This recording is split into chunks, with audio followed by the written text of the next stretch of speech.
and welcome to What is Comics. I am your host, Jamie Jones, with my co-host, Matt Sardo. We're live tonight, baby. We're going live. This is amazing. Aaron, we're going to bring him to stage first, but him dancing to the music of what was going on was just cracking me up. And this is a very special show. We are going to try to interview as many IC3 creators as possible. If you're trying to get into the green room, this is very important. If you're trying to get into the green room, we are full at this point in time. Once somebody gets kicked out, once we kick Aaron out, the next person in line, oh my God, the next person in line can get in. So keep trying to get into the green room. Just wait until we finish an interview. But this whole thing is because of IC3. And yes, we are the biggest nerds ever. Indie Comics Creator Con is next week, March 15th, New Haven, Connecticut, Southern Connecticut State University. We have 175 plus creators coming to town. We have a scavenger hunt. The first 100 people through the door is going to get amazing gift bags that all the different creators have provided for us. Like, this is going to be an insane time. My favorite thing to say is it's free parking. We got tons of free parking. And then there's going to be a drink and draw on the Friday night before at the hotel. And then afterwards, we have an after party that it's like you have to be there. And all the details are at indiecomicscreatorcon.com. That's right. Are we going through the whole list? We've got portfolio reviews. No, we've already gone through. We need producer Bill to throw up the slide for our sponsor. Throw up some sponsors, producer Bill.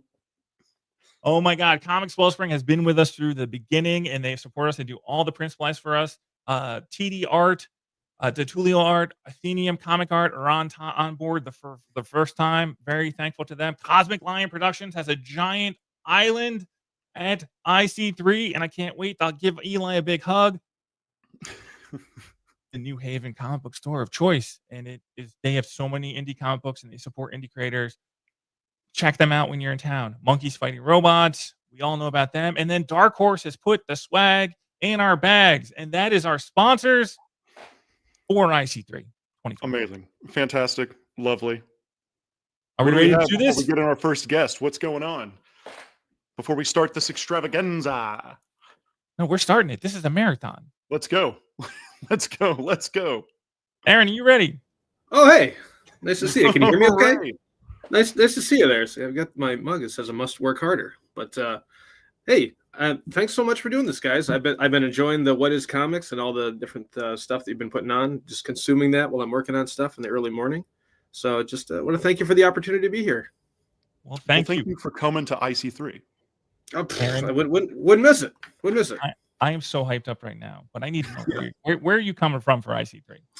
Oswego, New York, or as I like to call it, the bottom of Lake Ontario. Oh, what's the drive time on that? It's like 4 hours, four and a half hours. It's not the worst. It's not the worst. Doable. I've driven further for a show. I have too. What are you bringing? What's on the table? Oh, I'm bringing some of the great old Wesley the Robot First Snow. This is the big thing that I'm bringing. I have something newer, but this is super exciting because this is actually a result of attending IC3 last year. A lot of this stuff, because seeing people in real life and getting some pinups from folks like I've got some Ian Cinco in here, some good Ian Cinco doing some Wesley the Robot and his Crush Beatrice. Wesley the Robot, born of the radio station at Alfred State College. Some John Burkett. Look at this. Look at that John Burkett. Oh my God, dude. Oh, when I got that, I could not believe that. I haven't watched that episode yet. I know what's up, but I'm going to watch it probably tomorrow morning. Morgan Herron. Come on. So Morgan's talented. Morgan's pretty. What a guy.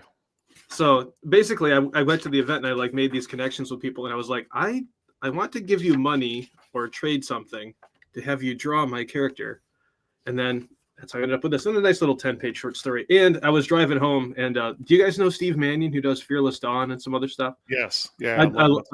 I love his stuff. And on his eBay, he had a commission up, and I was riding high off IC3, and I was like, you know what?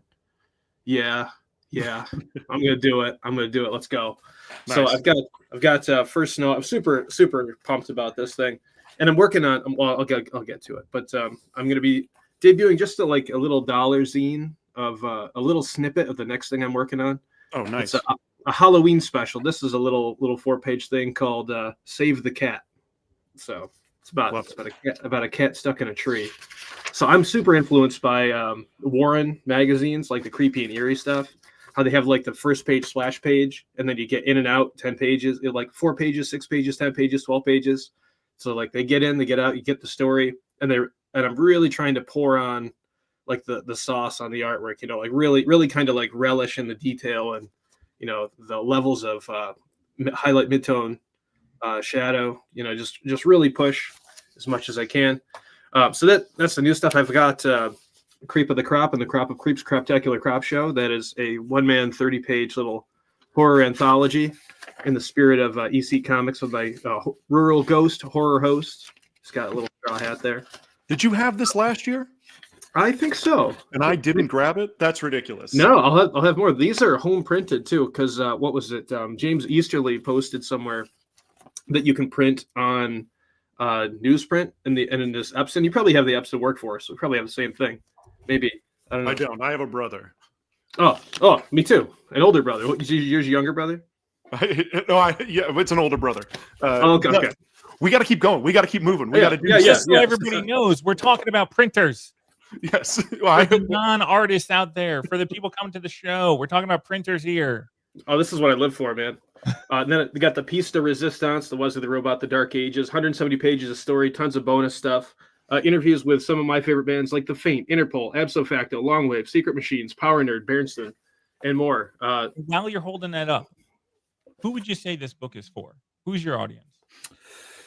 Well, I think anybody could read it, but typically people with graying hair who remember Eclipse Comics and Kamiko, who like their comic books black and white, will appreciate it. Although there might be some crossover with some manga folks. I've been getting more and more manga influence into my stuff. Anybody who likes indie rock, or just like the search for new creative things, I think would like it. And I've got some good quotes on the back from Nick Cognetti. He said the book was good. Scott McCloud said I was doing the Lord's work. That is real. I met him in real life. I read him in real life and told him I was a middle school art teacher, and he said, "You're doing the Lord's work." That's going on the back, baby. My buddy got Eric Larson to say excellent, and Jim Rugg on Cartoonist Kayfabe. I saved it. I pulled it off the web and archived it forever. He said, "Good art." And I showed him it at Eddie Pecan, and he said, "Yeah, it's pretty good. It's good art." Yeah, just double down on the clarity. And I've got this. This is my first little serious attempt. I was like, "Where's the pizza guy?" "Where's the pizza guy?" Yeah, Pizza's pizza, son of a pizza man, the son of a living pizza man must fight evil anchovy zombies with the help of LT Provolone, who's like Judge Dredd with the cheese on his head. It's amazing. It's a slice of life story. It's pretty cheesy. It's great. Keep the fun going. Just go hard.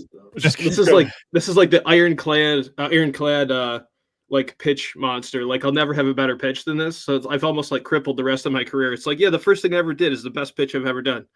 But I'll figure it out.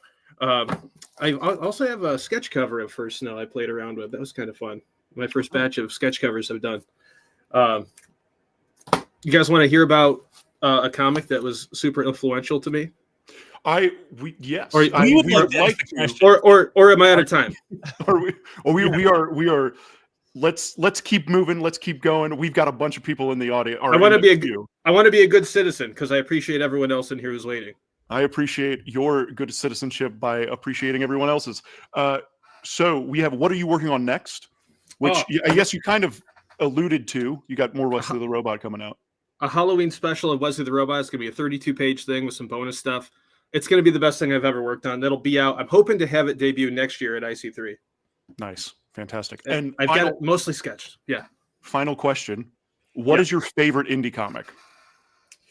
I think not necessarily for like the story itself, but like what it is. You guys remember Warlock 5? Yeah. You ever seen this thing? The artwork like punches so hard above like the cheap newsprint. It's yeah, that's okay. But like it's like crossing genres, and the artwork is so good. It's black and white, and it's like I picked these up from Gutter Pop in Buffalo, and they've got that old like black and white comic print smell, So it just hits on all the levels. You got your Dungeons and Dragons like Terminator guy, all like action adventure, black and white art, highly detailed, and it's even got the smell. So like, how can you beat it? Awesome, Aaron. Thank you so much for your time, man. Oh, thank you. Yes. Thanks for coming. Thanks for being first. Yeah. Kicking the whole thing off. Yeah. All right, I feel like we're moving really quick. Yeah, we're gonna bring Alfred up. Hey, Alfred, how's it going? Hey, Hello, thank hello. you very much for having me. Wait, how do you say your last name? That's what I need to know. My last name's so Italian, you gotta gargle with marinara to say it right. It's just Carcieri. There you go. It's funny. My mom, I get the tangents will be minimal today, but my mom is not Italian unless you're saying calamari, and then it's calamari, and I'm like, Mom, what are we doing here? I don't know what's going on. But every Italian's got a word or two, like, cannoli. You're not supposed to pronounce the I. It's cannoli. Where are you coming from, Alfred? I'm coming from North Carolina. Oh, we're bringing the Italians from North Carolina. We are very few. Let's get them all up in New Haven for a weekend. I'm looking forward to the pizza almost as much as the comics. This is why we're in New Haven, right? That's the whole reason. We were like, we'll have pizza, we'll have comics. It's a match made in heaven. What are you bringing to the show? What's your thing? So Defective Comics, our main thing is an anthology series. I was watching the kayfabe live stream when they were going over Caliber Comics issue 2, and I was in the comments with some people, and I said, boy, somebody should do like an indie anthology again. And my buddy Vlad said, do it. So I was like, all right, yeah, sure, let's do that. And so now we have this anthology series. It's everything from pros doing, stories they've done before, reprinting old goodies, and artists doing work for the first time. This is Gabby. I mean, this is crazy for somebody's first comic.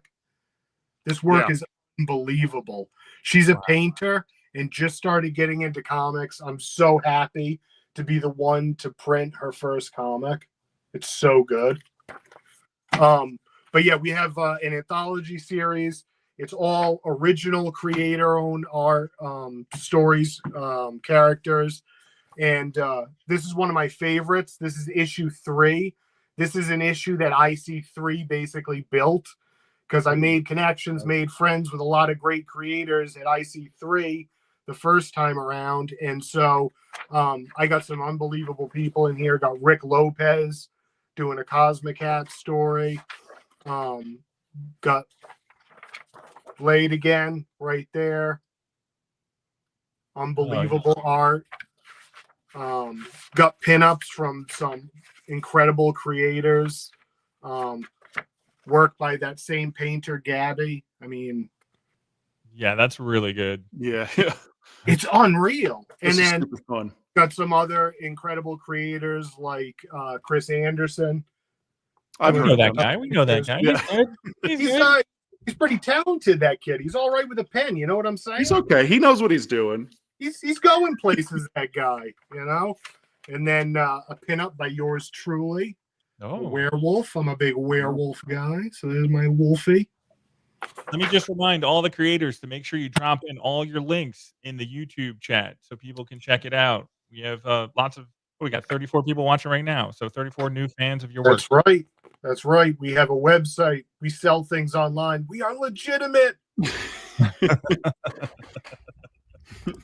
So how many issues of this comic have you guys put out? So those 3 have been out. This one is debuting at IC3. Who did that cover? This is Ruben. Goes by Omac Vera Ronin 2K on Instagram. Guy's got more names than anybody. Like the Stephen King of comics. He's got all names. But this is all. Look at this. This is another creator that she came up to the table at the first IC3 and showed me some of her work and was like, would you publish this? And I was like, are you out of your fucking mind? I will do it right now. Yeah. Awesome. Look at this. This work is gorgeous. What's her name? Rebecca Church. Sorry. Yeah, I'm over here cursing and not throwing out the creator's name. Yeah, Rebecca Church. I apologize. But yeah, Awesome. Some great work by some unbelievable creators. This is really great, and then I love it because we have everything from black and white to like the most eye-popping color. So, what's your elevator pitch when somebody comes up to your table? If you want a taste of all that indie comics can be, that's what our anthology is. It's everything an indie comic can be. So it's all original creators, original characters, original art. And then to be selfish, this is mine. This is my original creator-owned character and story. This is the mini that I'll be selling at IC3. Elevator pitch on this: disabled veteran gets an alien suit of armor and takes it on a citywide tour, bringing street-level justice to white-collar criminals. So He has one leg? nope, that's just crappy art. Oh, Plain and simple. That's all that is. I'm new. Thank you for pointing out my foibles on the You live said stream. disabled That's veteran. terrific. Did I not line my beard up well either? Thanks, Matt. Anything else you want to throw me under the bus for? I was I'm totally, bald too, in case you want to say anything else. I was could- totally into wait. it, man. I was like, oh man, we got this one-legged veteran with a cosmic suit. Like that action sequence has to be amazing. He's a human pogo stick. It's got one of his superpowers. No, he is two-legged, but he is a disabled veteran, and he is taking out white-collar criminals almost exclusively. So if you were a fan of a young man named Luigi, you might be a fan of that book. Lovely. So who is your work for, right? If somebody comes to the table and goes, hey, I would say we're PG-13 plus. nice. So teenagers and above. Cool. What are you working on next?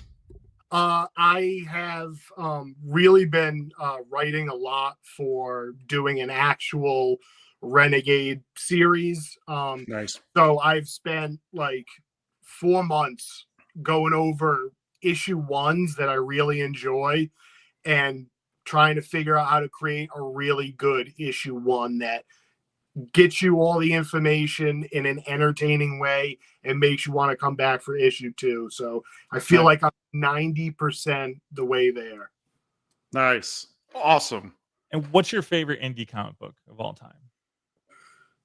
This is tough. I mean, I love Ninja Turtles. I love Faust, The Crow. I love all that stuff. But for a one-shot, like, amazing indie comic, I'm going to go Dragon Chang. Nice. Tim Truman, Good book. Tim Bradstreet. The logo is by Stan Sakai. Talk about indie comics royalty.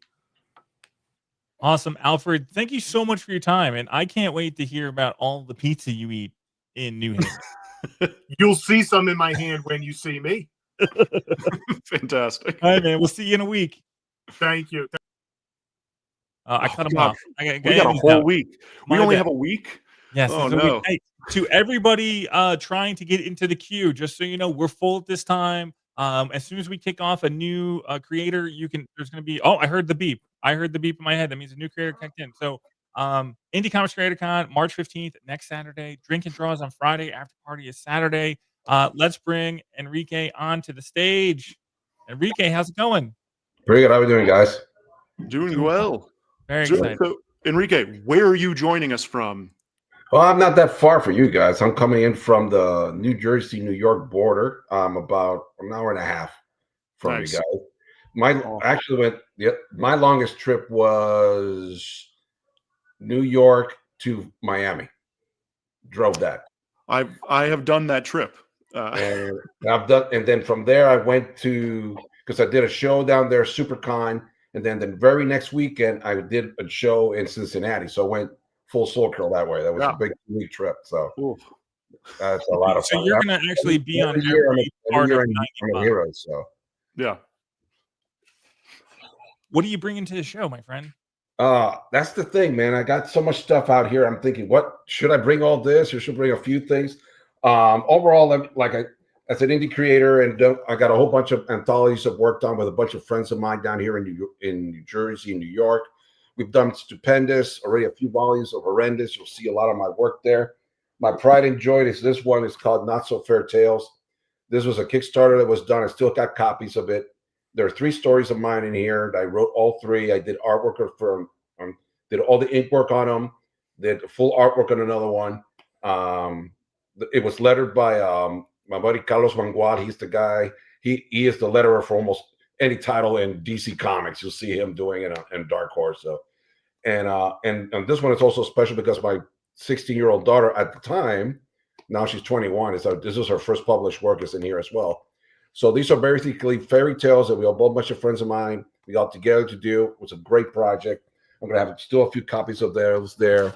I'm bringing all my original artwork out. You're going to see things like this. You can pick up a blue line done by me, or this is in this case is Marshall Abreu, is a great friend of mine from Brazil. You can find original artwork of mine pretty much like in any form of my sketch covers like this one. Or you can find my playing with negative space here. Some ideas like Iron Man as Doom. I don't know where that came from. And other things like this, homages and stuff. So you'll get some of that stuff from me there. I also have original art from my works that also be available. I have little things like these called little canvas prints. You can get these. These are regular prints, but on canvas, tiny ones. I have my metal prints, regular prints, like these over here. You can see these are all the new ones for this year. They're all starting up on there, and then you can see you have evolved. A lot of them are different available here, and I've mostly been a writer, but I've done a lot of comic book covers and stuff, and artwork inside. So you can see a lot of that I'll be bringing into the show. Nice. Who would you say is like coming to your table and who's like, buying what you're selling? Like, who's your audience?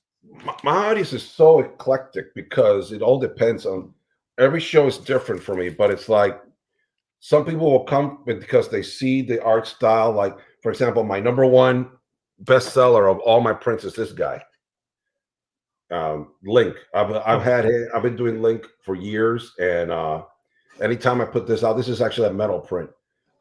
So anytime people come to me asking me to, oh, you work for Nintendo? No, I don't. So it's like, so I get a lot of Link commissions. People come to my table just for like sketch covers or getting sketches done. But for this show, I'm going to bring in something that it's like my middle finger. I'm sending a middle finger to all that AI chat crap. Yeah.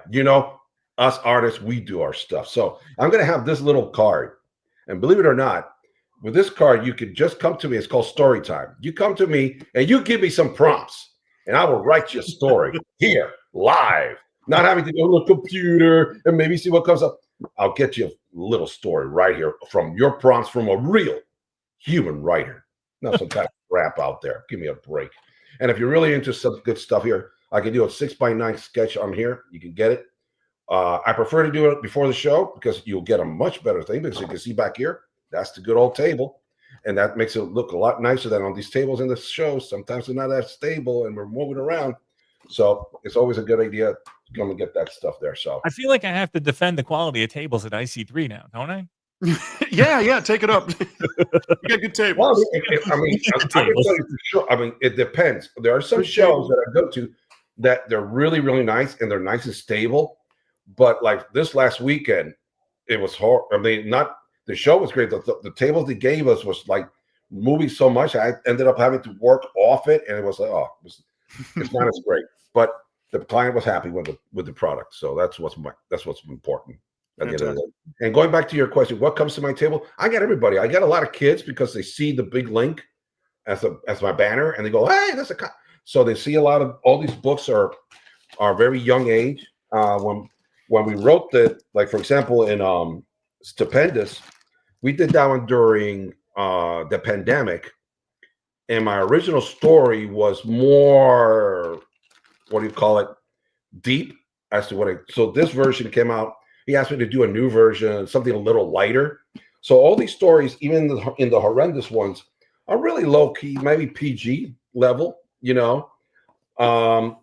The ones I wrote in here and this one got a little stronger, but still are.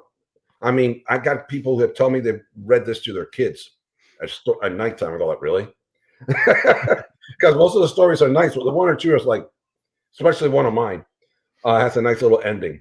But so most of I've already got a lot of young people and art collectors. Art collectors like to come to my table. They like to pick up the original inks for the prints that I've done and stuff, or artwork I've done, and it's a lot. So I get a lot of people from those different bands, like young and a lot of older collectors and stuff. And Nice. What are you working on next? Well, I'm currently the inker for this puppy here, codename Humber. This was my cover I did with Ian Miller, who's actually at the show. Ian is going to be at the show. Unfortunately, he's in the room next to me. We're not in the same room. So he and I are working on issue number 4 right now, which takes off right after this incident here. There's a major cliffhanger in this one. And I'm taking over all the inking work and stuff. And actually, we were meeting last night, and we were actually getting together to actually do a few revisions and stuff. I've also done covers for like Amerikaiju and Blade Shot in the past, so I'll have all those available and stuff. So nice. And final question. In my own personal writings, I have right now I have an anthology where I'm working on with for another company, and that the artist for that story I wrote is none other than Henry Martinez from Marvel Comics and Spirit of Vengeance. So he and I are combining for that story, and it's actually pretty cool because we're the last story before the ending, and it gets really cool. This is a horror slasher, 80s kind of homage to those 80s slasher movies. So it's going to be a lot of fun, and having him working to do the artwork with me, it's going to be a lot of fun. So that one's coming up hopefully sometime this year. Nice. A final question. What is your favorite indie comic? Atomic Robo. Nice. Atomic Robo. Yeah, I love those guys. I wish they would do more and stuff. And I remember seeing them at New York Comic Con. Wow, I think it was 2016 when I met them the first time. And I just fell in love with the storyline. And it's so great because you get this big book, and which is the idea, like it's all in one shot. You know, you can read them all, pick up one, and it doesn't really affect the other ones because they all like center in that storyline, which is brilliant because you get the full gist of it in that one book. And if you say, "Oh, I really like it, let me try another one," you don't have to worry about, "Oh, is it out of order?" Yeah. No, it's like you can read each one as it is, and I think this is a brilliant work to do that. You know, I say, if I'm gonna imitate somebody and try to follow, that's the idea I want to do for my works. So some people can pick it up and go like, "Loved it. I don't need to read anymore." Or wait, what's the next one? Oh, it's totally different stuff, and I like the idea. Awesome, Enrique. Thank you so much for your time, and I can't wait to meet you next week. Okay, man. See you next Saturday. It's going to be great. Okay, a few things came up. Enrique mentioned that there's multiple rooms at IC3. That is correct. We have taken over the whole entire 3rd floor of the Student Center at Southern Connecticut State University, but we have a scavenger hunt. And if you go into each room and you get the stamp, and you get the stamps from all the different rooms, you come back, and we have a prize for completing that. But then we also have a grand prize that Amy Jones is working on. Yes, the grand prize. I'm very excited to talk about this. I love talking about it. On Friday night at the Drink and Draw event that we host and have, I will be coming around with a probably 11 by 17 jam piece for everyone to draw on and draw their own character and kind of put that out. Hopefully we can scan that real fast the next day and get that thing looking all pristine. And that will be the grand prize is a jam piece of original art by all of the creators who want to be a part of it. So that's Drink and Draw is going to be a great time. And to all the creators trying to get into the green room to be on this show, we are not going to end the show until we talk to you. So we are full at this point in time. Once a person comes out of the green room, you can pop in. I hear a little beep in my head every time we let somebody go and somebody comes in. So we are not going anywhere until we talk to all of you. So just keep trying to get into the green room. We'll make it happen. And let's go talk to Scott. Hey guys, how you doing? Hey Scott, how are you? I'm doing great. Thanks so much for having me. I'm really excited. Looking forward to the convention. Great. Where are you coming from, Scott?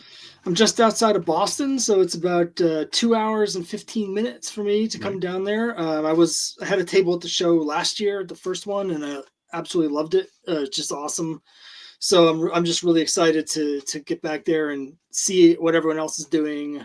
So this is exciting to hear what everyone else is saying and hear about their books, because now I know what to plan for when I go down there.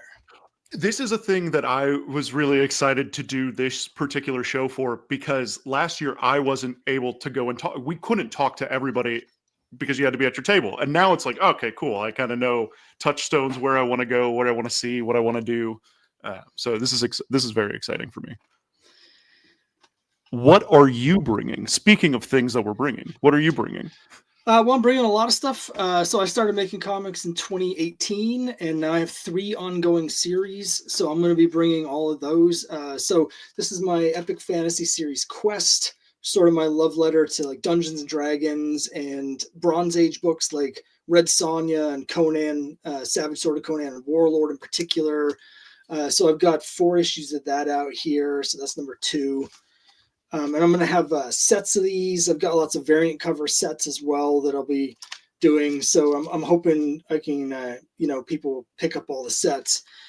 In particular, one thing I wanted to shout out, because this is sort of my most popular thing, and particularly last year at the show, this is what everybody liked. For that, I do a variant that looks like the old D&D modules from cool. the 80s. So I've got a whole set of those. Every issue I do that. So that's number 2. They're all homages to different modules or classic D&D artwork. But the other thing is it's not just a variant cover. It has bonus pages in the back with a mini module, so you can actually play through the story from the comic in your home game. And nice. It's got like the class rules for how the different classes work. So the different characters in the story all have different classes, and you can create the characters and play through just like you're in the world of the comic. So I love doing that. I love playing D&D, and so that's the most popular thing that I do. Really, is the people love the D&D stuff. Nice. I also have Jamie's a huge D&D nerd, so yes, yeah. He's quietly exploding on the inside. Yeah. Well, yeah, I'm going to be bringing a bunch of sets of these, and I really want people to be able to read them. So at the convention, I'm going to be doing a special deal where you buy 3, you'll get the 4th one free. So you get the whole set of all 4. You only have to pay for 3. Nice.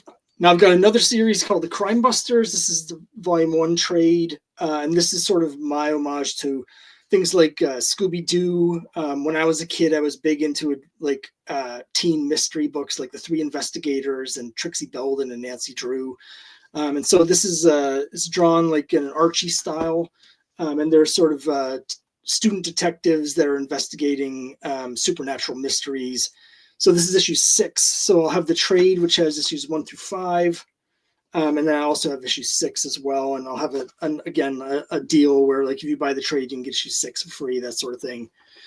And my 3rd ongoing series, I just got these in new anniversary covers. It's Cthulhu versus Uncle Sam.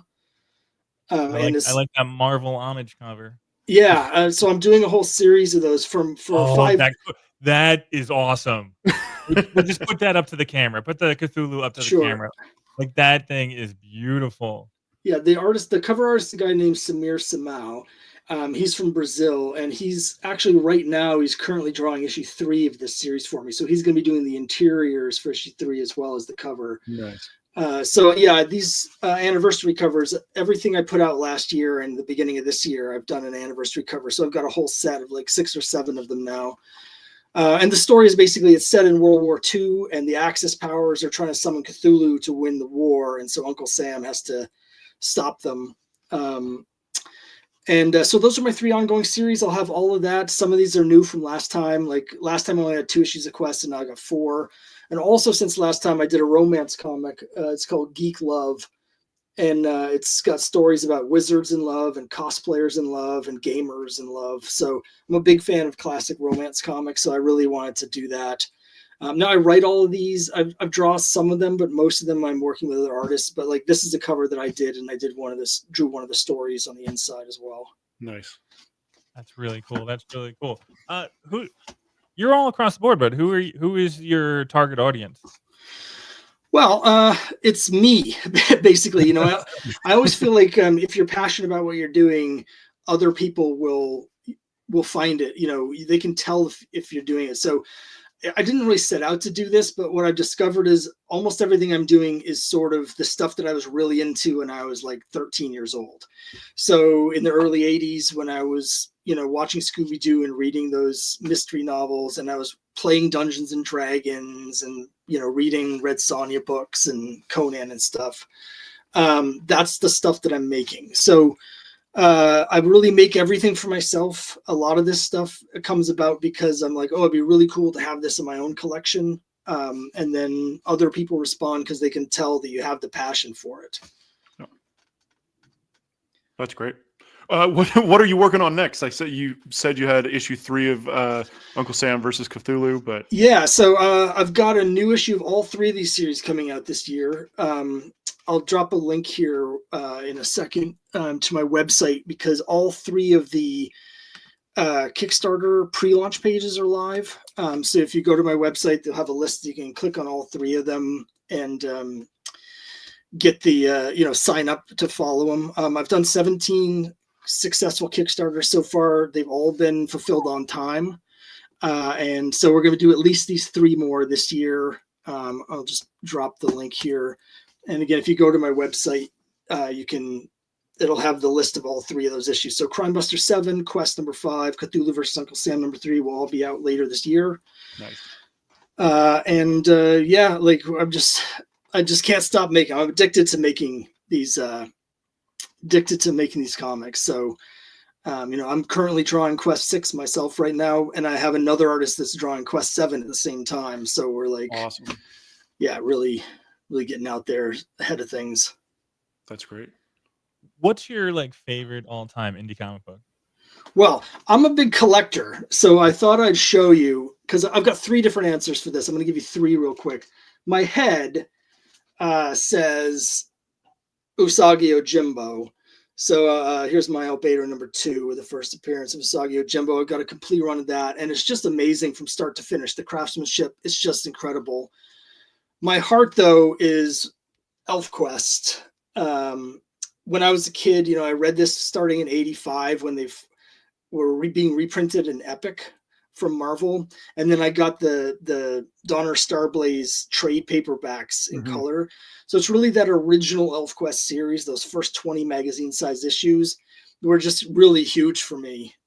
And the last one I want to mention in terms of current stuff, I just want to give a shout out to a guy named Mike Shea and Ryan Mendoza. They do a book called Miskatonic High on Kickstarter. And they started the same time I did, but they just finished kickstarting issue 25 of their series. So they're 2 indie guys.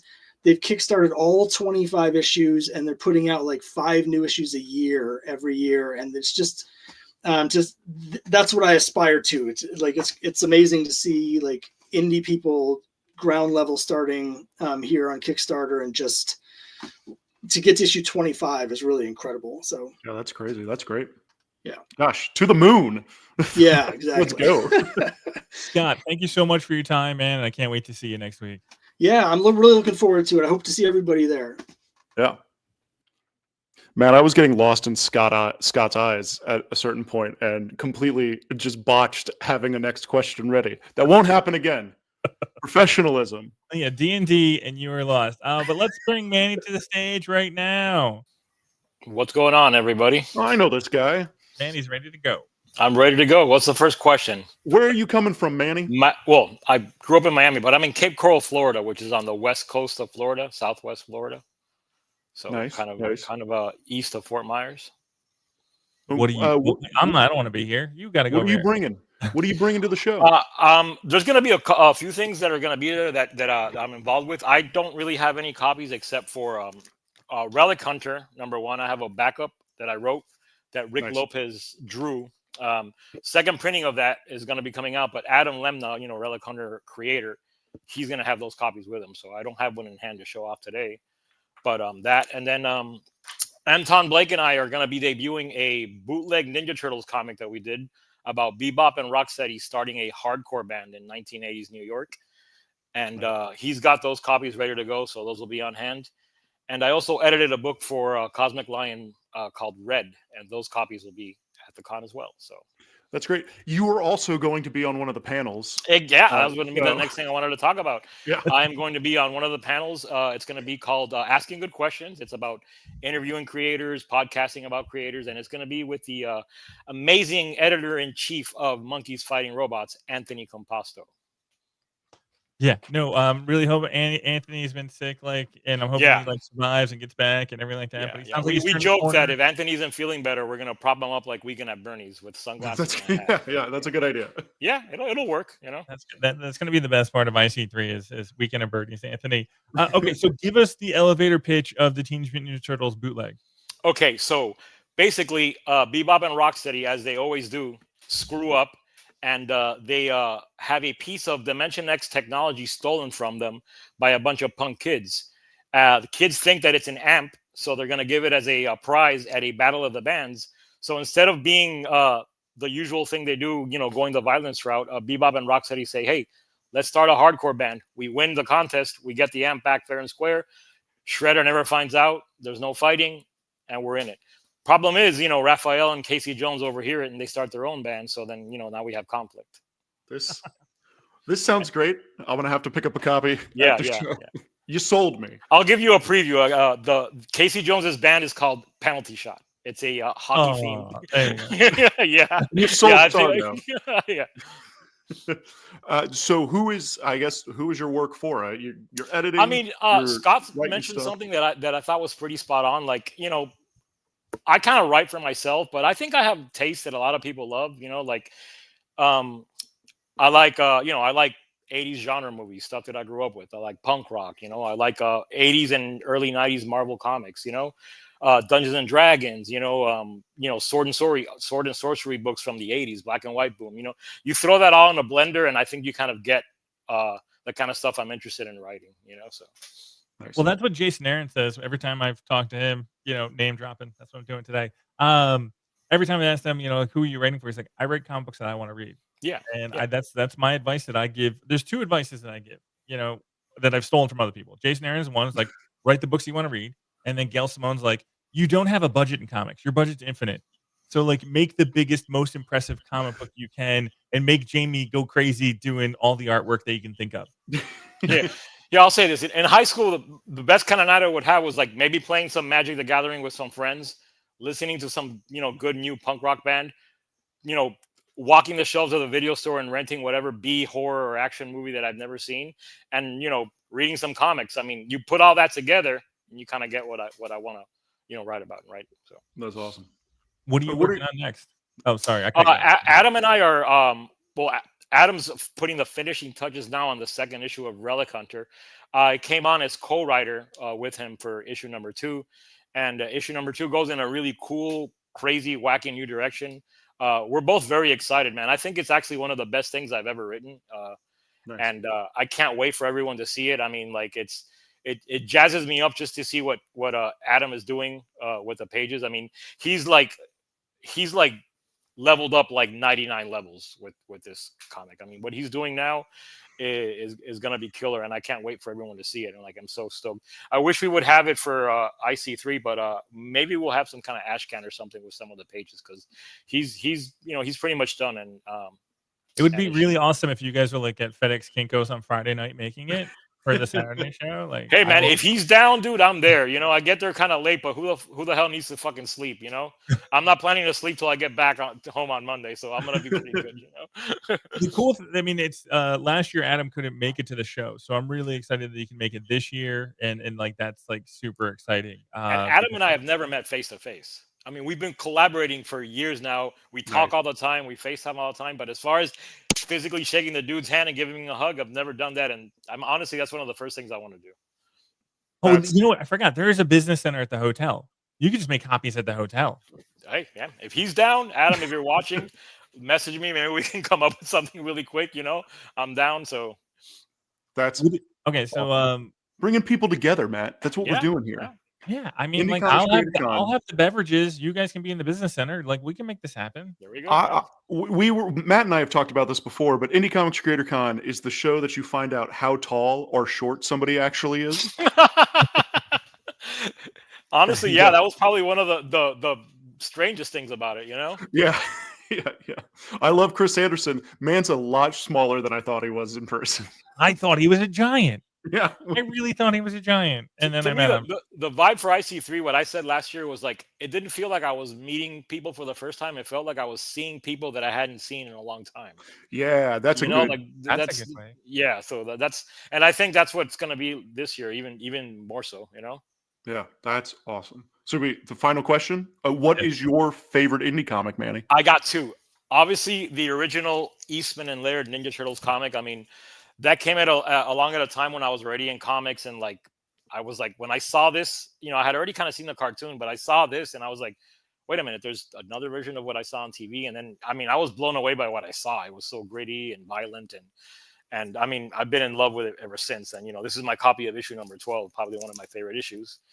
And my other favorite indie comic is Optic Nerve by Adrian Tomine. I discovered that a little bit later too, and it sort of, you know, brought in two worlds that I love, which was like kind of like, you know, the music and comics. Adrian's comics initially were very much about like being an adolescent and going to shows and like, you know, the pains of growing up. And it was also the first time that I saw a comic that was not genre of any kind. You know, it was just things that were very relatable, you know, like, you know, having a shitty job and getting fired, you know, like having a shitty car that breaks down, you know, breaking up with a girlfriend, stuff like that. And you know, Adrian also made his comics like people made zines and flyers, you know, at Kinko's making photocopies. So it kind of opened up the idea that like, you know what, this is something that I can do. I don't need to wait around and have someone give me permission to do it, you know? So, Yeah. That's awesome. Manny, thank you so much for your time. And I can't wait to hang out with you next week. Me neither, man. I can't wait to see you both guys. And, you know, keep up the good work, man. I'm going to watch the rest of this, man. So I'll see everybody next week. Sweet. Hi. If you are a creator trying to get into the queue, try now because Manny's out. There's a space in the queue. What else? IndieComicsCreatorCon.com is where all the information for the show. Get your tickets. Friday is Drink and Draw. Saturday is the show. Saturday night's the after party. Lots of good stuff going on. And let's bring Jerome. Oh, I heard the beep. Another creator just popped in. Let's bring Jerome to the stage. Hello, Jerome. Oh, hello, Jamie. How are you? Oh no, I feel so seen. Cheers. Cheers, brother. Cheers. Oh, thanks where for are doing you it. coming from, Jerome? I know where you're coming from, but where are the people? The people need to know. Where are you coming from? I am coming from Ajax, Ontario, Canada. That is about 45 minutes east of Toronto, and that's about 8 hours away from you guys. And I'm going to be driving down. I don't think I'll be able to make that early check-in, but I'll be there for the drink and draw. And if you need somebody to shout people out and win their prize, then I'll probably have a couple in me, and I'll shout. Nice. I'll cheer anyway. It doesn't matter. Sure. Yeah. Since I have the boxes at my house, I know what you're bringing to the show. But what are you bringing to the show? Oh, well, you only have some of the stuff. Big one, latest one is Tree versus Fox. Okay, Tree versus Fox is about a tree and a fox that have some kind of fight history that's happening. However, some rumblings online kind of there's a dispute between their supremacy. So they just settle it like men, and they have it out. It's a story about rivals and iron sharpening iron, but it's wrapped around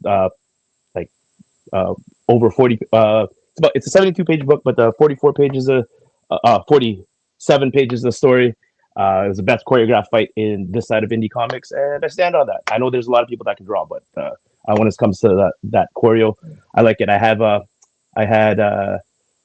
Destroy, Scott McCloud's Destroy, Tony McMillan's Attaboy, and Rick Beach's Can't Get No, like close to the table when I was making it. So that's just to give you the vibe of what the book is. So that's one. And Second, you have fight experience, right? Yes. I was a national team athlete, represent Canada, and I was also the national taekwondo team coach. So that's where a lot of my experiences are, and that's where you can tell with where the books are going. Because my next one, the big one, is Everyday Black Belter. So Everyday Black Belter, it's kind of like the not fight one. even though that's the title. It's a rhapsody of comics from the mind of a martially artistic family man. It was my COVID diary. It chronicled like my thoughts and my work-life balance during that time, right? Those years and couple years. So it's my most personal book. So if you want to get to know me, then that's probably one of the best ones for it. So like there's, and then it's like I have like parody stuff in there too. So I have like Showrunner in there. Showing off, yeah, the greatest movie of all time. Yeah, showing up with the Shredder. He's Showrunner, and then he's got and then I have a Pepe Le Pew strip in there because he deserves to get beat up.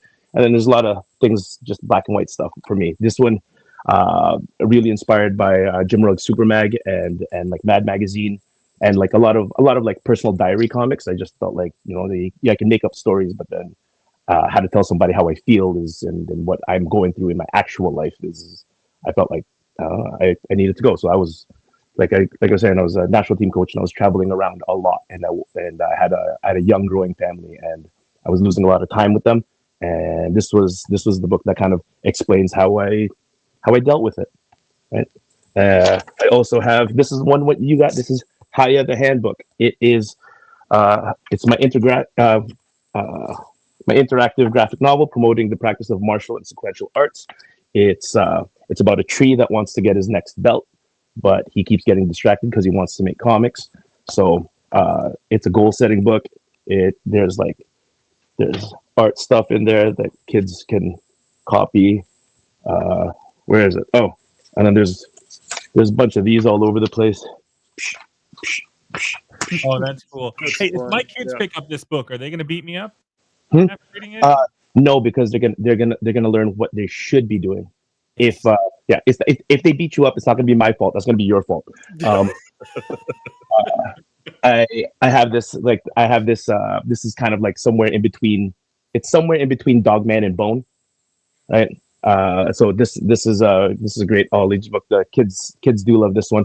But I also have a bunch of zines, right? And I'm gonna, rather than saying you can mix and match, which you can, I'm making them in packs, and I'm gonna tell you what it is. So this is the Jerome starter pack. So the Jerome starter pack. This is Tree Kids of Troop 44. It's about those same trees. It's actually my first book that I've ever made, but I've remastered it and got it colored and rewrote some things because this was like what I actually originally drew this book with my finger on a trackpad on Illustrator.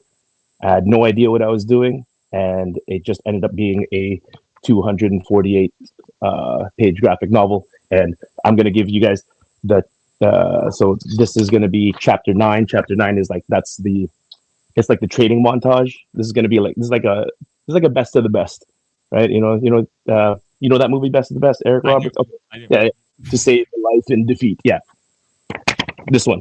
But look at the bad guys. The bad guys are okay. Look, there's a snake, there's a centipede, there's a lizard, there's a toad, there's a scorpion. That's 5 deadly venoms. So if you like Shaw Brothers this would be like Shaw Brothers cartoons. Right? I have this. I have my Etch-a-Sketch zine, which was a cartoonist kayfabe, the prompts, like the Inktober prompts. But are you bringing your Etch-a-Sketch? Yeah, someone said yes. I need to see that actually happen, like in real life. Yeah, I can do that. That is bizarre and bonkers, and a skill level that I will never comprehend. Right, so like so I got that, and I also have that's a part of the starter pack, and then I have this. So this is Dear Cartoonist. This was the following year's Kayfabe-tober, but rather than just writing the prompts, I forced myself to create a story. Oh, nice. Create a story, and I talk about the process and the things that go on in your head. Process on your head as a creator, as a cartoonist. So it's Dear Cartoonist, and then bang, and then on the opposite side, it's The Invisible Fight, which is the stuff that we all go through. Right. This is my I guess a silent story on mental health. Right. And how to deal with the pressures of life. So that's one pack. That's the Jerome starter pack. I got my One Stone pack. So this is from Next Panel Press. This is These are my zines. My first zine. This is an adventure comic. It's an adventure comic about a reptilian princess that's trying to fight and escape from her bird colonizers. Right, so that's inside. So that's kind of what the stuff looks like inside there. Right, so that's another pack. I have my Shawn Walton, my X-Men pack. So this is John Byrne the John Byrne Elseweds. For practice I inked them and I toned them. Oh, So nice. this is me doing my best Terry Austin, right? Oh, but, awesome.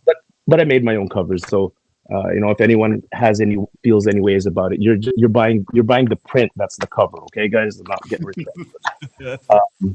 And then last one I got not my last one. I have my school pack. So my school pack. So this is storyboards of the Bruce Timm Batman on one side.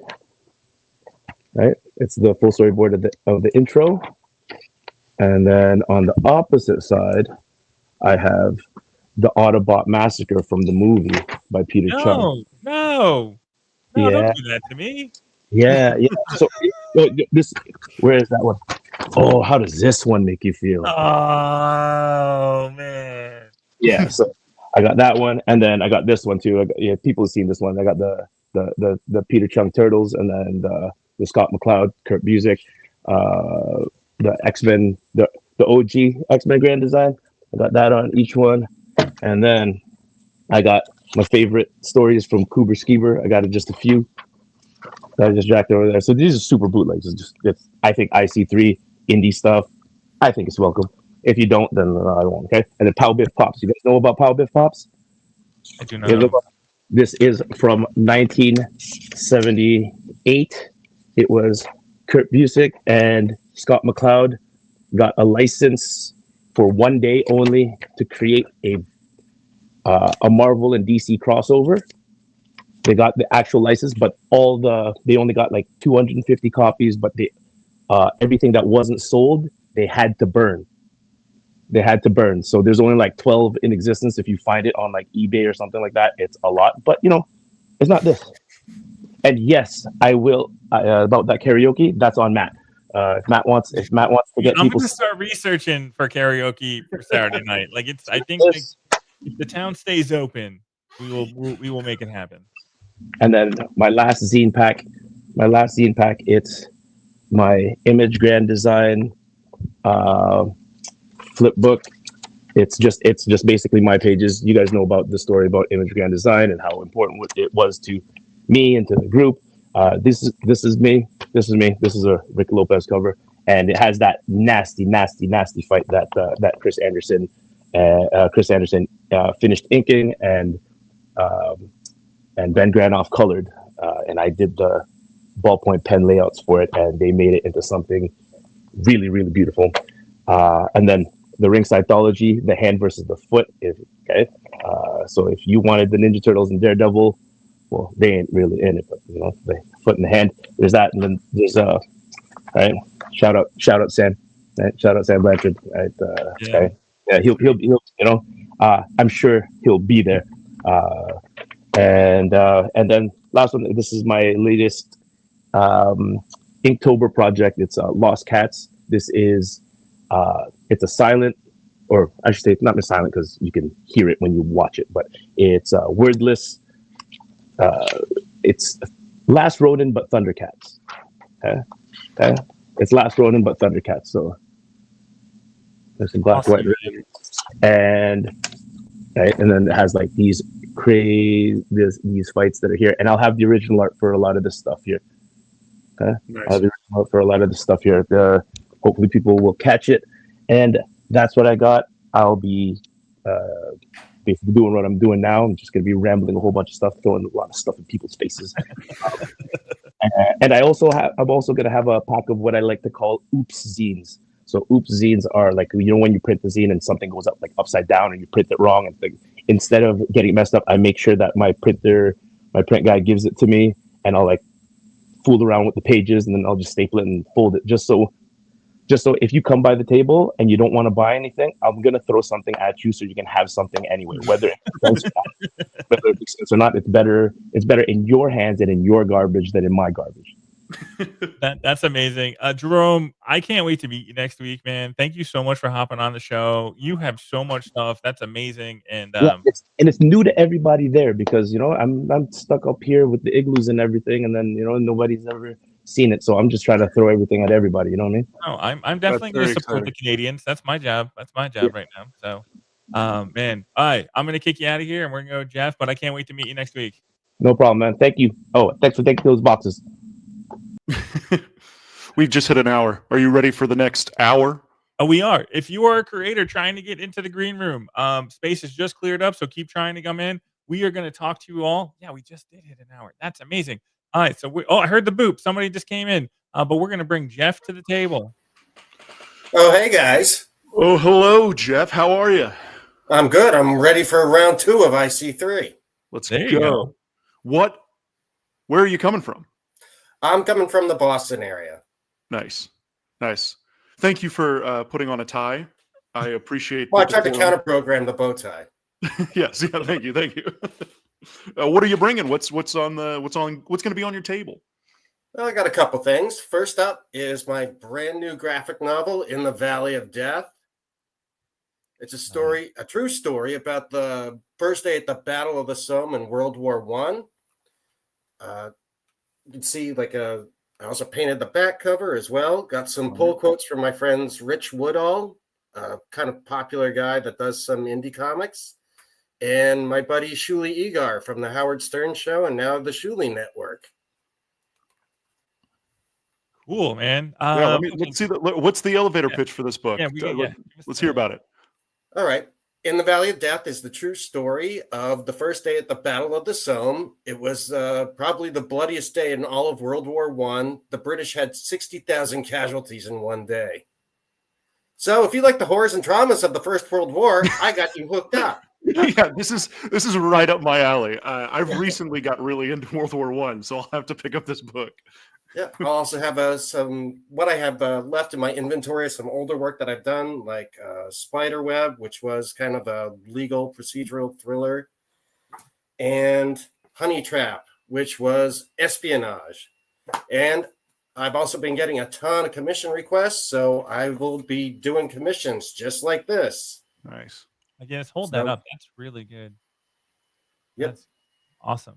Oh, I love the reflections in the water. Wow. That's there's a lot going on with that. There's a lot going on. There's a lot I can look at.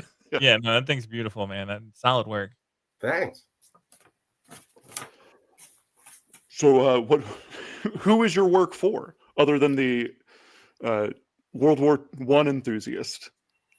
Well, if you like good comics, I got you. I mean, perfect. I'm making the best stories that I want to make and that I want to have read at some point. So I'm just out there doing the best stuff that I can, and I'm doing everything I can to get it into everybody's hands. That's awesome. That's great. When did you first start working on comic books? Oh, geez. I don't know. Earlier in this century?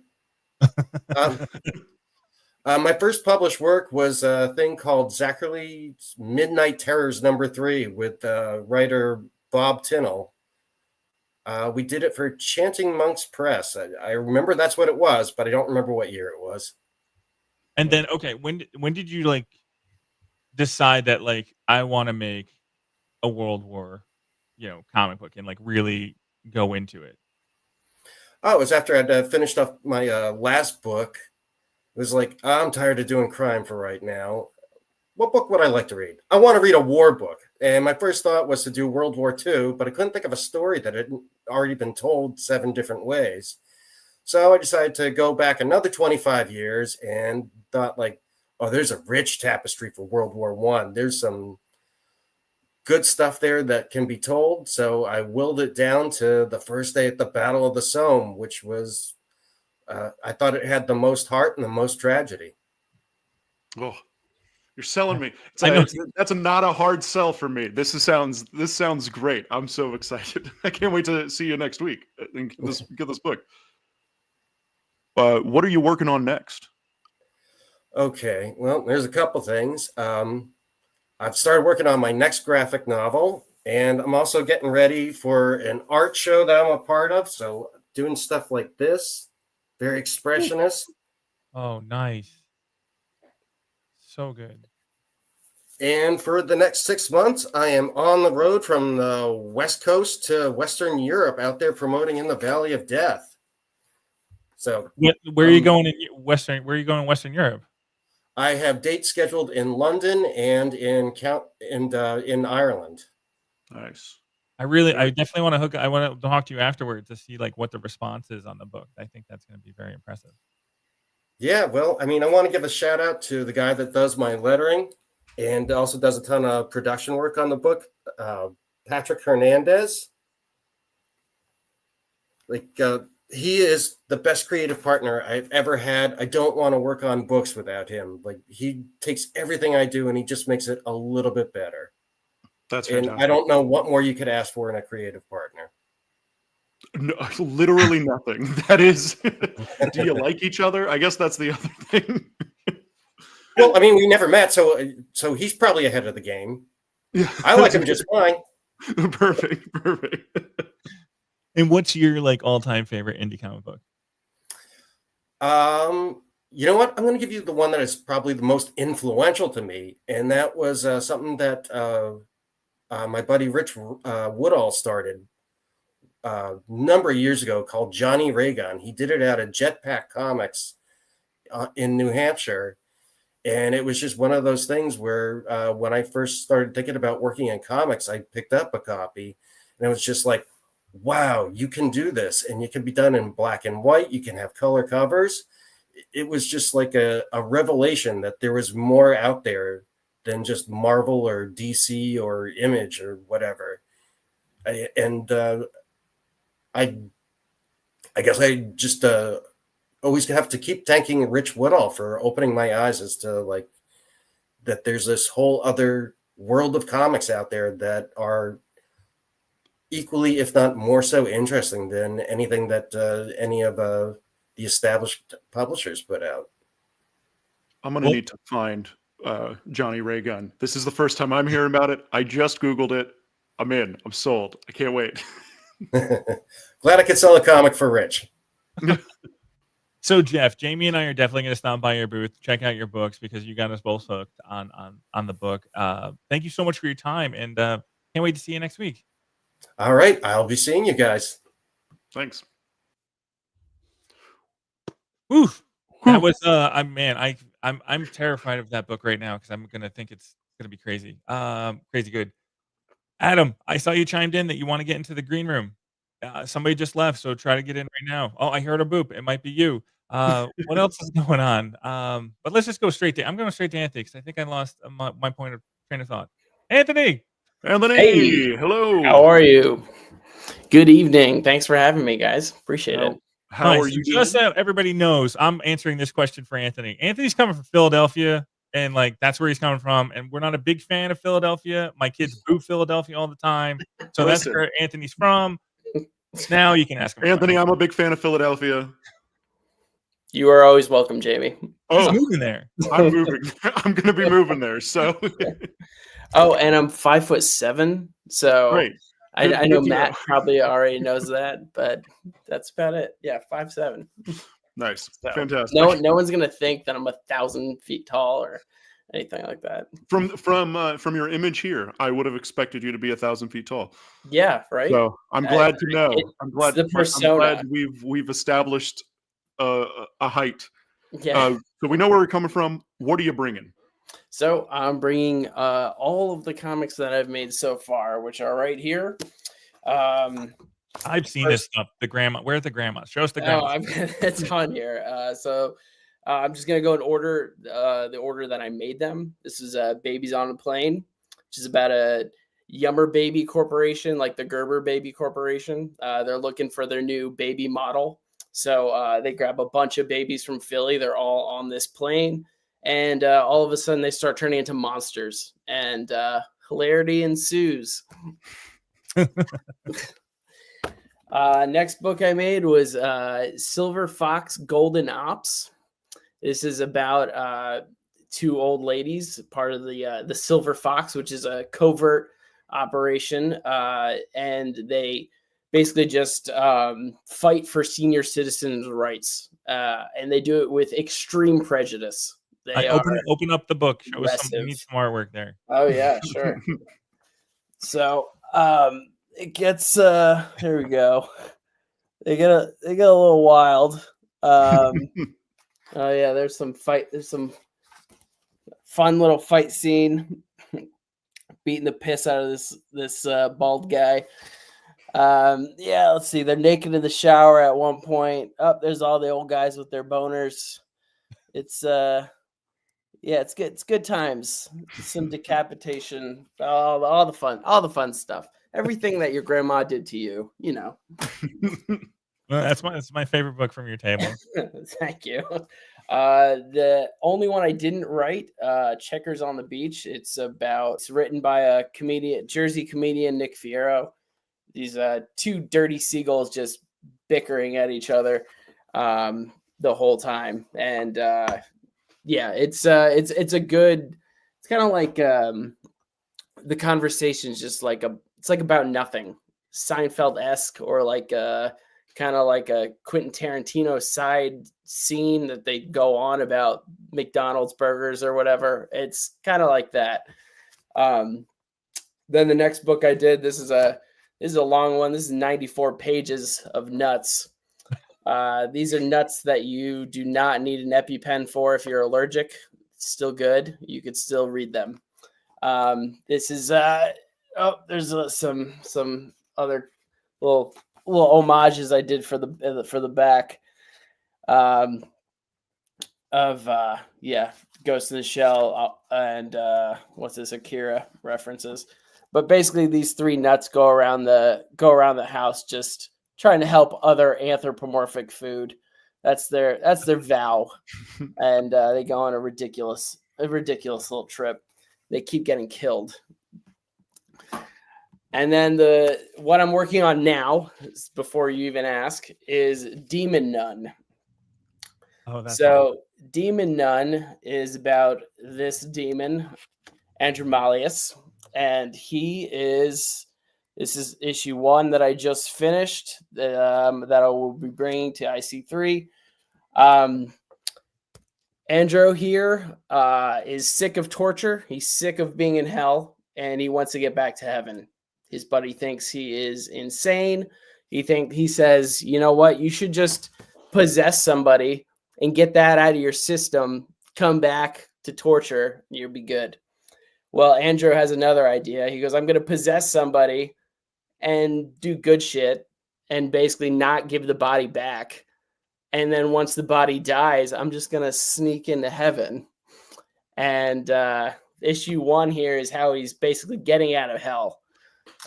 He makes a few attempts that don't exactly go his way, which I have fun with. I won't spoil it, but it does jump into some history of the 90s. Takes place in 1994, which I think is among all the good shit comes out in 94.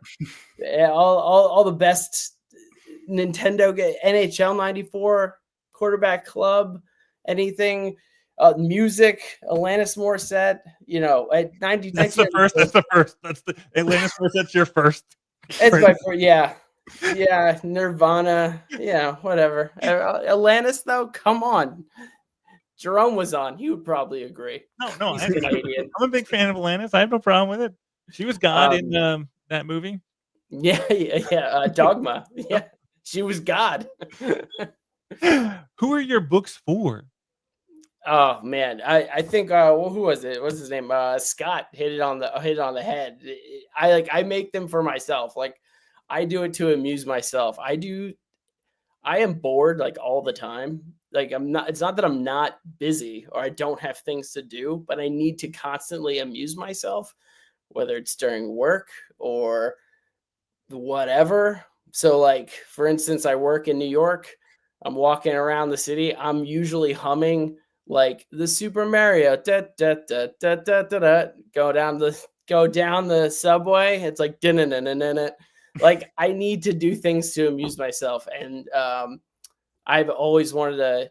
I was always like infatuated with Bill Watterson growing up. Always wanted to do like a comic strip. Once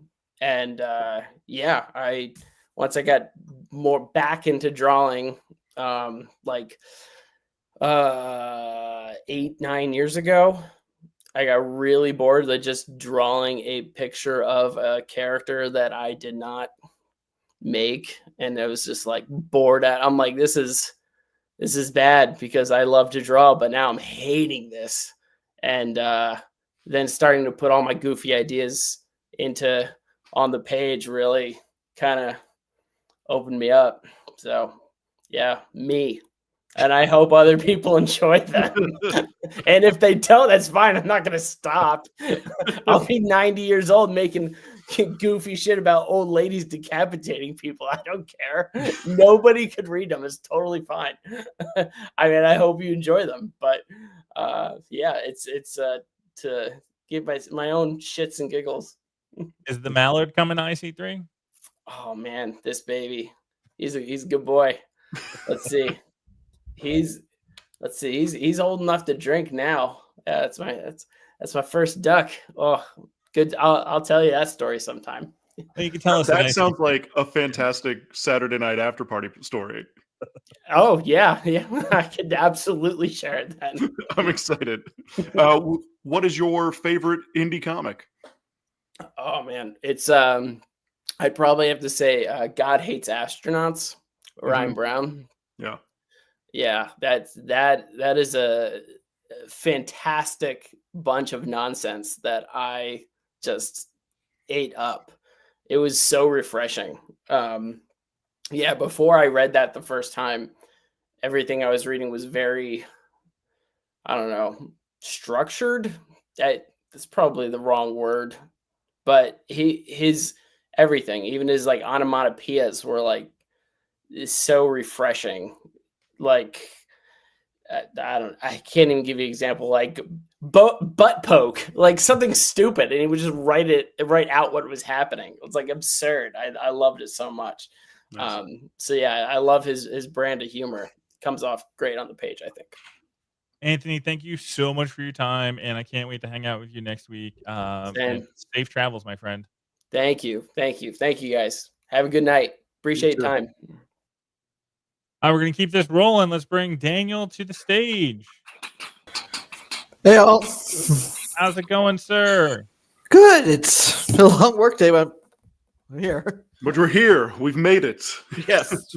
There's the weekend. If somebody tries to come through your door, we'll warn you. Okay. Just goes to the backyard, so I'll be very scared. Where are you coming from, sir? Brooklyn, New York. Lovely. And what are you bringing? What are you bringing to the show? Oh, I bring a lot of stuff. I got some here. I got American Dreams. I got it in the big screen trade form. I have it in single issue form. This is my big baby. I have, of course, the first issues of Night Wrath, Broken Knight, and brand new Sherlock Holmes: The Phantom Masquerade. Ooh. And I also have some anthologies I've been in.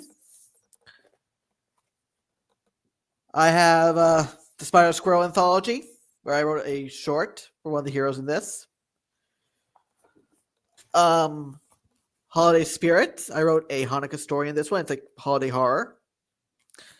And I wrote a Dodo story for the Ringo Award nominated Cthulhu Invades Wonderland. I don't know if you can see that. It's like on my back shelf right there. I'm like facing this way, so I have. Yeah, I wrote the Dodo story for this one, which was a fun one to do. Plus, so what's your elevator pitch to people that come to your table? Well, I usually focus on this one, American Dreams, which is about a superhero and a Jewish immigrant in 1900s New York who gains superpowers from an Edison experiment that goes completely haywire. Has to figure out what to do with them. And this is our first full arc. As I said, we have this in trade, and we have this in single issues. I also have. Do I have time to do the other pitches? For Sure. these? Yeah. Go ahead. We'll cut you off if you go too long. Okay, I have Night Wrath, a guy who seems to be down on his luck. Is abducted by evil mercenaries, gets turned into the purple rage monster. When not the purple rage monster, no self-esteem whatsoever. Rook and Knight, father and son, vigilante team falling apart at the seams at the worst possible time. Well, I like that pitch. Yeah. Really quick. Gives me everything you need to know. Makes me want to look at it. Sherlock Holmes, The Phantom Masquerade, and Sherlock Holmes versus the Phantom of the Opera in the hunt to find Christine Daae's kidnapped son. It was basically a sequel to the original Gaston Leroux novel, versus just being a straight up, putting Holmes into Phantom of the Opera, which is what people tend to do. This is exciting. Wow, there's so many books, so many things. Who do you think your audience is?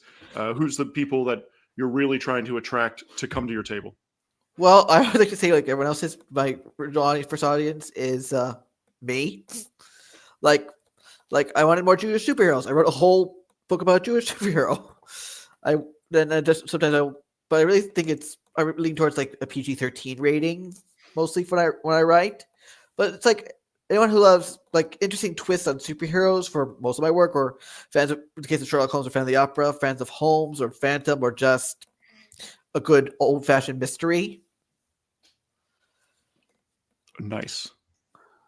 What are you working on next? You've got such a slew of things. I'm just like on top of everything else I'm working on behind the scenes, I have American Dreams issue 6 coming to Kickstarter in April. Oh, lovely. I'll drop that link right now in the private chat. 1 second. No, not the private chat. You got to put it in the public chat on YouTube. And this is for all the other creators that are come on the show and been on the show and waiting on the show.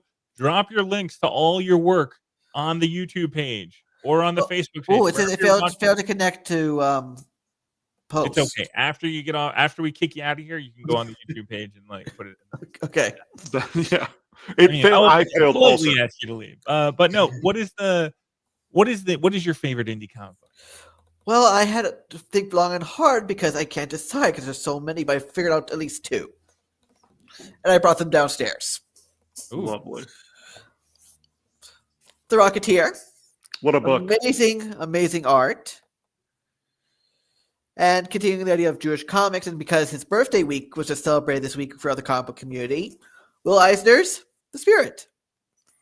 What a book.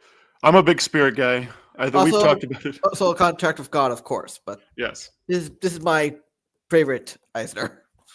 It's amazing. We'll have to talk about some Spirit stuff. Yeah.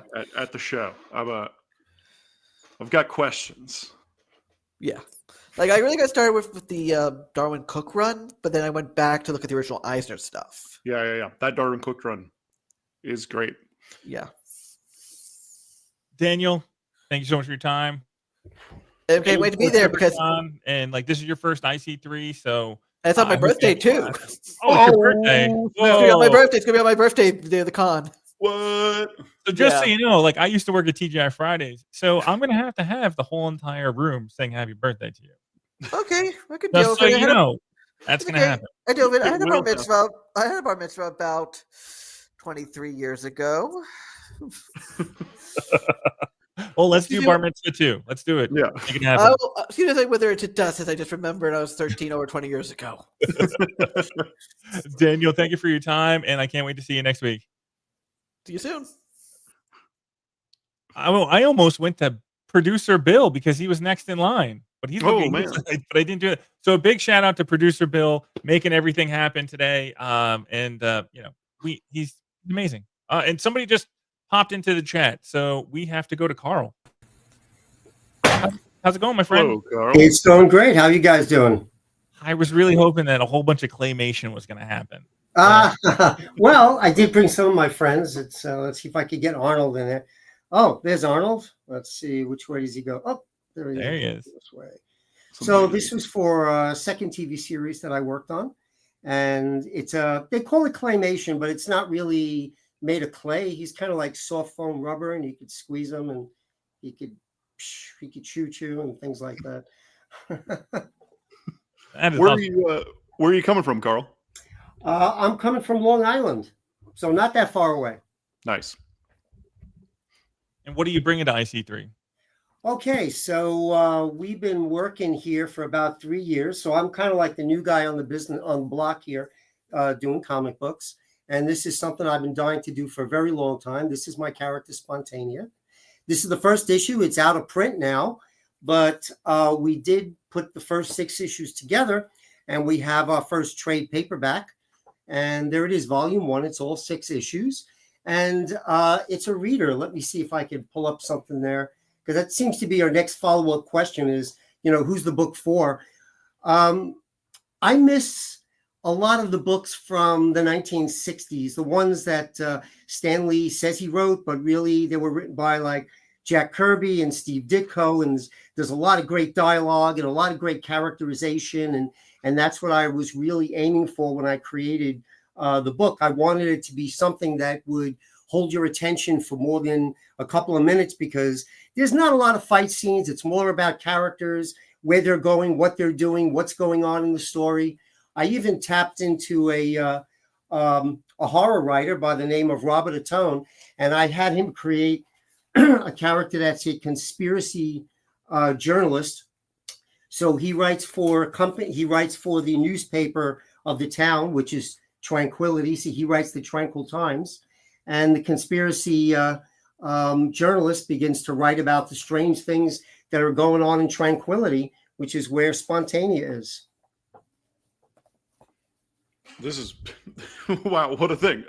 Who do you think who is your audience? Who are the people that you're trying to pull in to come to your table? Primarily people who enjoy a little bit more of the reading and a little bit less of the art. Not to say there's anything wrong with it, but someone who would really get into the characters.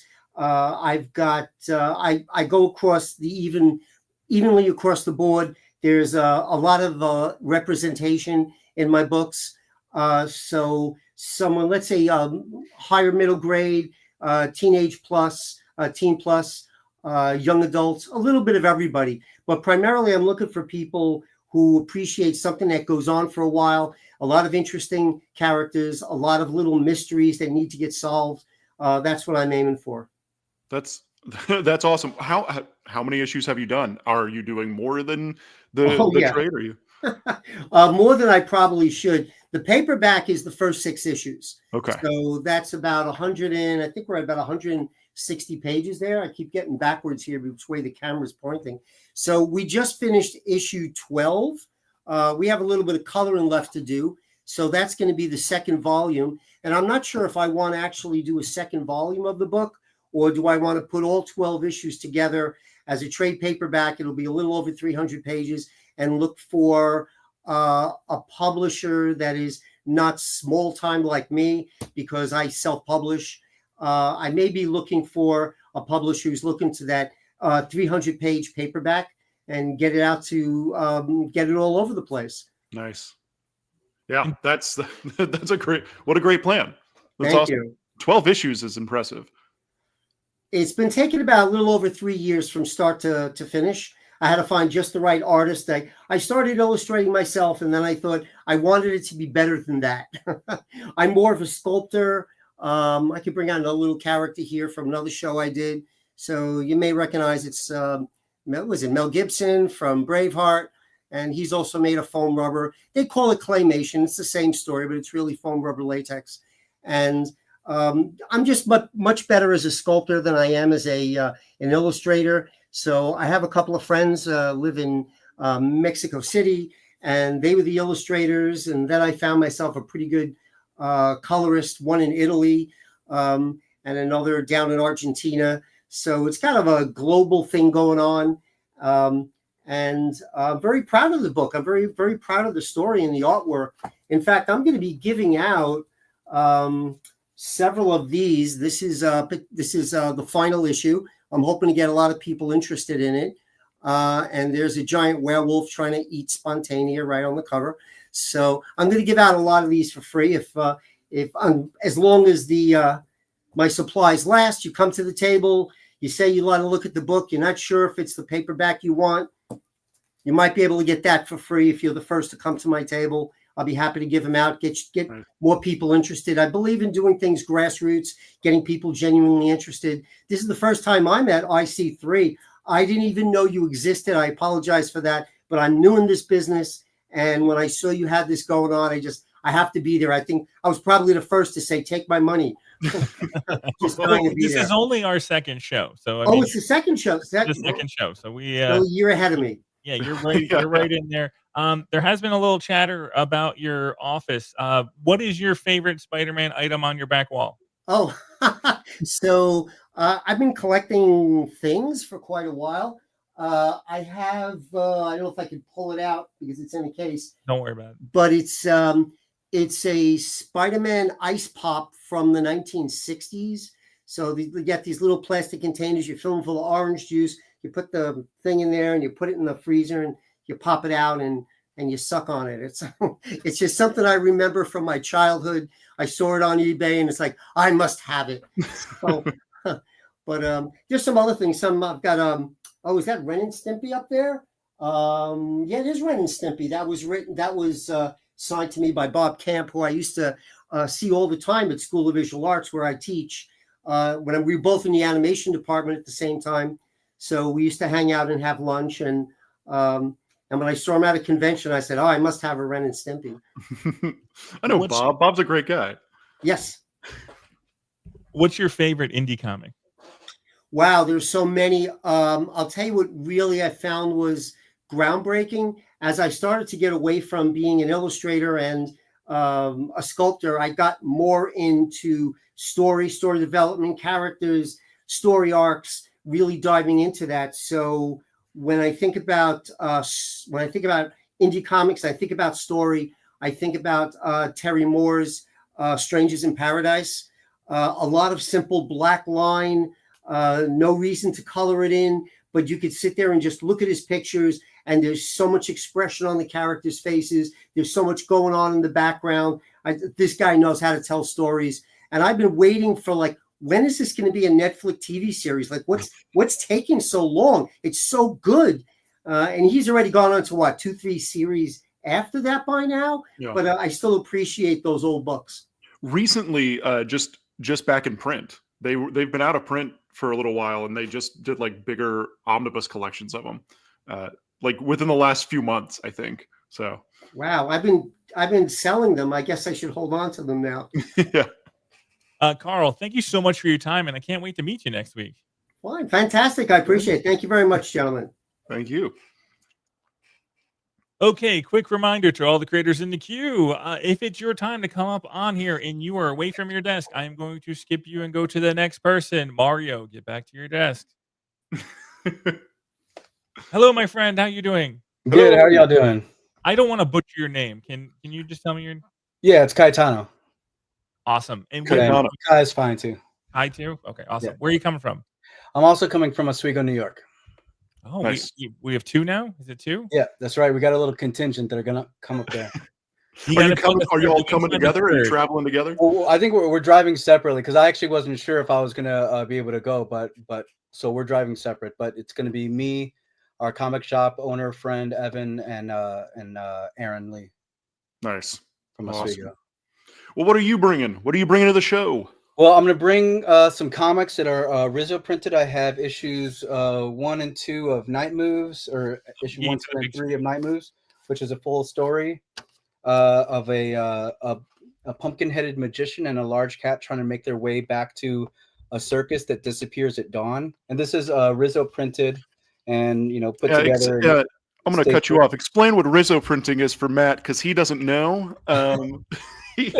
We were actually just having this conversation yesterday about Rizzo, and he was like, I don't know what that is. I'm glad you're here. I'm glad you can educate. The way I always explain it is it's like if a screen printer and a copy machine had a baby. Isn't that what I said earlier today, Matt? Yeah. Yes, you're artist. I'm not. Thank you. Appreciate it. Yeah. Awesome. And then I also have Hidden Path, which is sort of my sketchbook that has my artwork in it, and it has some short comics in there as well, just written and colored by me. Can you guys see that okay? Yeah. I I apologize. I'm not familiar with your work. I really love this stuff. It looks really great. We met briefly at the first IC3. I stopped you in the hallway, and I think I was asking you about just story. Oh yes, yeah. That was after the panel. Yeah. And then I'm also going to be bringing. I don't have it in my hands yet, but I should be having my first issue of an ongoing series. It's going to be called Twilight Houses. And I can show you guys some of the original the inks of it, if you like.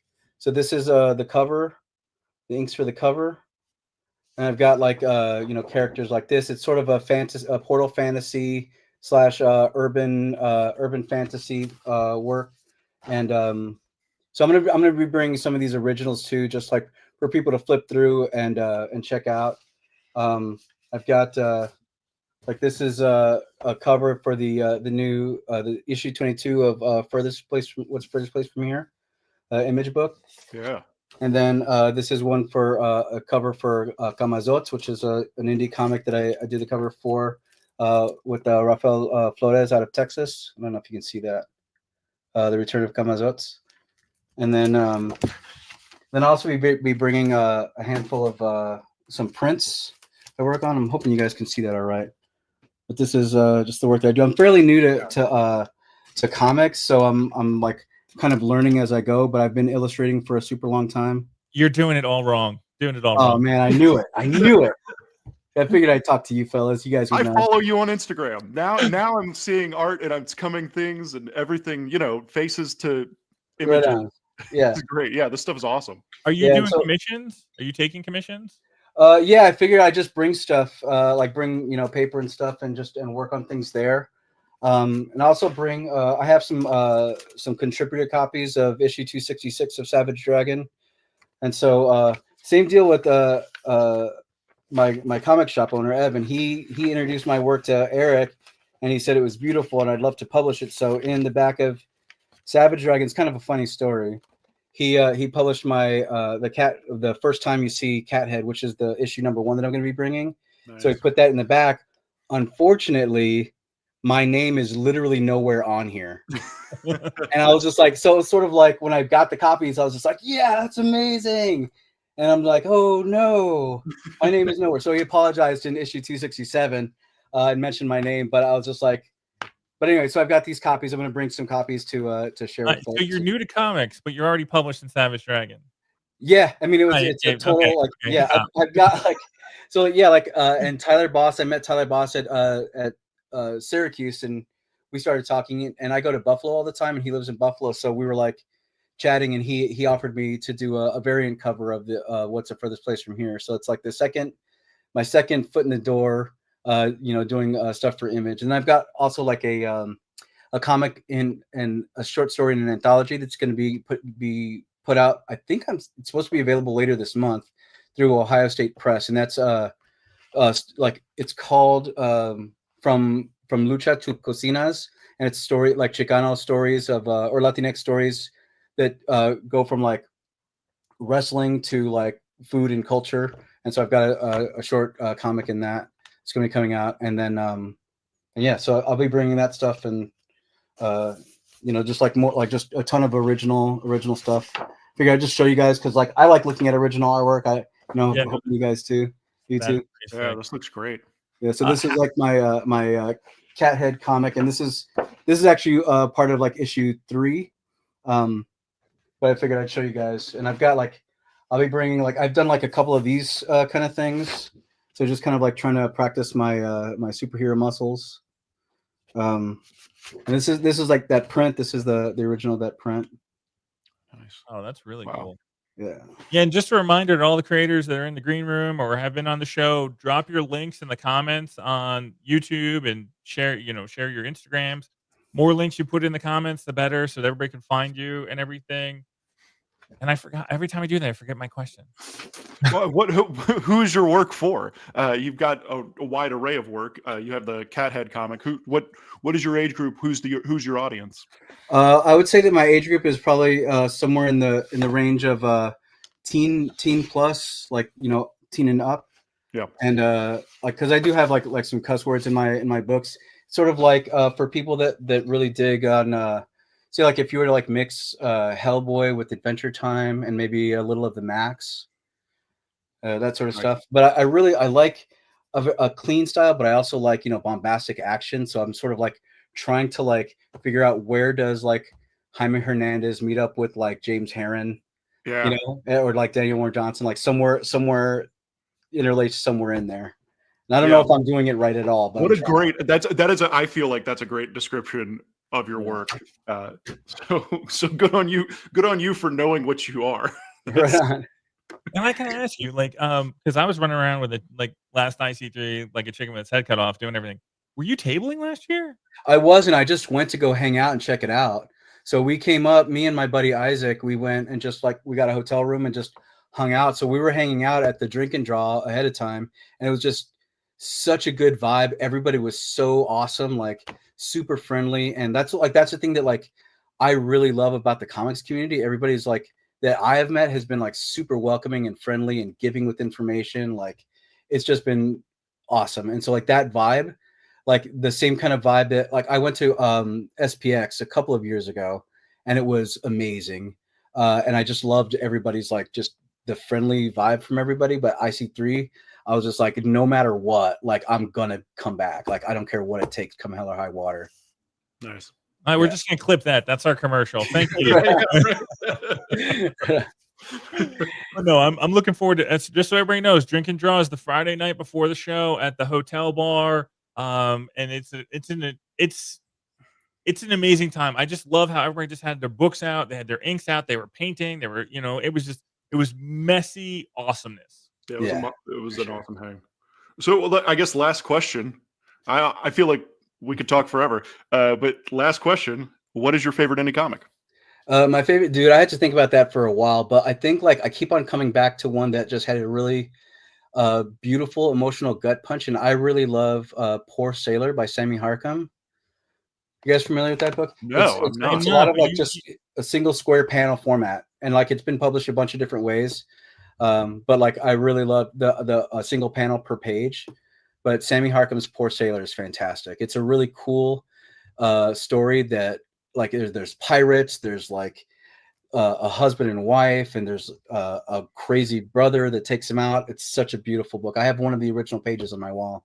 Oh, Jamie, are you writing all this down? Are you taking notes? Yeah, I just Googled it. This looks awesome. I'm gonna have to go find this right now.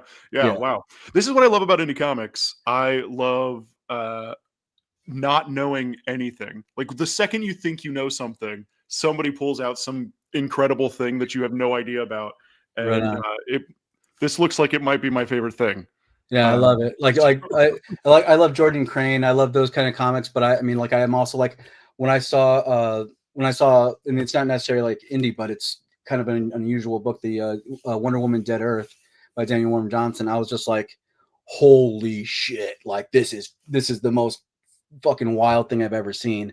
So it's just sort of like two very different worlds that I'm just like, can we?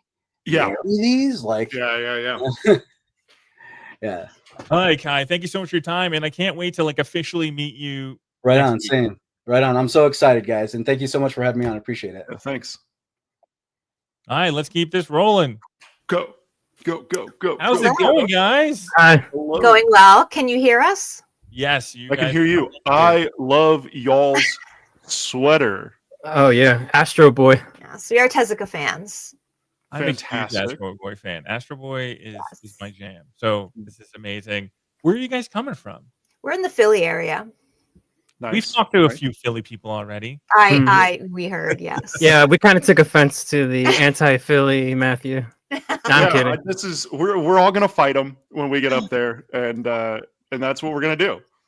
Do we have to represent Philly? Is that how it has to go? Do I have to wear an Eagles shirt? Yeah. I mean, I don't know. We don't have sports stuff. Listen, I can't wait till we get back to a time where we can just disagree about sports teams. That's going to be like my favorite time we can just do about that. But what do you guys bring into IC3? So we're longtime artists, but first-time comic creators. It's always been a dream of ours to do it. I personally can't write, but Melissa, we're married, to explain it better. So it kind of made my dream come true.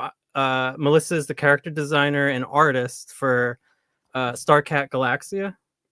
Oh, awesome. And this is an all ages manga. Yeah. So it's a magical girl space opera. And it's really a story about a hero maturing, finding herself during a seemingly lighthearted journey, and it evolves into something much deeper. Yeah, sorry, we have a microphone right in the middle. No, it's awesome. And you also have to learn to go in reverse of where you want to go for the camera. Yes. Oh, it's so awkward. This looks great. Oh, thank you. So I did do the writing, the character designs, all of the actual like sequential art, the panel work, the lettering. That's all Greg. So like I say that he does the heavy lifting for this particular project. So. And you guys sent me some bookmarks for the gift bags. So the first 100 people through the door are going to get gift bags, and a lot of creators have donated items to it, and you guys donated bookmarks. Yes. Thanks. Yeah. Thank you very much. That has Ricochet, Galaxia's sidekick. Oh, you got to hold that space up. flying squirrel. Oh yeah, that looks awesome. Yeah, the space flying squirrel Ricochet is actually based off of a real live flying squirrel pet I used to have a number of years back named Ricochet. So yeah, she comes into most of my work.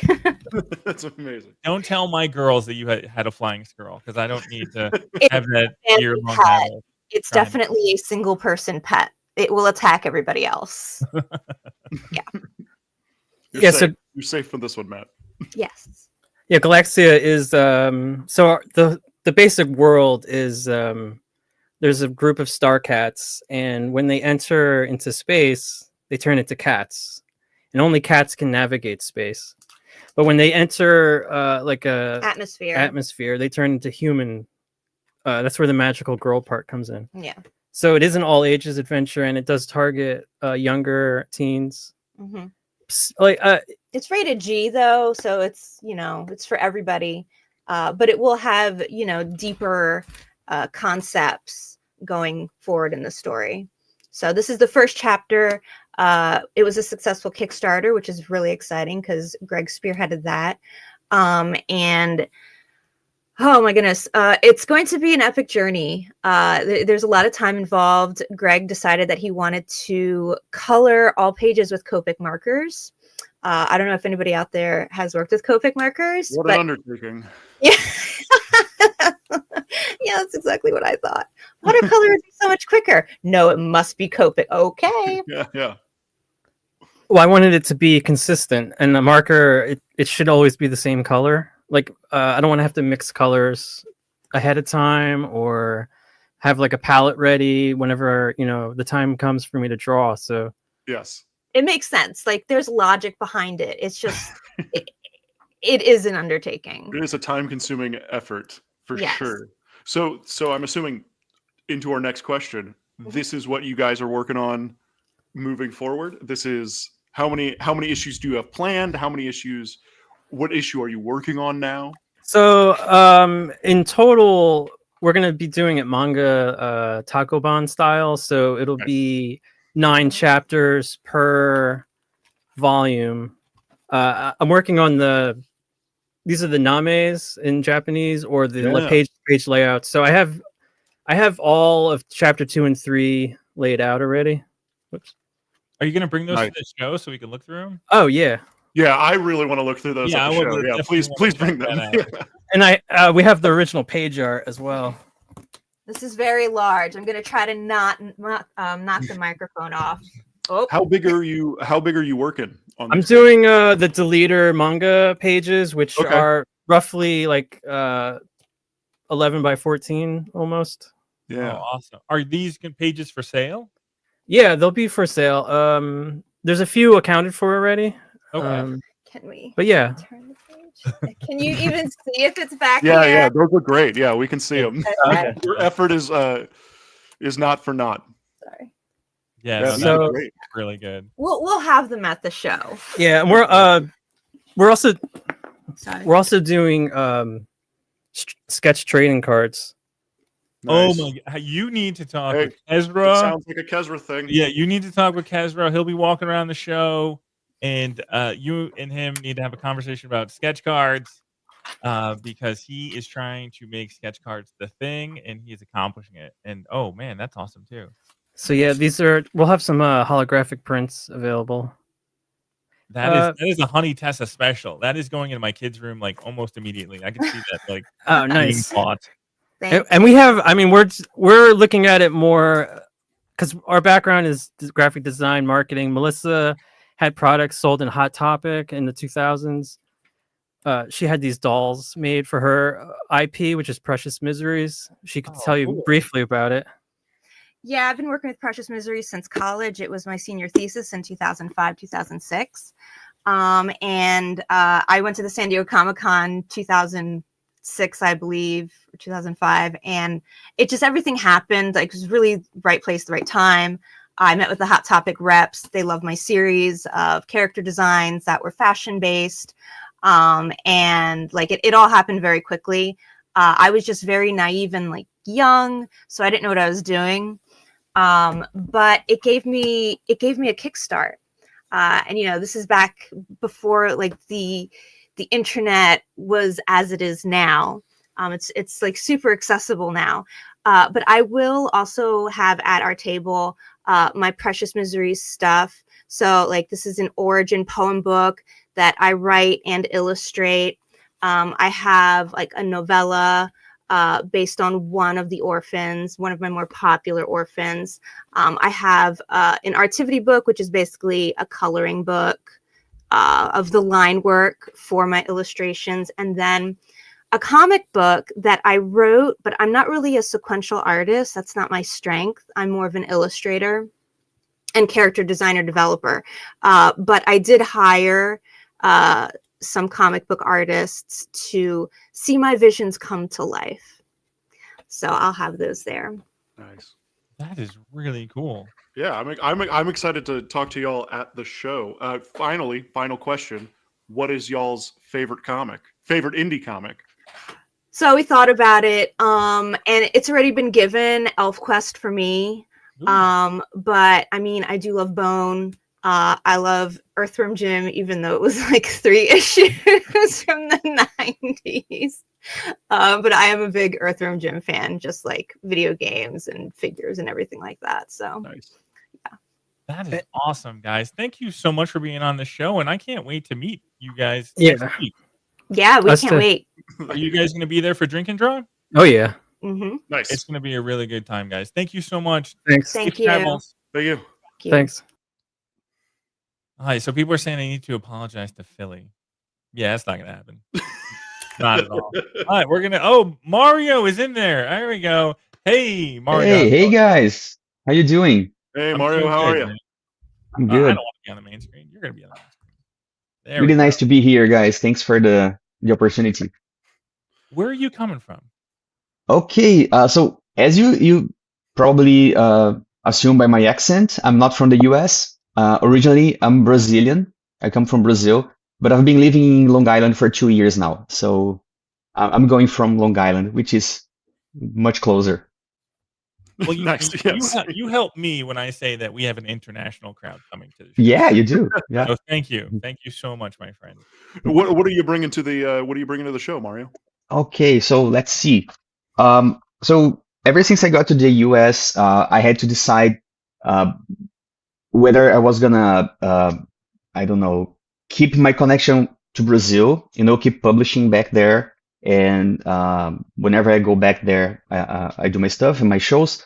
But what would I do here in the US? I mean, I didn't want to miss the opportunity to be part of the ecosystem, the universe of indie comics.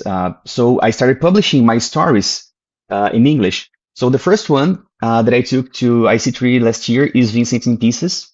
It was my only comic back then.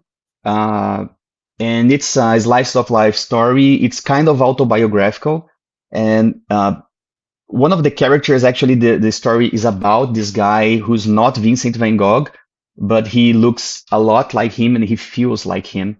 And it's about grief, hope, resilience. And there's a reflection on, like writing stories and being characters in other people's stories too. We write about people and we are characters in other people's stories too. Then we get Teardrop that I published last year. So I was supposed to take Teardrop to IC3 last year, but the printer didn't deliver in time. So, well, now it's your chance. So Teardrop is an anthology of short stories. They're all slices of life, and they are all about the rain. So it's relationships, mismatches, people missing somebody, broken hearts, and everything that happens under the rain, because of the rain, after the rain, before the rain. So it's a very wet book. Can you show us some of the interior pages, please? Sure, yeah. Oh, yeah, because your work is really amazing. Thanks, man. Let me show another page here. Yeah. And just a little tidbit behind the scenes. Mario was the final creator added to the list of last year's show. Yes. Actually, I found out that I was gonna have a table at IC3 the afternoon before the show. And me and my wife, we were on the train going to New York City. She was taking her students to an art exhibition there. And then I found out and I said, well, I need to make this happen. So we made it happen. It was an amazing time. Yeah. Yeah, no, I love those stories of like how things kind of just fall into place because your work is really good. You need to show us more pages. That's what you need. Yeah, sure. Okay, so the next one, hopefully this book will be available at the show. This is just a print, a test print of my new book. It's called Absence. It's a collection of missing pieces. It's continuing my series of stories, short stories about relationships or the lack of it. So all the stories here are about absence in some way. So there's grief, there's long distance relationships, there's people who left, people who died, people who came back. So yeah, we have some of my favorite stories in this book. Wow. Yeah. So who do you think your work is for? Who's the people that are coming to your table? Who are you trying to attract? So hopefully everybody, but specifically, I like the idea of showing my work and having my work being read by people who are not usually into comics. And this happens a lot because my work has a very sentimental, introspective, poetic side to it. So I talk a lot about relationships, psychology, dreams, things like that. So I have many readers back home that are not mainstream comic book readers. They maybe started reading comics because of my work, because they are psychologists or musicians or actors, and then they found my work and, well, this is not like Spider-Man or Batman or whatever.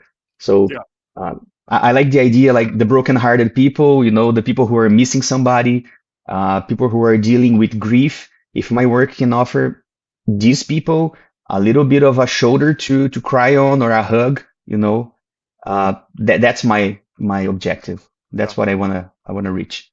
That's great. You're definitely the guy I'm sending my girlfriend to. That's that's gonna happen. Yeah. I hope she enjoys the material. Yeah, I think she will. Yeah. What are you working on next? You've got you have things like I know when it's like weird and you're in the chamber and you're waiting for your book to come in and you're like, I hope this comes out. But I made a list. I was preparing here. So I finished.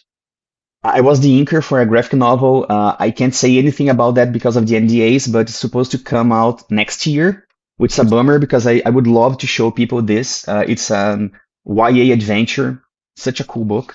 I'm also inking a cyberpunk comic for a Brazilian company. It's called Residium. It's a nice work, but I'm the inker. I'm also gonna do a YA comic with written by R.R. Rubin, which is like about weird kids in elementary school trying to fit in, and maybe something supernatural in the mix. We're starting to work on that, And then I'm starting to write my next solo project, which is an YA, kind of an urban fantasy about a girl having to decide whether she takes on like absolute power or not. So it's like about the danger of power, of having power or too much power. Nice. Yeah. And yeah, that's a lot. That is a lot. I'm tired just by saying this. Do you do commission work as well? Yeah, I do occasionally. I'm not gonna be able to do commissions for the show, but once in a while, I open for commissions. I'm gonna take to the show a few original arts, so they would look like a little bit of this. Oh, just a little bit of that. That's Yeah, like a Spider-Man, like awesome. this Nightcrawler will be available there too. Oh, these look great. This Batman. Nice. And one of my favorites, which I love to do, is working on black paper. Oh. So I like to use white materials on white paper. So Yeah, this is wow. just one of them. Yeah. That's pretty. So, Yeah. is it last question time, Matt? Are we? Let's do it. Last question time. Mario, what is your favorite indie comic? Okay, so I have to say that I haven't read much indie comics from the US, but Strangers in Paradise was published in Brazil. Bone was published in Brazil. A few things were published there. And nowadays, more recently, things that started in the US as indie comics and then they went to Image or Dark Horse or Top Shelf or whatever, they end up being published in Brazil. But then are they indie if they are published, overseas by a publisher? So Matt's got a great. My definition of indie is if the Yeah. publisher is paying for your health insurance or not. So if the publisher is not paying for your health insurance, Oh yeah. it's an indie comic book. Oh, so every single publication in Brazil is indie. So everything's in Yeah, exactly. yeah, we don't have that. So I know it's this book actually is from Image, but Street Angel This is independent. Jim Rugg is coming to the show. is independent. He's So yeah, and I'm taking the book for him to sign. I got to know. Talking about Street Angel because when I was first starting doing what I say it's my work in comics, my solo work, my authorial work, I got in touch with so many Brazilian comics that were amazing, independent comics, and I got to witness as a reader, as a fan, the rise of Fábio Moon and Gabriel Bá in Brazil. So now they are superstars, and I got to read their first independent books, which were amazing, and they were they brought a lot of inspiration for my work. And then I got to know Adrian Tomine, Craig Thompson, Terry Moore, and there's so many great people, but I have to give a shout out for my Brazilian friends. I mean, all of Brazil's indie scene is amazing, and I dare to say that the indie comics we publish there are next level. They are amazing.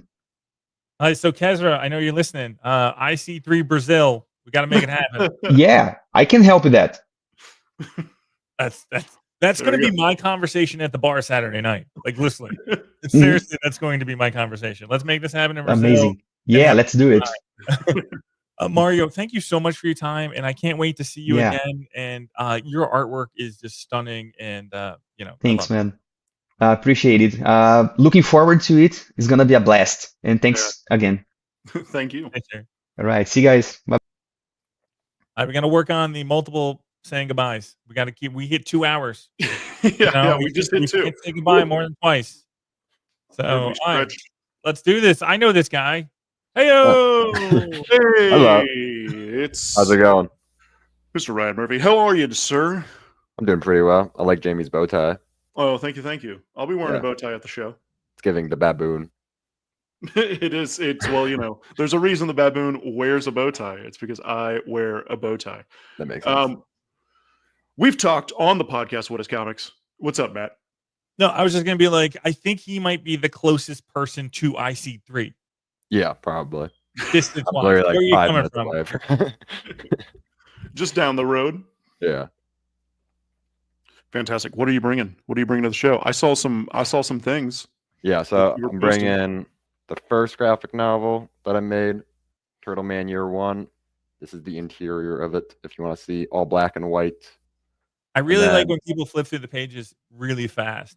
Yeah, or I can, I can give you a more. Let me find Show us your favorite page from Turtle Man.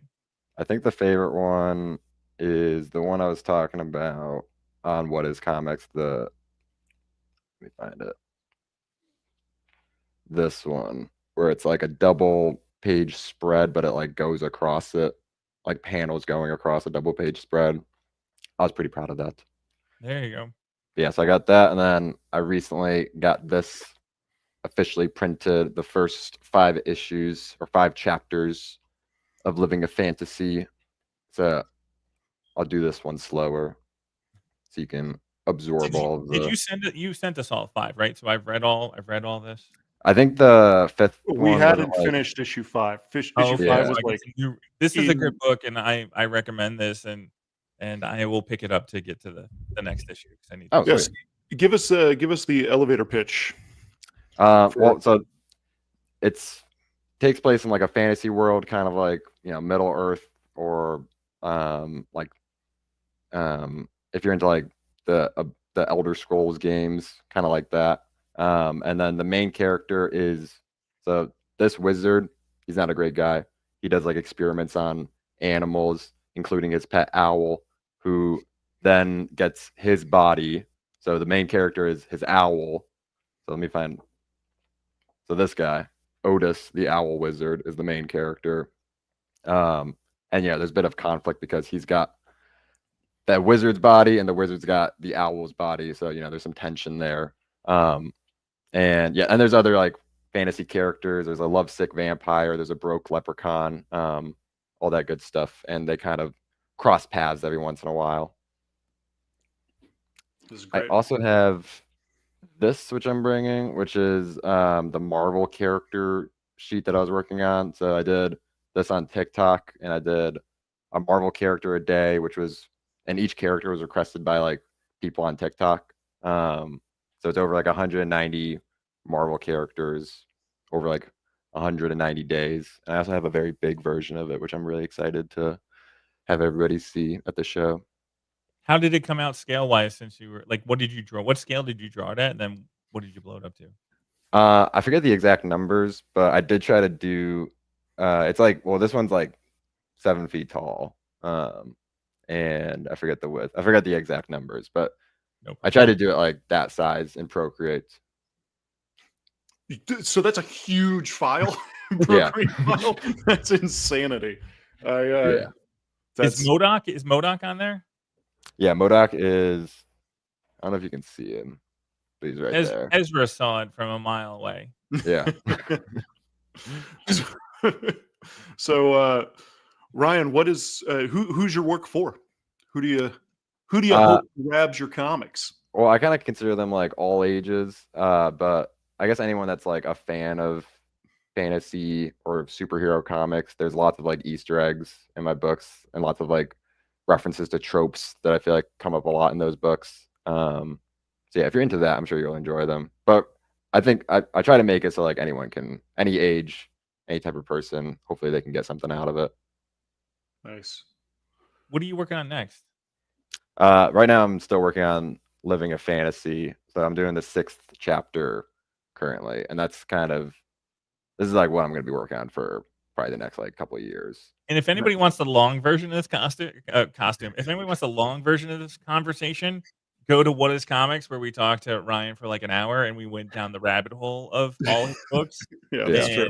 I'm really blown away with what he's working on story wise. So definitely stop by his booth, check out his book, and sorry for cutting you off. I just figured I'd. Oh no, yeah, you're good. Yeah, definitely check that out. That was a lot of fun.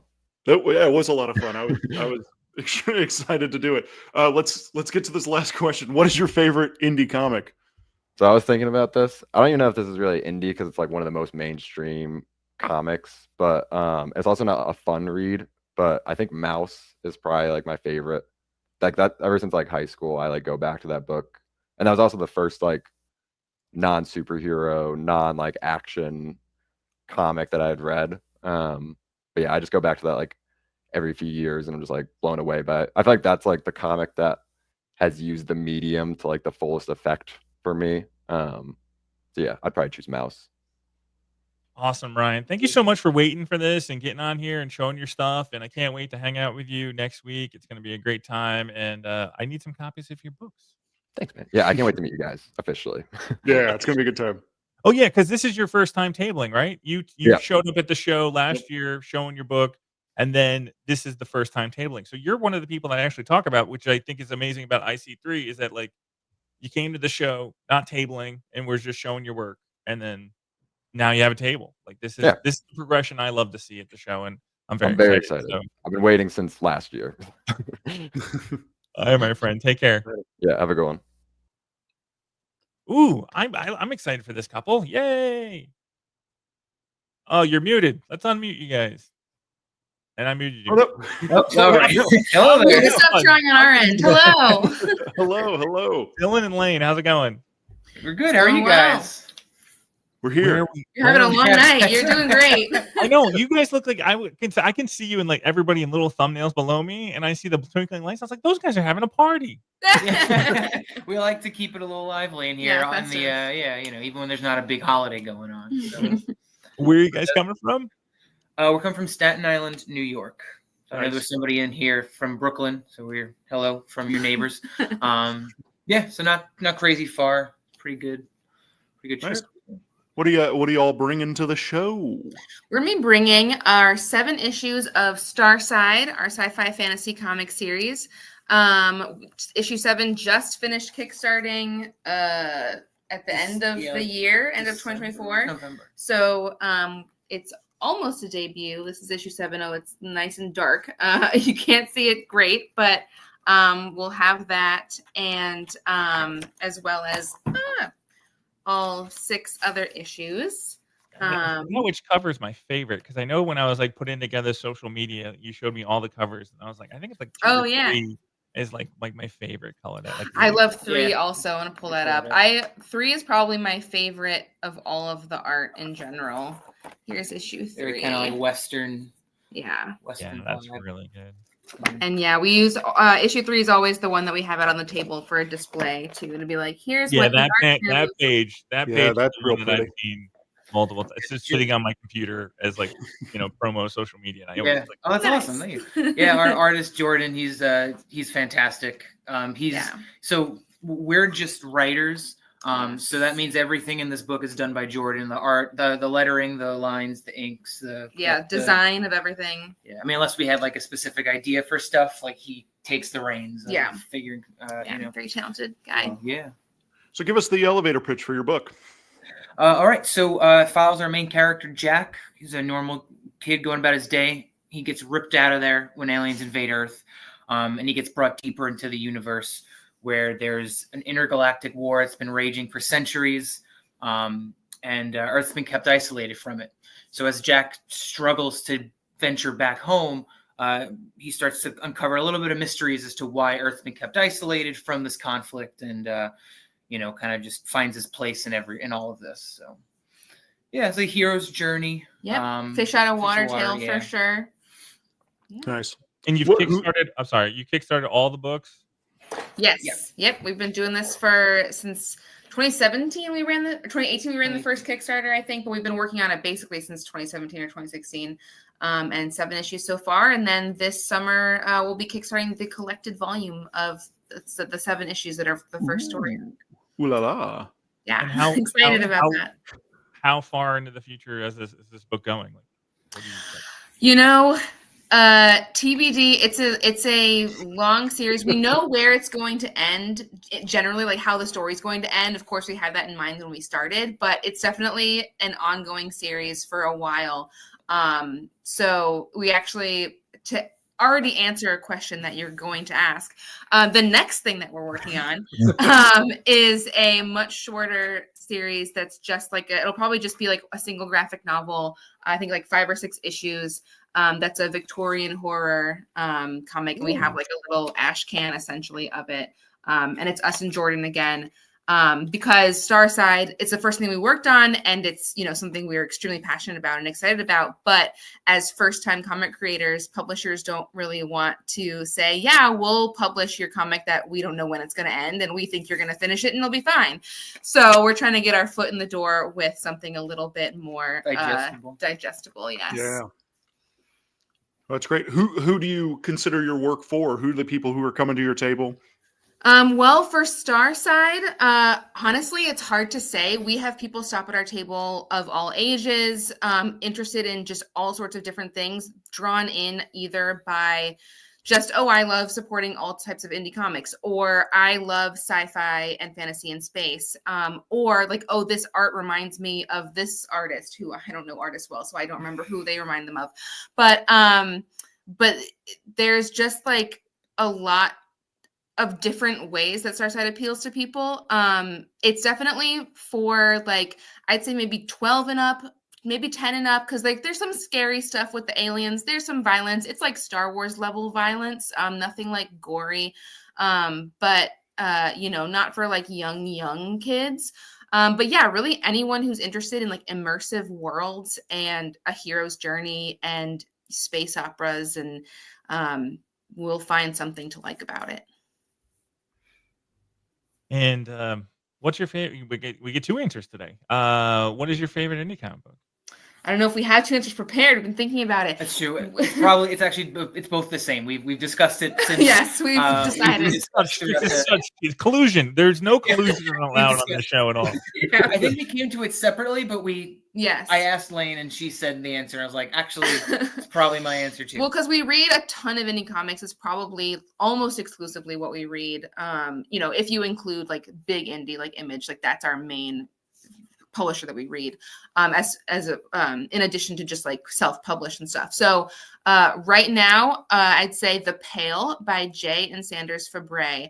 And I especially want to shout them out because they are about to launch a Kickstarter for Volume 2 of The Pale. So it's the PALE, as in like Beyond the Pale. And it's about an FBI agent who happens to be face blind, who goes to Arizona to work with the local law enforcement to investigate these mysterious murders that have happened. And there is a sort of supernatural element to it. And it's just like really well written, great art, and just so intriguing. And I'm really excited for more from them. They're just great people as well. So The Pale by Jay and Sanders Fabre. That's awesome. And you guys just started a trend because earlier another creator gave props to another creator that has a Kickstarter launching. So this is why I love the indie community. It's not a competition. We're all doing this together and we can all support each other, and you guys are amazing. Thank you. Back at you. Yeah, really appreciate y'all putting this all together and getting us all together to talk about this. And we're really excited for the event too. We loved last year. It was one of our favorite things we've done. Yeah, no, this has been what this is doing is it's basically making Jamie and I make a checklist of like things we want to buy now. I bet. I've added to my reading list as well as this has been going on. All right, guys, safe travels, and we'll see you in a week. Thank you. Thank you so much. All right, see you guys. All right, so this gentleman, I'm very excited to talk to.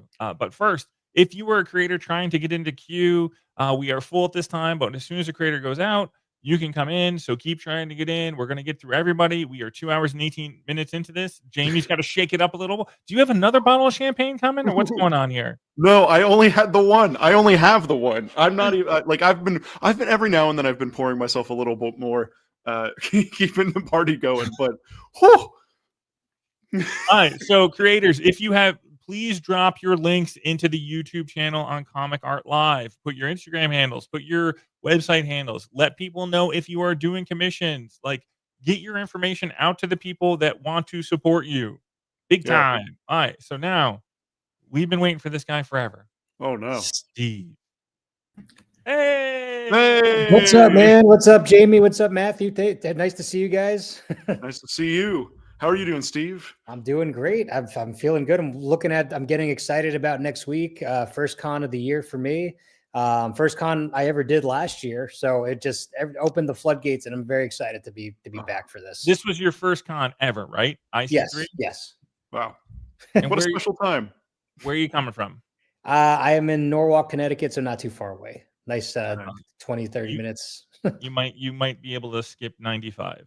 Yes. Oh, possibly. All those people come from Staten Island. I'm like, oh, I'm so sorry. Oh, yeah, it's rough. It's rough out there. But no, you were one of the people that I'm like very excited about because the part of IC3 that I love is I love being on your timeline for just a blip. Like last year, this was the first show that you ever did, and then I got to watch you on social media do all the shows afterwards and be successful. And now you got new books and other things, and I'm not gonna speak for you, so you tell us what you're bringing to IC3 this year. So I'm bringing all my. So I do horror comedy comics. So I'm bringing Slowpokes, which is fast killer sloths. As you can see here, there's my head there being decapitated. Yeah. So last year I came home and I think my wife had a koozie. Yes. And I was like, where did this come from? He's like, oh, we got it from somebody at the show. And it's the sloth koozie. And I'm like, oh my God, this is amazing. I didn't even know it was there. So yep, fast killer sloths. I got Slowpokes 1 and 2. I also have the official Slowpokes shirt done by Vertebrae 33. Awesome. Nice. I got Zombie Date Night, which is what makes a blind date more awkward. Zombies, of course. So I love that cover. That cover's really good. Thank you for that. I'm doing Ex Machina, which is a Christmas comic, Santa fighting robots in the future. And then Foulmouth, which is a demon-possessed superhero who gets your powers from cursing. And I think that's the book that put me on your radar. You did a Kickstarter for that one. Yes. So yeah, I've been very lucky to be able to do these indie horror comedy titles. I'm running a Kickstarter for Zombie Date Night 2 right now. So yeah, just getting back into the thick of it. So give us the elevator pitch. Somebody comes to your booth. What are they going to get? What are they going to? You're going to get blood, guts, horror, comedy, ridiculousness. I mean, fast killer sloths. I mean, that's all you need to know for what I bring to the table. The name's the pitch. It really works. Yeah. And it's so funny too, because ever since that was my first comic, the Slowpokes, I get sloth gifts now. So I get I've got sloth socks, sloth. Somebody commissioned me as the Tiger King, but it's the Sloth King. Just all the sloth ties, all sloth toys, all different things. But yeah, only it was killer $100 bill. That's I think that all the time. I'm like, man, just name it $100 bill, and people start giving you $100 bills. My favorite thing during the Kickstarter is I told my parents that like I adopted, or like I told my parents I was like, oh, I'm having a kid, and they're like, what? And I adopted baby sloths through a charity, and they were like, oh, stop doing that. What are you doing to me? That's fun. That's amazing. What are you working on next? So like I said, right now, doing the Zombie Date Night 2 Kickstarter. I'm doing that. There will be more Slowpokes in the future. I'm working on a werewolf comic at the moment, putting my little twist on it. Should be out by next year, hopefully. Just a little bit of everything. Nice. Who is your work for? Like, for the sickos, as I like to say. But no, people love horror. People love comedy. I like to think, when you would go into Blockbuster back in the day, and you would see these great horror, art on the VHS boxes, and you're like, oh, what is this? Like, what is The Dentist? What is Ice Cream Man? What is this thing? And then you'd watch the movie and you'd be disappointed. So for me, I want people to look at the great art, but then also be like, you know what? That was actually not that bad. That was a pretty good comic. And I just feel like horror, there's a lot of horror out there, but there's not a lot of horror comedy. So I want to bring that to the table when it comes to indie comics. That's great. Well, we're definitely gonna have you on the longer podcast, because Sure. I love talking about horror in comic books. Jamie makes fun of me a lot about it, but I also think like comedy as well, is how you do comedy in comic books and in horror comedy in comic books. I think it's tough. I don't think it's easy. So I want to have a longer deep dive conversation. Let's do it. I'm down anytime. So let's keep going. I know. I give you a lot. Favorite indie comic book. So I actually brought it right here. I love that everyone brought their thing. Stray Bullets. I am currently doing a read through of Stray Bullets. I only ever got halfway through, and I was like, let me Let me change that up. So, well, we're gonna let Steve talk about it. No, it's fine. No, Straight Bullets is excellent. It's I remember reading Wizard as a kid, and I was like maybe 12, 13, and I saw the covers for these, and I was like, what is this? Like, you always are used to superhero comics, Spider-Man, Batman, and then you see that, and then you start reading, and I'm like, this is such a different thing that I've ever read. And that kind of opened up the floodgates for other indie comics. And then I also am enjoying, I think my latest favorite indie comic is Beneath the Trees Where Nobody Sees. Oh yeah, that's a nice hardcover. Yeah, that's an excellent just horror title, and just to make it cuddly animals is, I love that stuff. So it's great to see that out and about. Steve, thank you so much for your time. Appreciate waiting in the queue. I know everybody's been waiting a long time, but we're going to get to everybody today. If you're still trying to get into the queue, once Steve goes in, try to click in. We'll get you in line. We'll get you on the show, and I will safe travels to you because you still got to drive on 95 for a little bit. That's true. Yes, you know how Connecticut drivers are. And I will see you next Saturday. See you next Saturday. All right. Have a good night. Bye. Let's keep it rolling. Cool. Steven is coming to the table. How's it going, my friend? Good. You? I'm doing well. Steph, where are you coming from? Montreal. Oh. Our second Canadian. Yeah. So it's going to be like a 6-hour drive, I guess. Yeah, it's not too bad. Like it's because I live like 45 minutes east of the show. And it's just a straight drive up for me to Montreal. And I've been talking to my wife about making like a summer trip up there. So I'm going to talk to you about some what we should do. Yeah. What are you bringing to the show? I'm bringing a few of my own books. I have my whole series, Zombie Commandos from Hell, which is like a mix of sci-fi, horror, and a bit of humor. I can show you some of the interior art. It's a big slugfest. Nice. Oh, awesome. So there's lots of action. There's a like a detailed story, but a lot of the action is in the forefront. And I'll also be bringing my cyberpunk series, Renegade XL 900, which is very much like a 2000 AD comics. Like has a Judge Dredd feel to it. Oh, cool. Yeah. Judge Dredd, RoboCop, all that stuff. So it's a cyberpunk, but like a grittier style. Yeah, that's great. Thanks. And give us the elevator pitches on these books as you're going through. Just so we can, yeah. Oh well, going back to Zombie Commandos, basically it's a story about humanity's last war. So the Mother Nature is sick of humans, so she makes a deal with the devil and gives devil access to all the human dead. So the zombies have access to the person's memories. So they speak, they drive, they use guns. So they're quite a menace. And the survivors are having a hard time because they were already infighting together because it's a post-apocalyptic world. There's no governments. It's all raiders and gangs and cults. Whereas Renegade XL 900, it's the story I wanted. It's the closest thing I've came to doing a superhero comic book. It's a guy who wakes up with these cybernetics on him. He doesn't understand why, so it's like a kind of a quest to understand what's happening to him, but he's driven by a quest. And there's a cult building up around him as he cleans up the slums, because on his way there's like street gangs and stuff, and he becomes like a local hero, but he's driven. He doesn't know why, and some secondary characters pop in and help him on his quest. Can you hold up that cover again? Oh, can you hold up that cover again? I really like that. Oh, cover.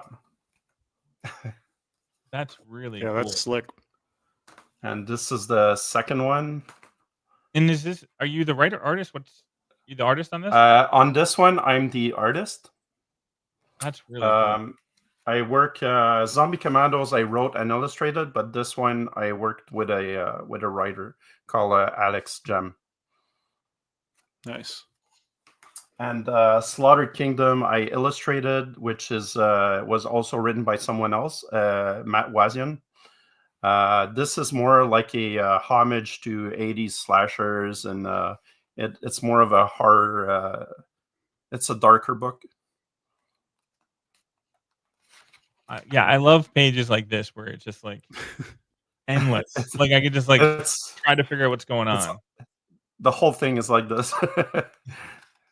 Oh, there's a bit of a column here. That's really cool.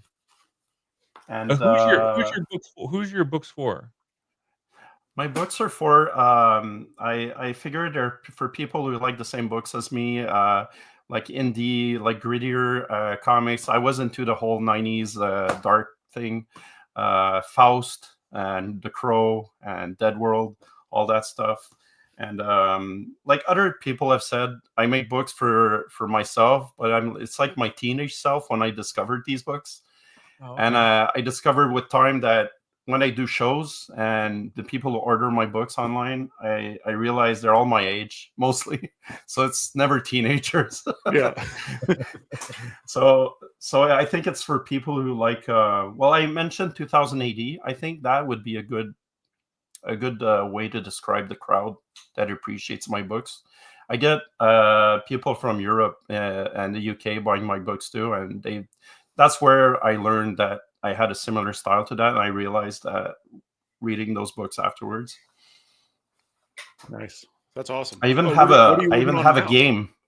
Oh wow, that's cool. I made a game based on my series. That is very cool. I'm always interested in guys who are like trying to figure out little like the things around the comic to sell. Yeah, that's awesome. What are you working on next? Right now I'm working on a book called Falcor. It's my second.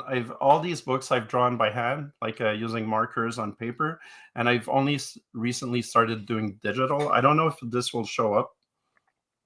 Oh, it's kind of bright. A little bright. It's too bright. Yeah. But this is that's better. We'll have to see it at the show. Bring it over. I want to look at it. Yeah. This is an ambitious project that I'm working on right now. I'm also putting together 2 anthologies. I've put out 2 anthologies before. I'm starting the crowdfunding for the 3rd one at the end of the month, and another anthology at the end of the year, which I'm doing. I teamed up with another local publisher. Nice. And definitely drop your links in the YouTube comments below so more people. Oh yeah, I've done that. Okay, no, that's cool. Are those records or comics behind you? It's all comics. Oh, it's my entire collection. I have like it spans like both sides. I counted. I moved here last summer in this new house, and moving books is hell.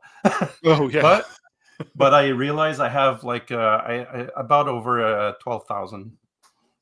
Wow, that's a lot of books. That's a lot of books. The one tip that I have for people: the older you get, the shorter your comic book boxes need to get. So yeah.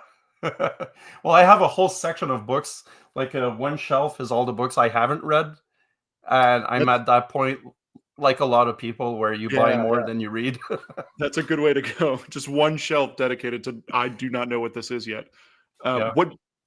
So you have this massive collection. What is your favorite indie comic?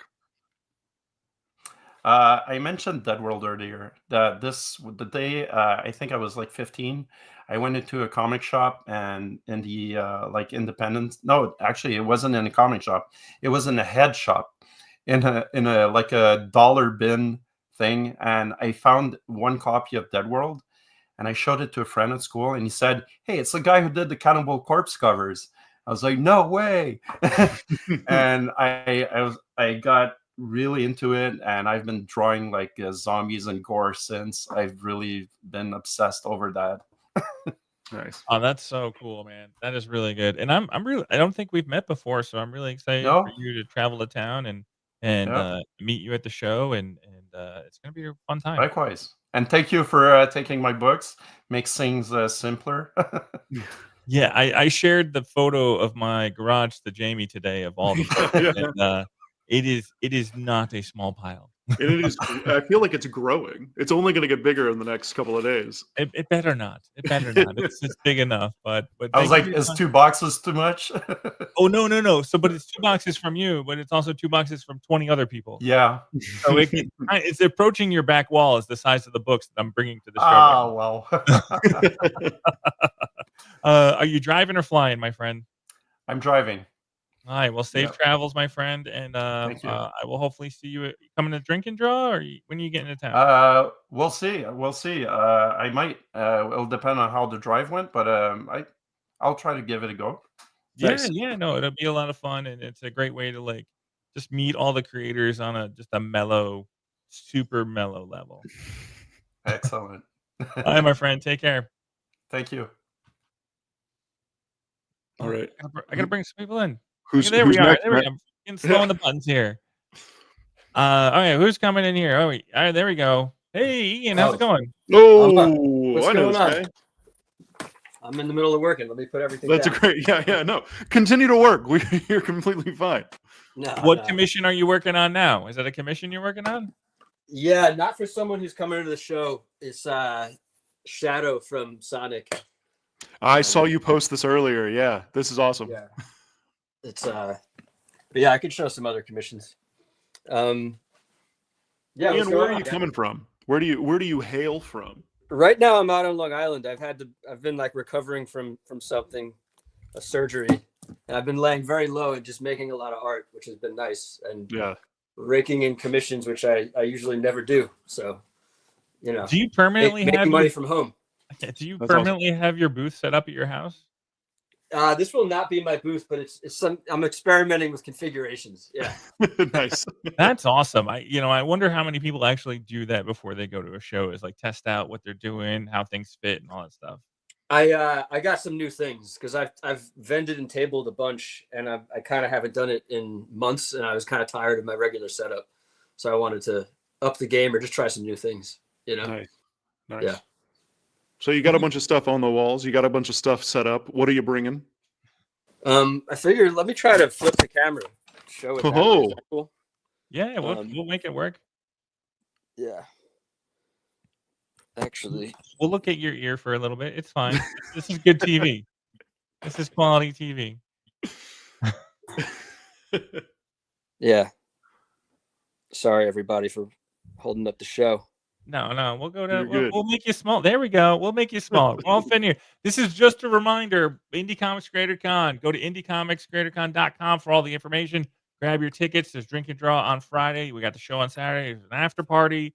Lots of oh, look at that! Producer Bill is still working. Producer Bill is still here. 175 creators coming to town. We got panels all day. We got some portfolio reviews. Free parking is the key.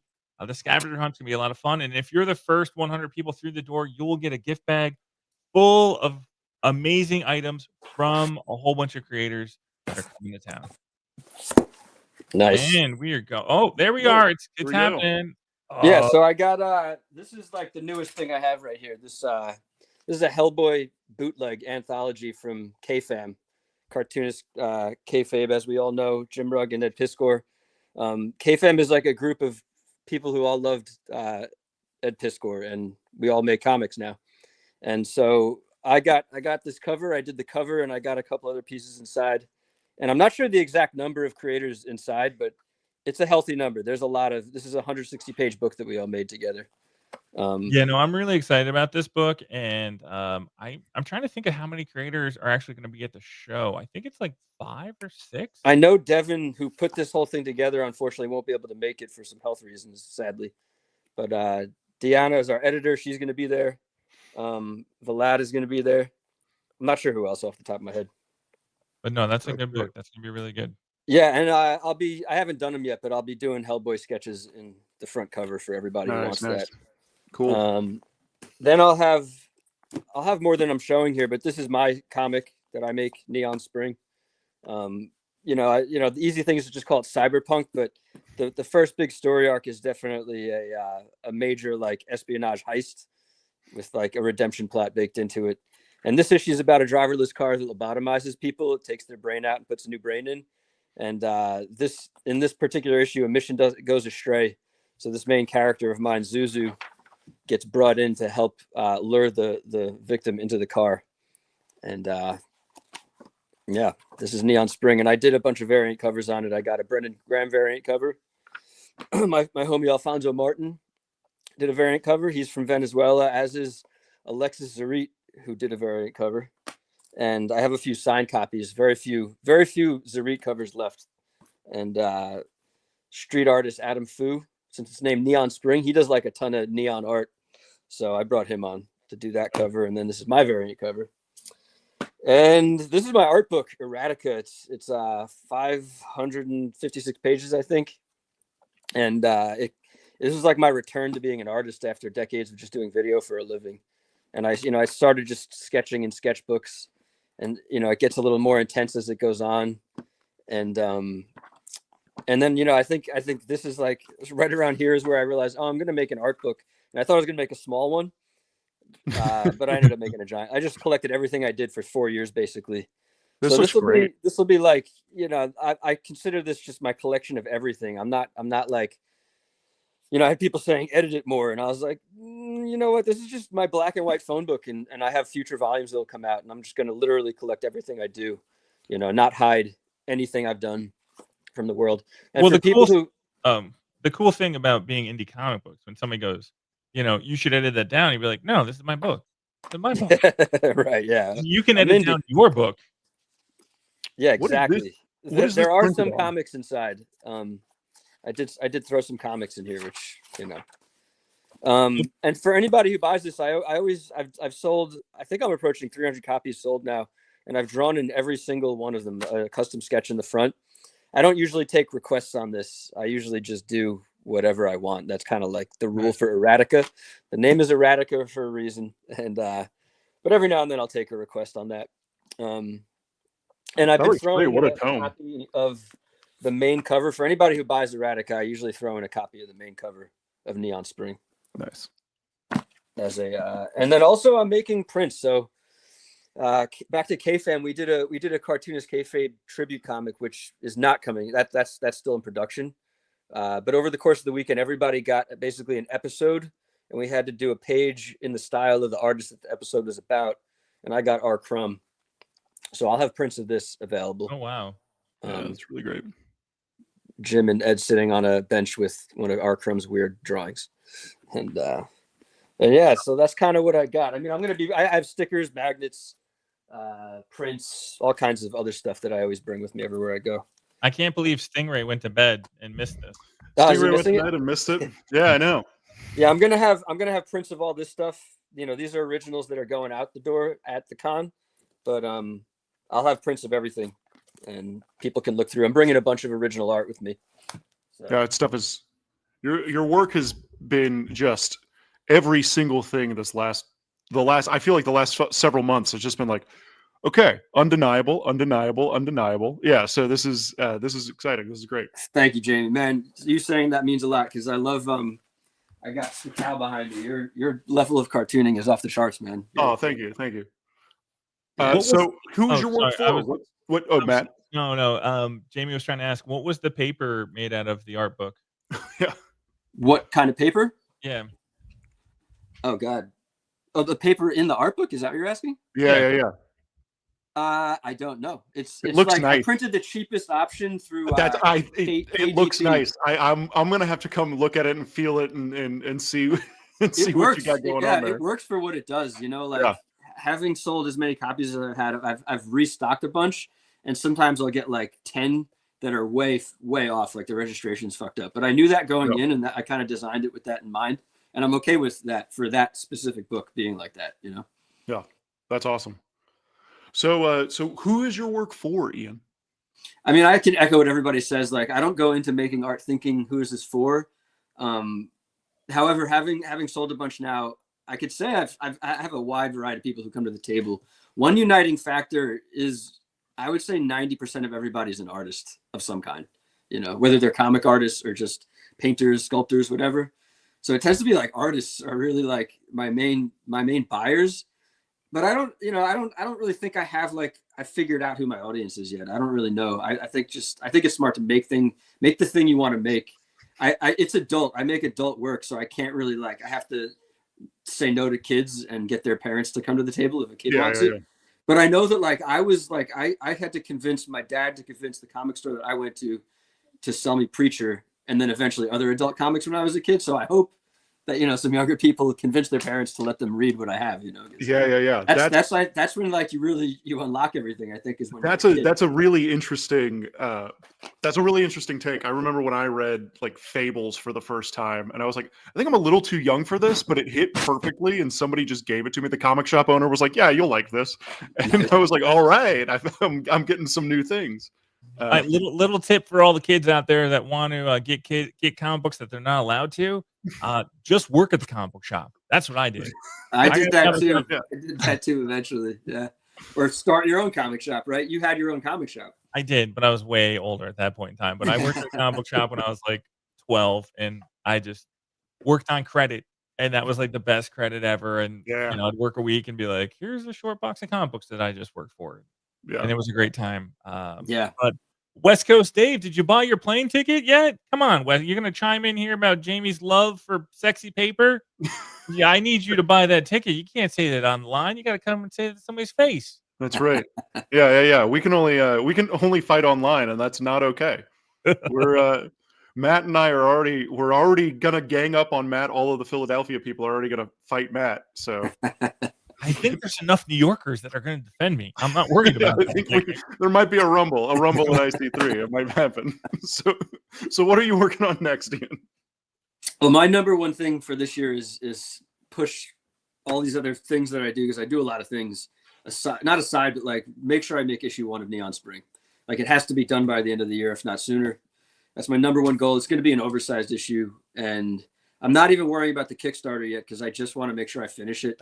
I know that we can be kind of unrealistic with our deadlines sometimes, and I'm just being realistically I can finish an issue, and then try to crunch the time and make more issues and keep getting quicker and quicker with it as I go. But that's really as it's crazy watching everybody that's been on tonight. I'm so impressed that everybody's been able to. A lot of people I know, I thought they had 1 or 2 books. I didn't realize they had already made so much. Fuck, I really got to get working. Yeah. Focused. Oh, that's awesome. Yeah. Do we have a favorite indie comic book? Bone was the moment where because I started with newspaper comics and then Jim Lee and superheroes and Spawn and Image and everything. But I remember seeing Bone. I was like, what the hell is that? And that was the first moment where I started branching out, and simultaneously Cerebus. I got really into Cerebus in high school. But I'm a huge Cosmic Lion fan. I read Rose. I read issue 2 last night, or book 2. And I don't want to shout out. If I start shouting out Cosmic Lion people, I don't want to leave anybody out. So I'll just leave it at Row for now. But I love everybody over at Cosmic Lion. They're all incredible artists, individuals. Eli's obviously, Eli Schraub, the founder of Cosmic Lion, is the man. He's awesome. And everything they're doing is just really exciting. It's such a diverse group of not just people, but we woke Stingray up. Oh, we woke him up. He came back, and can you show that picture of? Yeah, absolutely. Into the big screen again. I'll just show it this way this time. I'm embarrassed to admit I didn't know this character. I had to research the character. But yeah, that came out awesome, man. Yeah, I really like the concept on that. So. Super great. Yeah, I've been doing thumbnails for these commissions. I'll do thumbnails and let the buyer choose, and then maybe renegotiate price depending on which thumbnail they pick. That's nice. Yeah. Well, this will be your second IC3. Safe travels, and I can't wait to hang out with you this weekend. Yeah, I can't wait. Last year was incredible. That was one of the best experiences I had last year, just period in my life. So looking forward to it, guys. All right, man. Take care. All right, let's keep this rolling, man. We are close to 3 hours. We got to shake out. We got to stretch out. I'm going to ask Comics Tropes what we do at the hour 3, but let's bring people on. Joey. Oh, we got to Joey. Let's unmic Joey, Matt. How you guys doing today? I'm doing How are well. you? How are Good. you? I'm good. Thank you for having me. Really appreciate you guys having us here. I appreciate the event you guys are throwing. It's super awesome. I came last year as just a guest, and this year I got a table, so I'm super excited. Nice. I love that. I love the guest to table story. I think that's always the best. Joey, where are you coming from? So I'm a Jersey native, but actually for the past like almost 10 years, I've lived in the Boston area. I came here for college and been implanted here ever since. What's worse, Philly or Boston? I mean, I love Boston, so I'm going to say Philly 100 times. Not the biggest Philly fan. I know there's some beef in your chat right now over Philly, so I'm not going to add too much fuel to the fire, but definitely a Boston guy. What are you bringing to the show? So I am bringing my first and so far only graphic novel, New Mafia, as you can see with my banner behind me. So New Mafia is basically a love letter to all the different things that I grew up on. So, you know, me personally, I grew up on Spider-Man just as much as I grew up on Naruto and other anime properties like that. So I'm really inspired by the Japanese and American soul of comics. New Mafia, though, is a crime book that's very, very inspired by One Piece and like Red Hood and the Outlaws, for example. So it's got that dual element. And basically, Kane's our main character. He is on a quest to make his own criminal organization from the ground up and take over the world. Just so happens that his dad is like the guy who owns the world. So he's going against the grain there. Can't be working with Daddy Dearest. So he's going against all odds, trying to make his own criminal organization work. And he's also a demon. So there's lots of different elements of the book, supernatural elements, crime elements, magic elements, a lot of different things that I grew up on and was really inspired by. You've got some pages bookmarked. Do you want to show those off? I do, yeah. So one thing I want to show about like the Japanese manga element. So like, for example, this is not something you see as often in American comics, like this type of really cartoony response to different things. That's part of the comedy element. Obviously reading the page will give you a little bit more of the context, but that's one of like the cartoony elements. I've got one of the splash art pages with our magician characters here doing a little bit of a magic show, a little bit of inspiration about like Zatanna, for example. And then one more page back here that I've got bookmarked. Some really nasty action with a little bit of like JoJo's Bizarre Adventure going on with the discoloration. Nice. So yeah, lots of different inspiration there. It's also a full spread cover as well. So it's got the whole gang on there. Nice. That eventually you guys will meet as you read through the book. That's great. Well, who is the book for? Who are you trying to attract? Who you're trying to get to read? Yeah, so the book is for people like me, honestly. I think there's a lot of people in this generation. I'm 28 years old, so I think there's a lot of people my age and even younger now, probably more so the younger crowd, who are growing up on both those American elements and those Japanese manga elements. I mean, we all know that manga is like growing in popularity in the US at an insane rate. So I really do think it's like the future. And surprisingly, the big two have been catching up on this too. I've been seeing a lot more like manga-esque elements in Marvel and DC books. So yeah, I mean, it's stuff that I love. So that's what I want to write, stuff that's inspired by both. Yeah. Nice. No, we've been having this conversation about manga and traditional like American comic books, and I think it's more of just a perception. I think we just need to all call them comic books, you know, and just because like people are like, oh, doom and gloom comics, and I was like, well, manga's selling a buttload of comic books, so there is no doom and gloom. We just got to change. Americans just need to change the perception and be like, hey, this is what we're doing. Yeah, I think it's an interesting point because like I don't want to call this a manga because I don't want to be disrespectful to people who do manga in Japan, but like it is ultimately this the same genre, the same type of thing. But there's definitely a different vibe when you talk about American comics versus a manga. I think manga could be a lot more lighthearted. There's definitely a more similar style, but American comics are so great because there's so much diversity. There's so many different types of stories. Not to say there's not diversity in manga, but I think you kind of might know what I mean. But yeah, I think it's all great. It's all stuff to be inspired by. It's all a melting pot, just like the US. So yeah, no, that's the thing about indie comic books. Indie comics are a spectrum, and whatever genre you want to create, like there are readers out for you. So yeah, no, this is the conversations that we're gonna have at the show. Awesome. Can't wait to be a part of it. One thing I would like to shout out, if it's cool. So this is a 226-page graphic novel for my first book. I went for a real big one. But I do have the first 44 pages on my site for free. I've had that since publication. Oh, nice. So if anyone wants to check that out, I did drop my website in the chat. First 44 pages for free because I'm up and coming and I want people to have a taste of my work before they go ahead and invest in the whole thing. So just wanted to throw that out there. Oh, definitely like do like an Instagram story or an Instagram post and then share it with tag us and then I'll share it and we'll get that out to everybody. And we can even like probably I don't know, we'll promote it more so people can read your stuff. Really appreciate that, man. Thank you. It's great. Oh, what are you working on next? Are you working on more New Mafia? Is it? Yeah. So New Mafia sequel in the works. I'm also working on 2 other in-universe but like unrelated characters. Not to give too much away, but one character is going to be a speedster type character. Really excited to work on his things. I think there's so many interesting things you can do with a speedster outside of just like their power set. Really reminds me of like Superman, where some of the more boring Superman stories are where he's just being really strong, but dealing with the more human elements of his story is what's more interesting. So I think that's going to be a really cool one to work on. And then I'm also working on a bit more of a Nightwing-like character, so powerless but still that do-gooder type characters. So those are gonna be the type of characters that are gonna eventually fight against the New Mafia, because this is definitely more of a team of like villains and anti-heroes. Nice, So nice. gonna pit them against each other at some point. That's great. And what is your favorite indie comic? So of all time, I got to go with Hellboy. I mean, I definitely have like a big thing for Christian lore, especially when it comes to demons. I grew up Catholic, so I'm really interested in like the fictional side of all that, or who knows, maybe not so fictional side.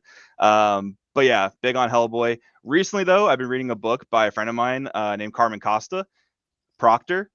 His book is super cool. For one, the artwork. I mean, this is an alt cover, so this Christmas theme alt cover I think is super dope. So I wanted to give him a shout out. He's been helping me a lot with some different things. But yeah, all time I would definitely say Hellboy, and in the short term, Proctor is really, really cool. Nice. Awesome. Joey, thank you so much for your time. Safe travels coming to town, and I can't wait to meet you at the show. Appreciate you guys. Thank you for your time. I'll see you there. Thank you. Okay, I'm just not gonna lie. Eli Schwab, he's last in line, but the dance party that he was having, that I could see and nobody else could see, was I almost couldn't handle it. I almost had to like dip out of this right now. But no, if you're a creator still trying to get in the queue, click the link, get in there. We're gonna listen. We're gonna talk to everybody until the words don't come out of my mouth and I pass out and Jamie runs out of champagne apparently. Can we take a quick break, like a little stretch break? You can go stretch, and I will talk to Adam. That's what I'm going to do. Can we do that too? Like, I want to keep talking. I want to keep ending. All right, well, you got here. He's here. Oh, I'm sorry. We got to keep talking. Whoa! What's up, Adam? How are you doing? Good. How are you guys? Doing well. I'm doing well. Matt, are you doing well? Yeah, I'm here. I have that ergonomic seat that I do not have. Where are you coming from, Adam? I'm out here in Santa Clarita, California, guys. How are you guys doing? Ooh, coming all the way from the West Coast. We've got a few West Coasters coming out, and I'm excited to have more West Coasters. What an awesome shelf you got back there. Oh, thanks. Just part of the collection, the fun stuff. Yeah. What are you bringing to the show? Lots and lots of stuff. I will have the new version of Relic Hunter, which is the 2nd edition printing. I'm completely sold out of the 1st edition, which was really awesome. This has the Simon Bisley pull quote, and our awesome friend Steve McCardle also gave me a great pull quote back here.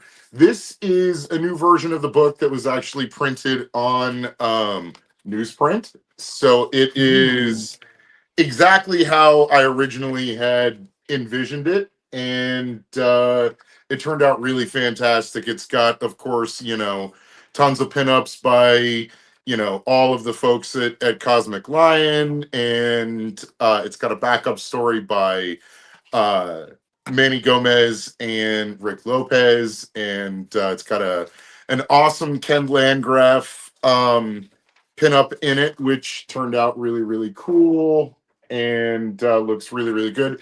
And it's got Kevin Catalan back cover. So nice.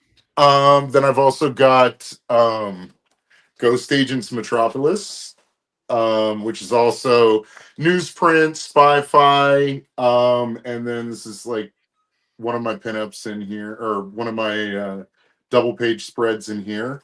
Yeah, because you're going to be at Cosmic Lion Island, right? I will. Yeah, I'll be at Cosmic Lion Island.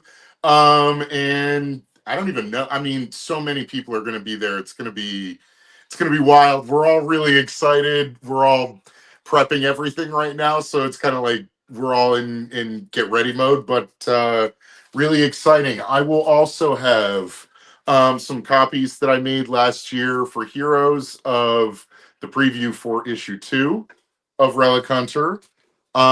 This is a zine that I did, which has a couple of smaller stories in it. One is like a zombie story. The other is like a like an alien soldier kind of deal. And then I did the cover for a poetry book for a female Chicana poet here in LA. So I'll have this book as well. Lots of prints. I'll have sketch covers and sketch cards. I've got like stuff like this, so you'll see like stuff like this. Oh, and cool. then I've got Scott Gerard Rule and I. We did this. We've got a collab Rick and Morty sketch cover to sell, and I've also got one of the things I'm really excited to be on here for is I picked up a House of Secrets blank, and so I'm going to be auctioning off next week. Somebody is going to get a chance to have something cool on here. Nice. And of course, I'm going to have tons and tons of original art, all the original art for issue 2 of Relic Hunter. This is Cosmic Cat pinup for Rick Lopez, just at the front of the book here. Whoops. And as you can see, this is all sort of the stuff that's coming for issue 2. Nice. So, and I'm still, I mean, I'm knee deep in issue 2. This is like one of the pages in process right now. So you can see, just sort of trying to get done with issue 2. I've got 10 more pages to ink, and everything's penciled. The story is done. I've got 2 backup stories, one from Tony Farrow and one from a young cartoonist who's 17 years old, and this will be his first published work. I've got crazy number of pinups from people, and still more coming in. I'm super excited. I think the second issue the first issue is 50 pages. The second issue is going to be well over 60, probably closer to 70. So nice. Should be pretty awesome. The main story in the second book is 31 pages long, and Manny Gomez, who you know, Matt, he co-wrote the story with me, and he's sort of come on as like my, I don't know how you put, like, amanuensis. He's the person who's like, doing basically everything. He's a badass, He helps me write the story. He helps me come up with like new ideas. He writes backups. He's brings new people, and he helps, market the book. So it's awesome, man. What's that high five going to be like when you meet him in person for the first time? I don't know, man. It's gonna be like, it's seriously, for us, it'll probably be like being in like an anime where we're like, but it'll be really, really fun. I'm really looking forward to it. I was really unhappy that I wasn't able to make it last year, unfortunately, with the strikes in the industry. I'm an editor, so it just did not happen. But super exciting, man. So many awesome people are going to be there. Can't wait to meet you guys, and just excited to get away for a few days and draw. Yeah, bring some. I think you're gonna hopefully, cross my fingers. I want to say, but you might be bringing better weather than we've had in a while. So come out here, get some New Haven pizza. Talk turtles. It's a good time. Hell yeah. Yeah, man, I'm looking forward to it. It's gonna be really awesome. I'm staying at an Airbnb that I found there. It looks really I can't wait to walk around the town, man. It just looks super cool. Well, make sure you get to Uber or Lyft a drink and draw, and then we'll figure out how to get you back to the after party on Saturday night. I will be there. The drink and draw is on Friday, correct? Yes. Yes. I will be there Thursday night, and we'll be setting up Friday. I'm super stoked, guys. Nice. This is gonna be good. What are you working? Oh, guess you already explained what you were working on. You showed us work in progress. What's your favorite indie comic? My favorite indie comic. I mean, it's really tough, man. There are so many. I mean, probably Warlock 5 is like one of my absolute favorite indie comics. And then of course, Love and Rockets. I'm a huge fan of Love and Rockets. When I was a kid, like in the back of the comic shop where I went to as a kid when I was growing up, they had like, that's where they kept like Savage Sword of Conan and Love and Rockets. All the indie books were back there, along with like Dungeons and Dragons and Vampire the Masquerade and all that kind of stuff. And so that's where I was, I would just be able to like pick up copies of Love and Rockets there, which, in Frederick, Maryland in the early 90s, that was pretty different stuff. So yeah, stuck with me. Yeah. When you're talking about Relic Hunter, like, who's the audience for Relic Hunter? Oh man. Well, I mean, I jokingly like to say stinky, filthy, heavy metal, dudes and stoners, but like I think anybody who's into like 80s black and white comics, like if you like Abel Ferrara movies and John Carpenter movies, if you like John Milius's original Conan, if you're a Conan fan, if you like the Savage Sword of Conan, I usually like my pitch line is like, do you like black and white comics? Because it's a black and white comic. But then like beyond that, it's like, it's my homage to the Savage Sword of Conan, 80s black and white comics, heavy metal album covers, D&D art, that kind of thing. Because like when I was a kid, that was the stuff that I wasn't allowed to be around. And that was the stuff that I loved the most. And that's why I make isn't that like why we all make comics, is to like make the shit that we love, No, there needs to be a whole. That's it, man. There needs to be a whole documentary on like heavy metal album covers. Hell yes, dude. Oh my goodness. There's so many good, and there's so much overlap too between, I mean, like somebody was just talking about Vince Locke. I mean, Cannibal Corpse, man, But then like there's so many different, like there's guys like Tim Truman who did like comics and like D&D art and he plays music and stuff like that. There's so much overlap. Yeah, that'd be a great book. Hi, Adam. Thank you so much for waiting in the queue. Thank you for getting in. Thank you for your time. Safe travels, man. And I hope your Airbnb is amazing. What I'm really hoping for is to hear the rumors and the stories about the Airbnb after this. I hope it's very chill. I hope it's chill. Or at least that people keep the stories to themselves. There you go. All right, what happens at IC3 stays at IC3, people. All right, man. Safe travels. Take care.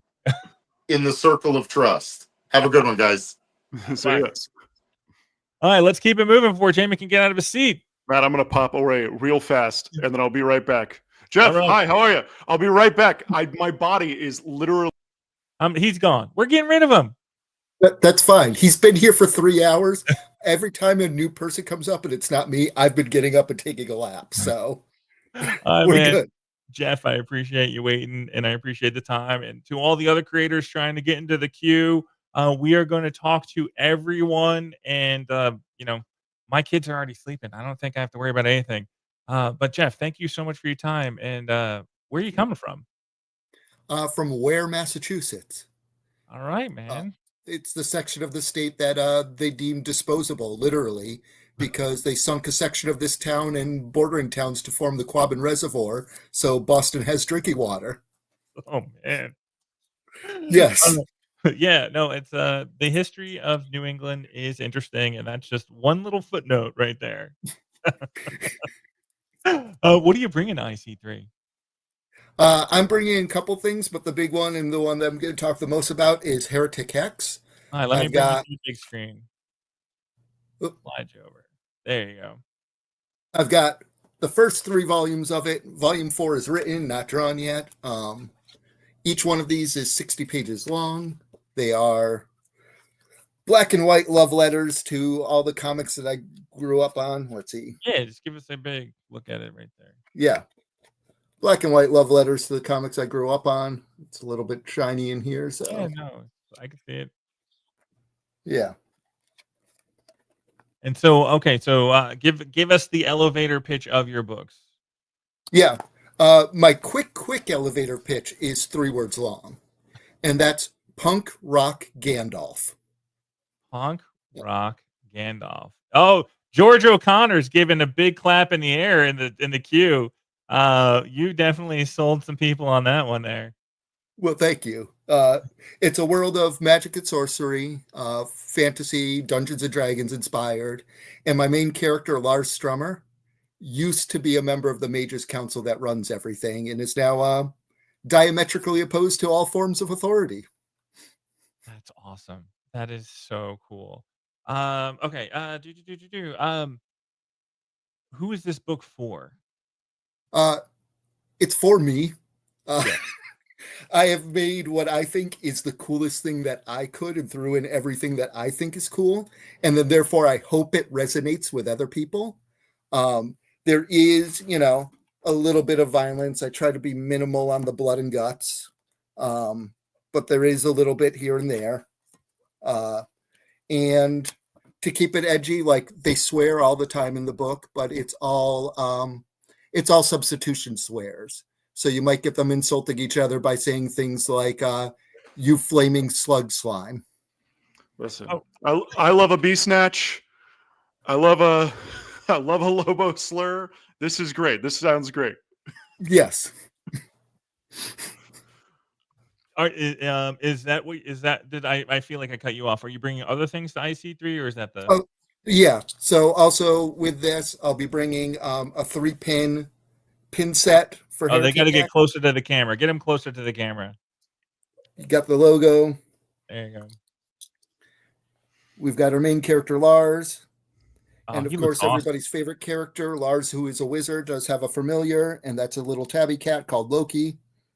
Oh, I could see my kids buying Loki from you. Sorry. Yes. And then I will have several prints there. This is an example of one of them. Nice. And be doing commission art. Sweet. So just so I don't know if you know, but Jamie has a book, and he has a wizard cowboy in it. Oh, that's fantastic. So you guys are gonna have to talk at the show. Yeah. Yes, I am also a big Western junkie, so you've got my interest. Fantastic. Yeah, I'll swing by your table. Great. What are you working on next? So like I said, volume 4 is written. I'm taking a quick break from drawing it because a friend of mine wrote the most adorable D&D themed kids book. Oh. And I'm illustrating it for him. It's called Least Valuable Player. I don't have any art ready to show because I work digitally, but yeah, hopefully we'll have that out in bookstores in a little bit, and it's absolutely adorable. Oh, that's fantastic. That's amazing.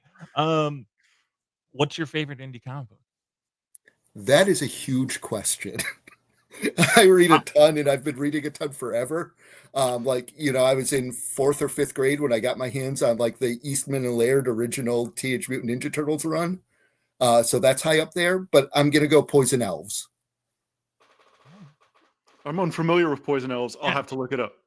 Oh, it was a 90s comic. The creator has since passed, Drew Hayes, but it's another sword and sorcery fantasy of an elf thief rogue assassin named Lucifer Malachi, who at one point his best friend describes him as a tad bit psychotic around the gills. So this looks very cool. I just Googled. I've been doing this so much tonight. Somebody mentions something, I Google it immediately. This is great. Are you friends with Vlad? I am. Okay. In fact, he just chimed in. Yes, I am friends with Vlad. He's actually how I found out about this show and why I'm here now. Fantastic. No, Vlad was one of the people at the show that was smiling the whole time. There's a few creators that were in IC3 for the first time, and for the first show, and they were just smiling and happy the whole time. I mean, everybody was like in a good mood, but there are smiles that are like etched in my brain, and his is one of the smiles that I have like etched in my brain. Oh man, what do we got? Yeah, He's Ian's great a big people. fan of Poison Elves as well. So everybody knows what they're everybody. This is what we love about indie comics is that like Jamie and I might not know what you're talking about, but there's 5 other people in the chat that know what you're talking about. Now we can read it and then we can have a conversation later on about it, and it's going to be like really cool. That's exciting. So Geoff, thank you for your time. Thank you for waiting in the queue, and I can't wait to meet you for the first time next week. Yeah, looking forward to it. Yeah, it's gonna be a great time. All right, Jamie got his stretch in. I got my stretch in. I took my pillow from my bed and put it on my seat. It's just, oh man, I need a new chair. All right, I still everybody is in the queue. They're still going to get in here. We're going to make this happen, and George is up next. Let me unmute. Hey guys, George O'Connor, Jamie Jones. How are you doing, my friend? I'm doing very well, man. It is good to see you again. Good to see you. Good to see you. It has been a few years since we've been in the same ballroom together. So this is very true. I'm very much looking forward to seeing you again and over gushing how one quick conversation we had probably about 8 years ago completely changed my philosophy of doing conventions. Oh my goodness. Well, I want to hear about that, but tonight is not the night to hear about this. Where are you coming from? Where do you hail from, George? Just north of Boston. So what's your feelings on Philadelphia? How do you feel about Philadelphia? On the one hand, I knew the crowd would enjoy winning the Super Bowl. On the other hand, there's so many psychotics down there that I had mixed feelings. But I felt good for the players. Yeah, I felt good for Philly beating KC, but yeah, it's it's still Philly. And every 6-year-old living the dream of climbing light poles at midnight on a school night. I can't wait till Jamie's moving to Philadelphia, and I can't wait till he tries to climb his first greased light pole. Oh, everybody's rite of passage. Yeah, that's right. What are you bringing to the show, George? I am bringing it's all behind me. I am bringing the entire back catalog, and I will get through this as quickly as possible. Let's see. We're going to start with Healed. Healed explores what would happen tomorrow if all life-threatening disease and illnesses disappeared today. It's a sci-fi what-if story that's grounded in reality. This is the sci-fi thinker on the table. Next up is Toddler Apocalypse. It's a 6-story anthology about my belief that in a real apocalyptic scenario, it's not the aliens, robots, or zombies that kill you. It's going to be your freaking kids. So, yeah, if you have kids, you know how they're going to kill you when the aliens arrive. So it's a tongue-in-cheek twist on all of our favorite dystopian stories told through every parent's experience. We love them, but we know exactly how they're going to get us killed. Charlie Spot is about a homeless veteran who loses his prized busking spot, and he sets off on a magical, bizarre, and heartfelt adventure to figure out who stole his spot and how he can get it back. If you like slice of life comedy that's going to have you laughing on one page and then just hit you right in the heart on the next, come by and pick up Charlie Spot. Next up is Silent Night. It answers the question, what does Santa Claus do with the rest of his year? And we think, obviously, he would be a private detective using his Santa powers to help find lost children. So if you like the idea of Santa Claus punching and being punched, that's Silent Night for you. Let's see, what's next? Baby. Baby is about an adorable monster from the deep who accidentally destroys Atlantic City in the most adorable way possible while teaching us valuable lessons about never giving up on our hopes and dreams. This is our all-reader book that we wrote for anybody, any age, could pick it up, read it. I kind of look at Looney Tunes as the bar for this one, where you and your kid can be watching it and you're laughing, but maybe for different reasons. So that's what we got going on there. Great Zombies in History is exactly what it sounds like, the truth. Because we all know zombies have played a much bigger role in historical events than anyone's willing to admit. And finally, Vampires on Mars. is the new series that we are launching, and as of right now has 40 minutes left on Kickstarter for the 3rd issue. Vampires on Mars is about a 300-year-old vampire, hell-bent on being the first person to land on Mars, and it kind of explores in a sci-fi horror dark comedy way what happens when we sell our humanity for success. And so that's the table. So who's coming to your table? Yeah, I'm sorry. I just have to say who's your that's audience? People who like, maybe something's familiar with a twist on it. What I'm really like about my table is that you can just tell by the pitches, it hits different, buttons. So I really like to see what mood people are in when they come by, so I can hand them a book that they're actually going to want to dive into and check out, so if they're in a mood for a comedy, if they're in the mood for something thinky, if, like I said, if they want their heart ripped out in the best way possible, I can give them something that, like I said, scratches that itch that they're feeling right then. Nice. I'm just gonna let Jamie talk because I kept cutting him off. So you got the rest of this. Are you sure? We normally have such good banter, Matt. You guys are Vikings. You're 3.5 hours into this. I mean, come on. What are you working on next? So with the Vampires on Mars artist Fernando Pinto, co-creator and artist, we are broken ground on a new series called Universal Champion that is 2 things that I love. One thing I love, one thing I hate. I love professional wrestling. I hate imposter syndrome. So, we're doing this now. You're on an iPhone, apparently. Yeah, apparently my system is updated. So it takes world wrestling champion accidentally gets abducted and entered into a universe spanning fighting competition, and he thinks this is finally the thing he can achieve to fill that hole in his heart that he hasn't been able to. But we all know with imposter syndrome, that's not how it works. And it's full of aliens and wrestling and sneaky, heartfelt stories there. And then also breaking ground on a one-shot called Arcade Life with Bob Quinn, who is currently working on X Factor and did Kill Your Darlings with Image last year. It's a one-shot. It is the most slicey of life's life story I have ever done. It's 1983, and a girl is going to go through the most traumatic day of her life, the day her local arcade closes. And slightly based on a real-world 13-year-old George story, one of the darkest days of his preteen years. But then also just kind of explores what happens when, like, that pillar of our life, whether it's an arcade, a school, a family member, a friend, like, goes away, isn't part of your life anymore. And what does that roller coaster feel like? So like I said, we're now 38 minutes away from wrapping up Vampires on Mars 3 on Kickstarter. And if all goes right, we'll launch the 4th and final issue June, July-ish. Nice. Oh, that's exciting.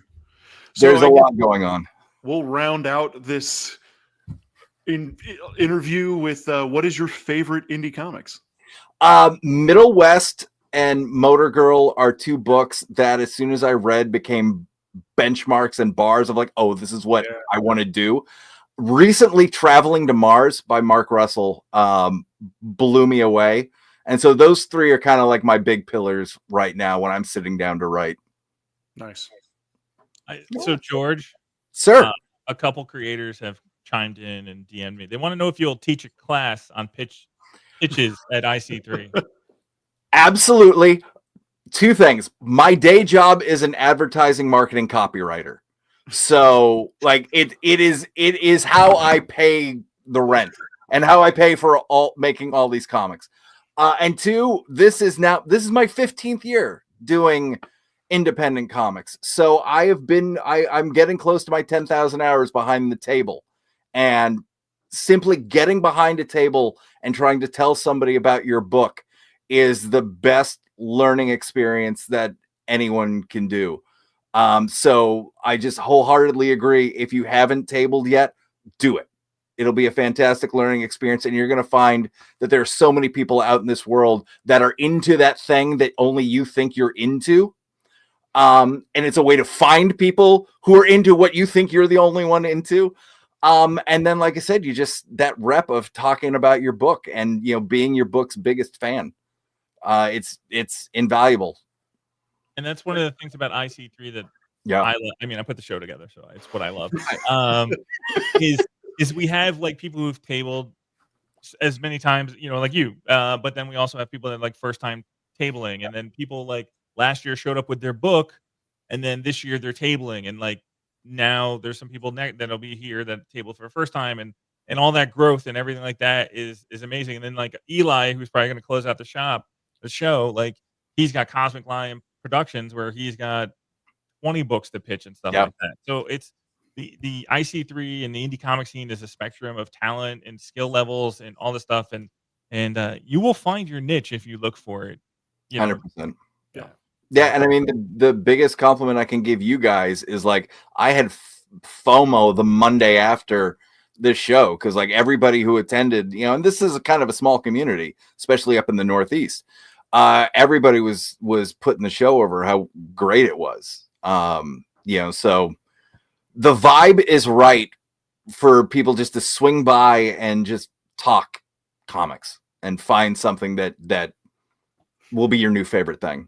Yeah, and I've been really trying to like turn over every stone to reach the New England comic community because I moved to Connecticut not too long ago. I'm from the Northeast, but like this area in New England is I'm from New York. Big. New England is a different animal and stuff. Yeah. Like and so you know, just basically reaching out to every small little pocket all over there. I'm so impressed with like the New England scene. It is crazy good. It, like I said, it's tight. The nice thing about having 6 states really close to each other, every state has their own, you know, New Hampshire Comic-Con, Vermont Comic-Con, that type of thing. So you do get to connect with a bunch of people. And again, like, you know, just the word of mouth that came out of last year's show, you know, is how I found out about it. You know, and I mean, if you've got to a person, your tabling people, words failing, you know, your attendees, if they're putting your show over, I mean, that's all I needed to hear. You know, like, you know, veterans like myself who know a good show couldn't stop talking about it. So I am beyond thrilled to sneak in at the last minute and be there next week. Yeah, George, safe travels, and I can't wait to meet you for the first time next week. Absolutely. Thank you so much, guys. Yeah, I can't wait to see you again, George. I can't. You such a big hug. I hope you're a hugger. Oh my Lord. It's like a 7-year pent-up hug waiting for you. Yeah, right. Good night, guys. Thank you so much. Right. All right, we are running it. Jeremy. Oh, hello. Hello. We're just right in. We're here. How are you? I'm doing well. You? How's both Jeremy, you? I'm going to have you turn your phone sideways. There we go. Yeah. All right. There we go. All right. Jeremy, while you're doing that, where are you coming from? I'm in basically the Greensboro, North Carolina area. So I'm close, about an hour and a half from where Heroes Cons typically is at. Yeah. Great. What are you bringing to the show? Well, I got a lot of things I'm bringing to the show. First of all, I'm going to be premiering my Batman story that I worked on last year. So that'll be there.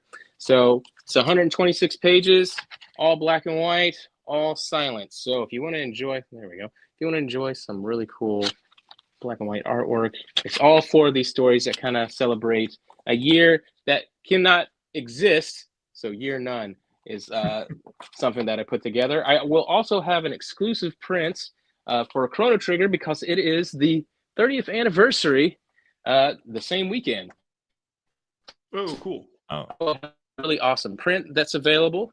I will also have a sticker available and where's the camera? There we go. And I will also have a really cool pin to go along with it. So all that'll be available at the show. And then I'll have some other books. I did a Godzilla book. I've done a Splinter book. And then I'll have the individual breakouts of, if you don't get the trade paperback, because there'll be limited quantities of that, I will have each individual issue as well there. So I'll have a bunch of stuff, original art, sketch cards, prints, you name it. Nice. And you donated a book to the gift bag. Yes, the donated book, WTF, Memoir About Dementias, a story about my grandfather. That'll be available there. Everyone, first 100 gets that in the bag, which is awesome. Thank you for allowing me to do that, Matthew. I think that that's a very personal story to me. So I'm just excited to get that in the hands of people who enjoy comics, who like stories. And, if it touches a person's life, that's what matters most to me. That's a real. Matt showed me that earlier today. It's a really pretty book. It's really, thank you. yeah. Are you bringing extra copies of it? I do have a couple extras left. Yes. Okay. Yeah. Because I was like, I need one of these. Oh yeah. Yeah, I'll bring- I too would like one. So bring us a copy. That'd be great. Yeah, no problem. I have some extras. It was weird how they did the order and everything, so I was like, whatever. So they ended up. I was supposed to have like 15 extra, but they gave me 23. Very odd numbers. Maybe they just had overrun or something. Yeah. Oh, that's great. Yeah. So give us the elevator pitch on some of your work that you're bringing, or the elevator pitch to somebody walking up to your table. Sure. Do you like stories that are full of emotion and heartfelt, bleeding edge action? A lot of that stuff is what you're going to see in my books. I grew up in a very small town called Eden, North Carolina. They didn't even have a spinner rack. So I'd find comics occasionally at the local food line, which is just a little rinky-dink store. And mostly it was what Marvel or DC or something like that. I fell in love with Spider-Man right away.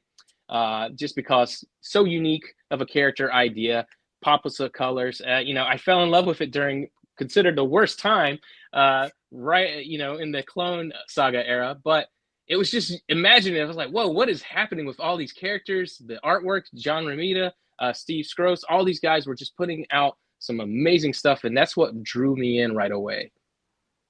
Nice. That's awesome. And then, like, who are your books for? Oh, we lost them. Oh no!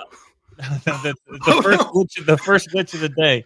Jeremy, feel free to get back in the queue, and I will get you back. But we're gonna go to Rick Lopez real quick and chat with our friend Rick. Let me unmute you, my friend. I know this guy. I did it. How are you, Rick? What's up? Hey guys. Rick, where are you coming from? I'm from Southern California. That's right. Yeah, I'm coming out. One of these too. West Coasters. I'm in a red eye Wednesday night, and I'll get there Tuesday morning, or Tuesday morning, Thursday morning. That's the What the hell am I longest talking ever. about? Yeah. Like, I don't know how this is gonna work. This time traveling. Man, I'm so excited for the show. I don't think there's a day since the show ended that I haven't brought it up. Like, just everyone, all the other creators, like especially a lot of people out here. I'm like, you guys have to go. You guys have to go out there. There's a lot of. Sorry, Jamie. You are the biggest proponent of the show. I feel like everyone, like our biggest like flag waving is Rick Lopez. I really love this show, man. You crushed it, Matt, and it's like grown so much since last year. Obviously, it's so insane. Like I'm so excited. And you have a giant cosmic cat behind you. Of course. What are you bringing to the show? Okay, I have quite a few things. I'll start with the first thing. This is my series, The Power. This one's a 4-issue series. It's about a boy creating a comic, only to discover a realm beyond space and time within his own mind. So this one gets like a really psychedelic, a lot of like playing with the fourth wall. Psychedelic imagery, sacred geometry. I'm like getting mixed up on the thing, but yeah. This was like the first real comic that I put out like post Image Grand Design. And then so like I was saying, I have the first 3 issues out now, and then I'm gonna be putting the 4th issue out when for Heroes Con this summer, and then that'll wrap up the series finally. Because I do Next Panel Press. I'm one of the co-creators with Craig CK, but we have like over a dozen creators. Every Sunday we put out new strips. This February we just started the 5th year, so we already have 4 years under our belt. And for that, I did the series Cosmic Cat. Now I've been doing the series for the last 4 years, like I said, but I went back to the first year and I remastered the entire first year. I redid everything. It's in this bound 64-page collection now. It's all monochromatic. When before it was sort of like a like gray on the board and everything. So every page represents like a post, but it's like it's that whole first year in there essentially. And then I got a grip of like pinups. There's like Anton, William Blake. There's David Grom. Got a bunch of people. Dope Cat, Scott Lamini. I got Mahdi in here. Morgan Heron. This is my baby. This is like the main focus. If you're not into like the psychedelic, really, piffy, like My Song to the Universe, you're gonna love The Cat with the Joint, because it looks really fun and everything, but it's definitely like it's sugar coated to where it's a lot of like, it's about the titular feline character really just trying to find his place in the omniverse at large. It's like a lot of things that I definitely go through and other people go through as well. Because he's when you start the series, he's kind of not remembering everything right away. So he's just trying to figure out where he lands, and then he ends up running into this fortune teller who kind of tells him about like his past, present, and future. And then from there, he ends up finally escaping this planet he's on. He falls asleep. He starts dreaming about the past when he was a barbarian, which brings me to my IC3 exclusive. I actually just got this in the mail while I was waiting in the queue. I got these in from Fireball, but this is my first preview for year 2 essentially, and a good chunk of it's Barbarian Cat when he's like back in the past. It's got since I remastering everything again. It's like the first few pages are remastered year 2. This is my strip from the mini comic competition, and then I got like a new pinup from where's she at? From Rohagashi. I don't want to show everything, but nice. Oh, that's cool. Yeah, she crushed it. So yeah, just a lot of focus on Cosmic Cat, because last year I brought this little mini. This was like the preview to the big book essentially. So it's like same model again. So I have that one going. Anyone who, like, a lot of people picked these up last year. I didn't come home with any of them, so it's pretty sweet. So a lot of people will be able to compare and contrast with that one.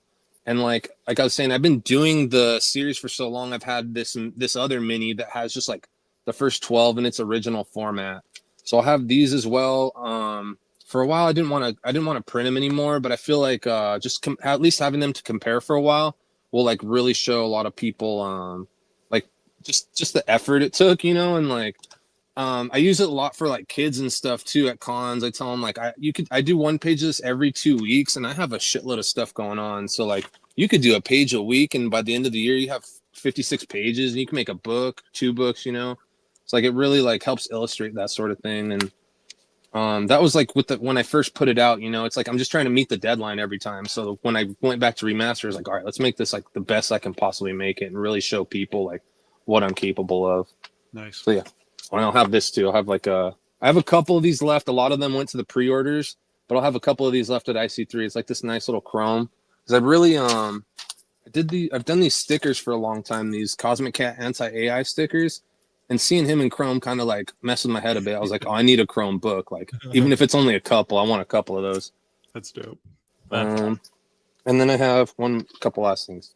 Here's a little mini I put in all the gift bags. It's got the first 6 strips in there.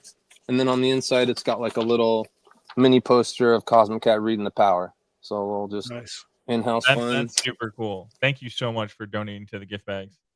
Absolutely. Thank you for giving us all the chance. It's really sweet. And then last but not least, I love badge ribbons at cons. They're really like random to come across. I think they're more of like an anime con thing. I typically have found them at San Diego Comic-Con just because there's a wide array of so many things there.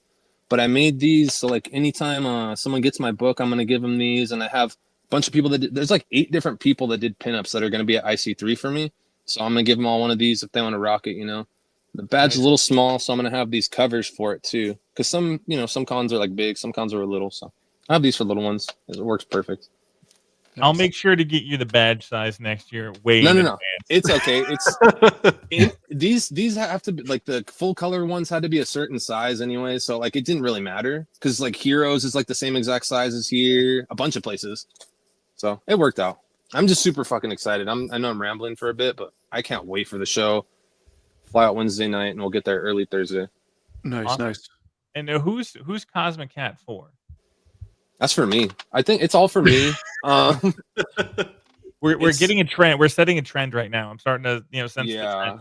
Yeah, that's a smart way to do it. And just like I was saying, like with the power, it's real like That's the word I was thinking of earlier. It's like borderline pretentious at times. Like I get it's not for everyone, but like Cosmic Cat is just like action figures, I can sneak the stuff, the little underlying tones that I want in my work, but at the end of the day, it's like, I'm like, okay, he's going to do this and then he's going to do that. And he's going to meet this version of himself and all sorts of just like any like manga and comic trope that I can think of. Like I want to put it all on Cosmic Cat, like fourth wall breaks, multiverse, all of it. So is Cosmic Cat what you're working on next, or do you have another thing? Any more machinations coming around? So I have I did the little preview for year 2. I wanted to kind of pause it at there and then go back to the power and finish that. But I also have another mini I'm going to debut at the show. It's going to get here on Tuesday, so it'll get here like the day before I leave. Nice. But it's my new series called Apex Creator. It's a it's a new thing. I did the thumbnails like while I was at the vet earlier this month. It's like a story I've been thinking about. I did all the thumbnails in the vet, and then a couple days ago, because I've had so many deadlines coming up, maybe like a week ago or so, I had like 20. I took 21 hours and I finished the whole thing in a day, and then I got it all sent off to Fireball, and it's gonna get here the day before I leave. So like I pushed it to the very possible limit I could. Yeah, but I'm really excited about that one. That's awesome. Really different. That's cool. Yeah, I'm looking forward to that. The new stuff from you is always fun. So that's gonna be good. What's your Rick? We're at the point. What's your favorite indie comic? Okay, so if anyone's talked to me long enough, The Invisibles is my absolute favorite comic of all time. It's creator owned. It's Grant Morrison. I wouldn't necessarily call it indie because it's still DC, but 8-Ball. This is like where my tastes lie and like all the stuff I want to make. It's like somewhere in between 8-Ball and The Invisibles, like the crazy Grant Morrison ideas, and then like the beautiful Klaus drawings and just like his twisted humor. Like I would love for them to do a book somehow if there was like a way for that to happen. But this is kind of like where my tastes and all my like books kind of lie, like right in that. I love 8-Ball so much, and then like The Invisible, like 8-Ball really inspired a lot of the art. And then The Invisibles like inspired the writing, inspired like thinking, and all sorts of other shit. Like, nice. Those are my favorites, hands down. Yeah. Oh, I love both those books. Good choices. Yeah, dude. I was really hoping. I was like, someone's got to say at least 8-Ball by now. Yeah. I didn't think someone would go Invisibles, but I was like, 8-Ball, it's got to come up. But yeah. That's what I love. I can't wait for the show, guys. I can't wait for all the food. The pizza, Haven's hot chicken was incredible last year. They had like this really good banana pudding. I'm so excited. Yeah, no, I'm really excited. The food. This guy loves the food. So I love hanging out in New Haven and checking out the different restaurants and stuff. But Rick, man, safe travels. Can't wait to see you in a week. It's gonna be a blast. And yeah, thank you for bringing the energy. Yeah, thank you so much, guys. Thank you, Jamie. Thank you, Matt. See you in a couple days. See ya. All right, I think he's still here. Hey, Jeremy. Hello. We got him. Oh, hey. I don't know what happened. I was talking and it's like, is no one responding? What's happened?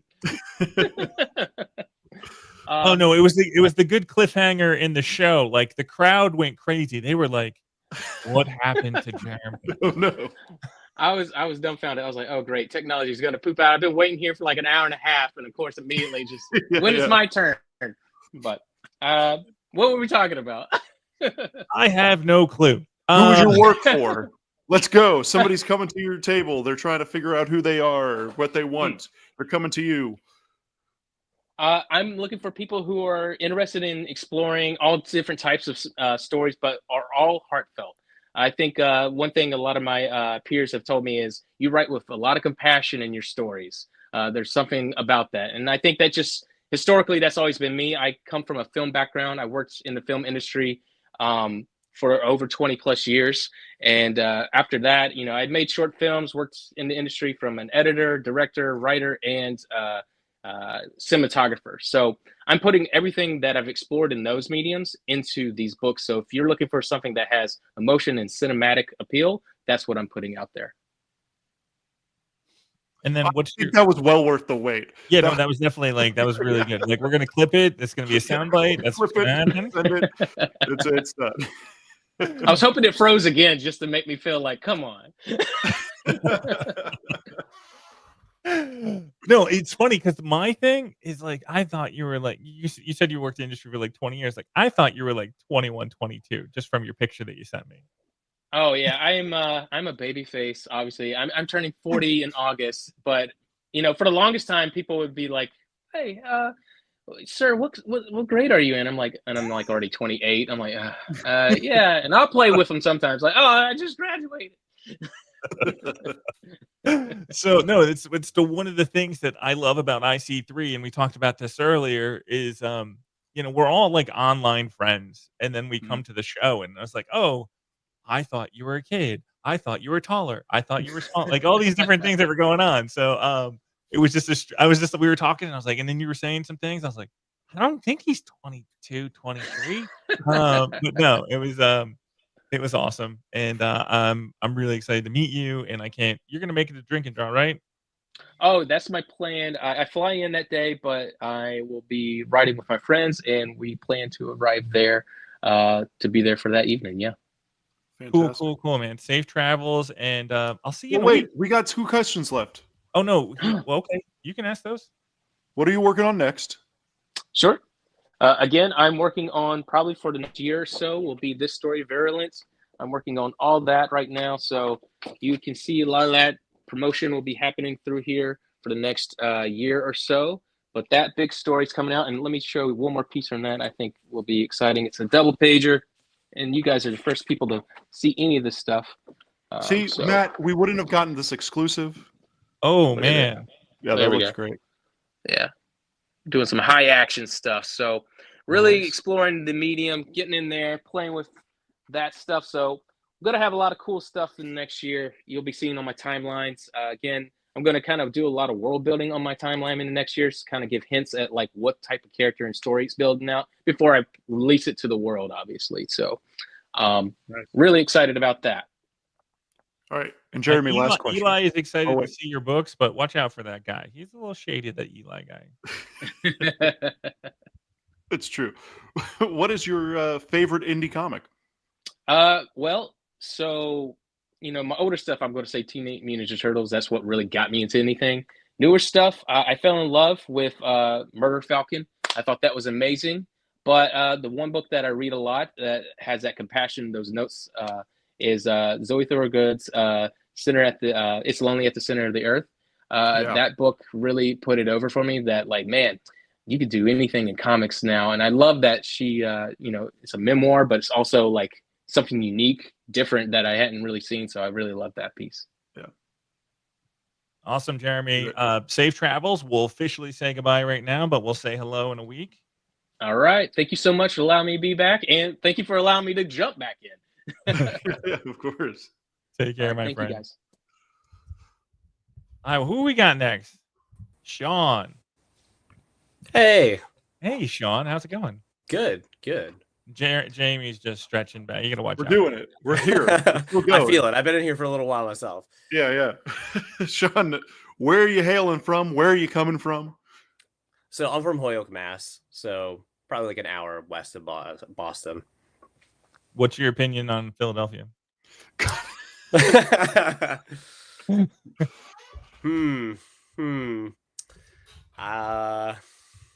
Neutral.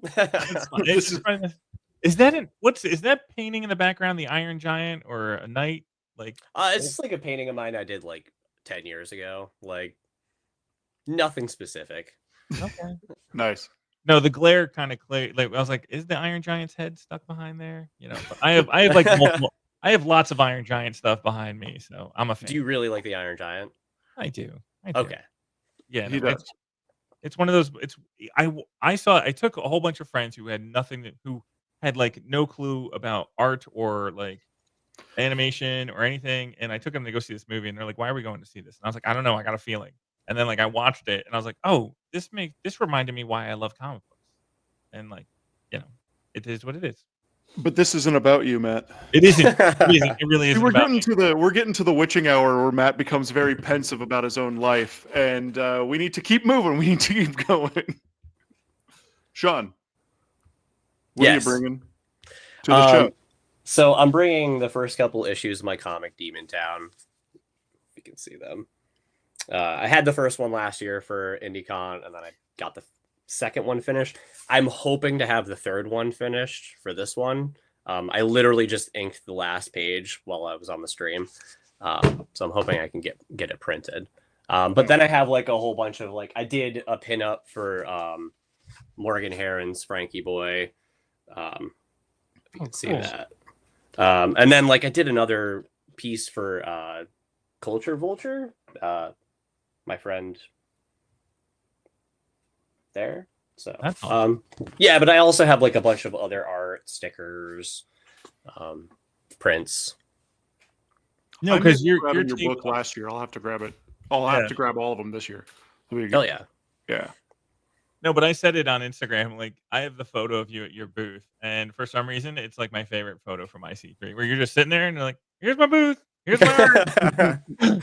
Thank you. Yeah, like I saw it plastered all over it. And I was like, oh, that's awesome. Like, So give us the elevator pitch to somebody coming up to your booth, wanting to look at your comics, wanting to look at your art.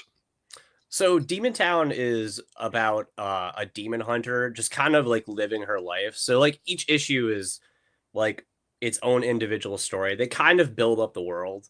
So like you don't have to read each one of them, but it kind of helps. And yeah, it's just her living her life, fighting demons, trying to get paid. It's kind of like a dystopian society where like the best job is killing demons, but you might die if you do it, you know. That's great. So who's your work for? Like to jump on the bandwagon. I just Who's make your stuff. Teenage adults. But yeah, I mostly write it for me. Stuff that I want to see. Yeah. And so I'm blank now. I lost the words of like how you describe your artwork. How do you describe your artwork? You have that like tagline. Oh, like cartoon horror, I guess. Like Yeah, there's that's the word. Those are the two words. yeah, it's like where it's does that come comedy. from? I don't know. I just kind of threw it together. Like I don't really love writing those kinds of things, so I was like, this sounds right. Oh no, but I was like asking like where does like that artwork style that you create come from? Oh, like just all kinds of different like influences. Like I know a lot of people have compared my stuff to like Scott Pilgrim, which I do love. I also like a lot of like the early 2000s cartoons from like Cartoon Network. Like Samurai Jack is a big influence. And like the third issue kind of looks a lot more like that. I've like changed the style a little bit. Yeah, if you guys like want to see a couple pages from that. Yeah, that's what we're here for. Yeah. I mean, we're like 3 hours and 51 minutes. All I've been waiting for is your artwork.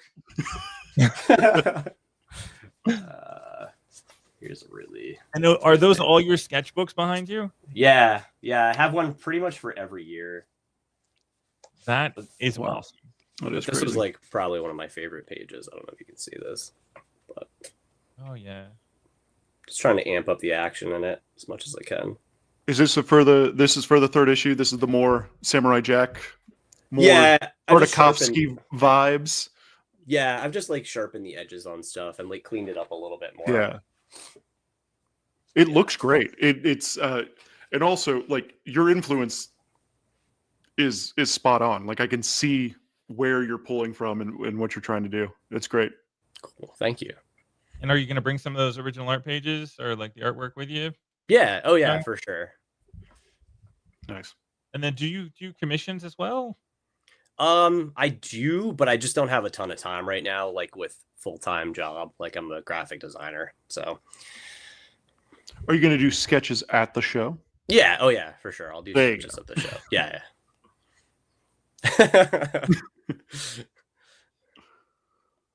Who's going? Who's gonna ask the question? Me or you? Come on. Let's I go. think it's you. We've been trying I'm to do waiting. the I'm trade-off waiting. thing. I know. What is your favorite indie comic book? So Scud, the Disposable Assassin. I Yes. just love that comic. Yeah. That's a really good book. I like it a lot. That seems like that is a mad answer. Of all the indie comics that Matt might know. That's great. Oh. Wait, we were you so just- close last year at the show. We were so close, and I don't think we talked really at all. No, I walked by you a couple times. I'm like, I'm gonna have to go back, and that just never happened. Like, that was how I felt too. I was like, this guy over here. It was yeah. That's how this show's gonna work. I feel like that's how most conventions work, where you're like, this guy's really cool. I want to go talk to him more, and then you just don't because everything gets in the way. Selling comics gets in the way. But now, I will make a point, or I'll at least send somebody to make a point to go and talk to you.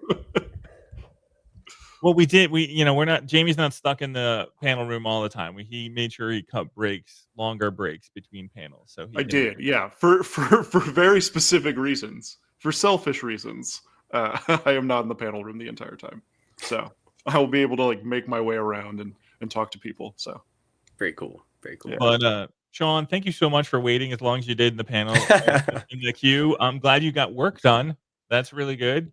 Productive time and then safe travels. Yeah, thanks for having me, guys. I'll see you next week. Ooh, you gonna make it, buddy? I think I'm running out of words. But me too, but we're here. We're almost at 4 Monster hours. Man is coming up. The guy that I love his artwork, and he is the monster of Monster Man's. Tony, welcome to the stage. Yo, what up, though? Oh, okay, great. Okay, cool. Everyone relax. Tony's here. We Oh can my all talk God. to Tony. I almost didn't make it. It was about 10 o'clock. I was like, holy shit, I forgot about this book. I forgot about this thing. I know Eli texted me. He's like, "Hey, you think you're still going to be going at midnight?" And I was like, "Yeah, we are. We're doing this." And he's like, Well, thank you. Thank you. I appreciate it. And Eli's coming up next. Just so, I'm getting the show now. We're like 3 people left in the show, and I'm already like, now I'm like, here we're.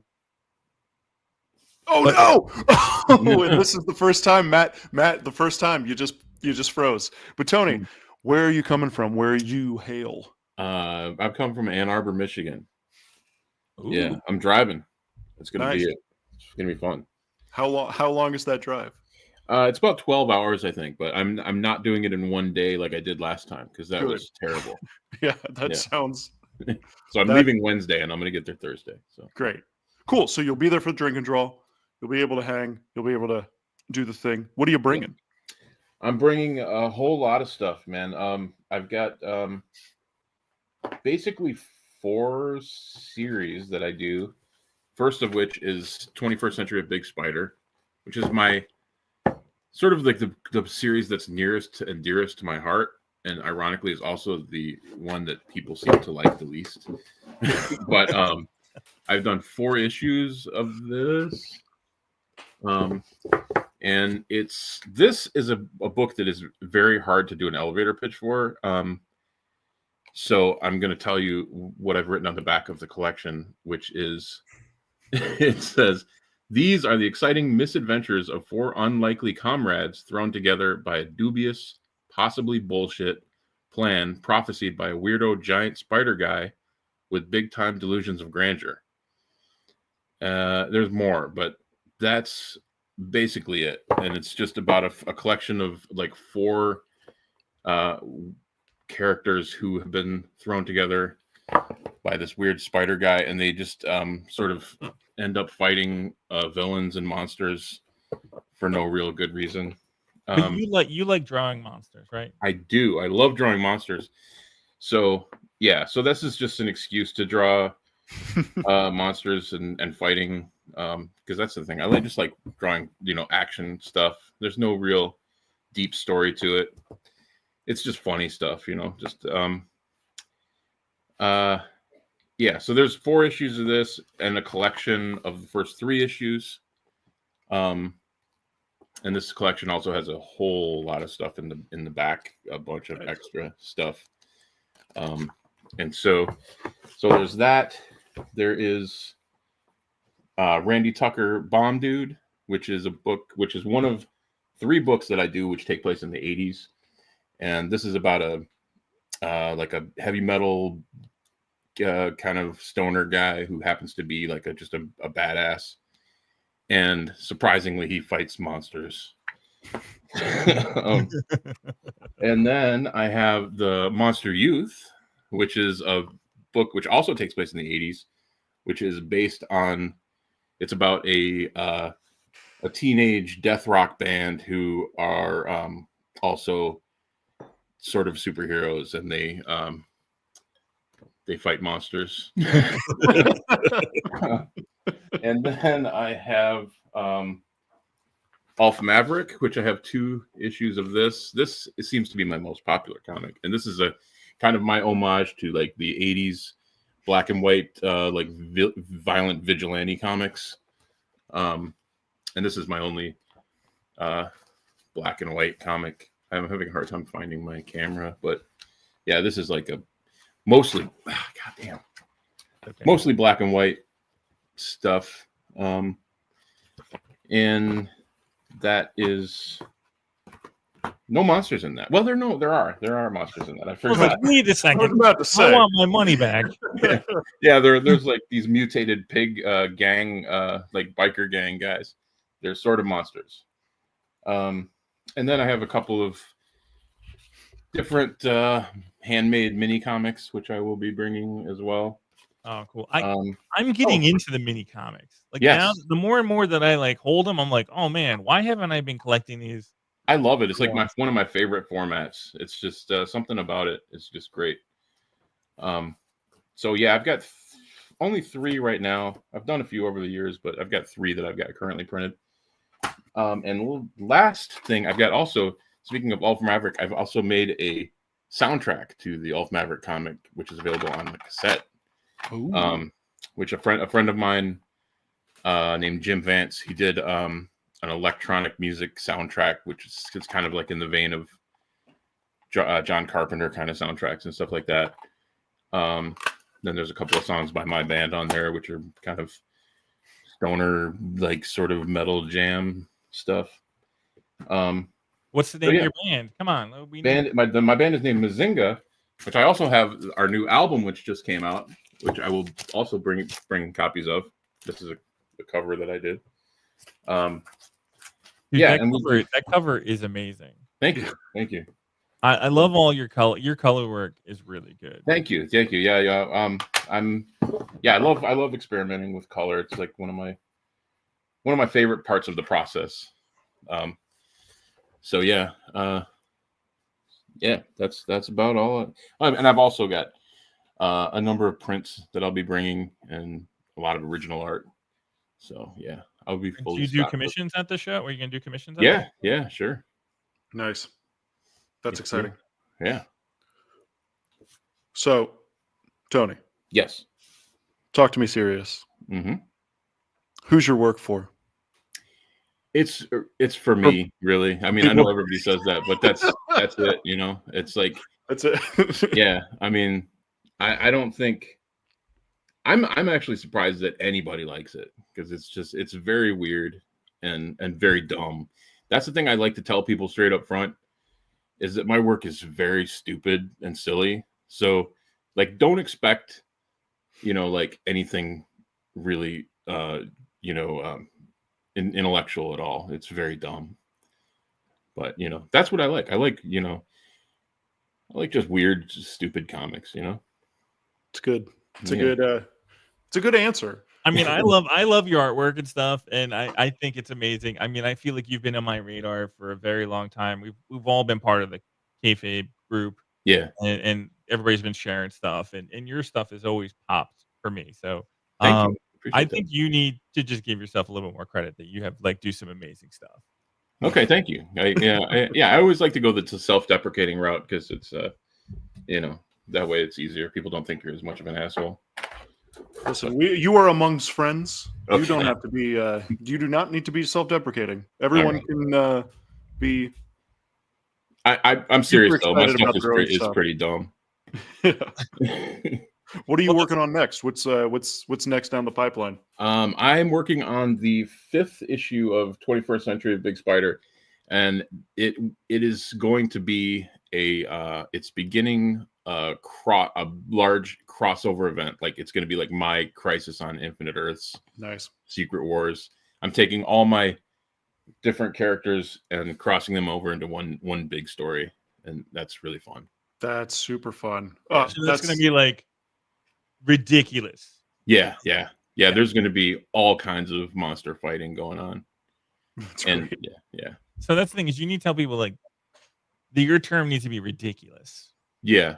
Like my book is ridiculous. It is ridiculous. Yeah. Ridiculous and monsters. That's Yeah. the sales pitch. We just worked it up. Yeah. Just get the poster ready. We're gonna I'm gonna have to monsters work. I'm gonna work on my pitch before the con.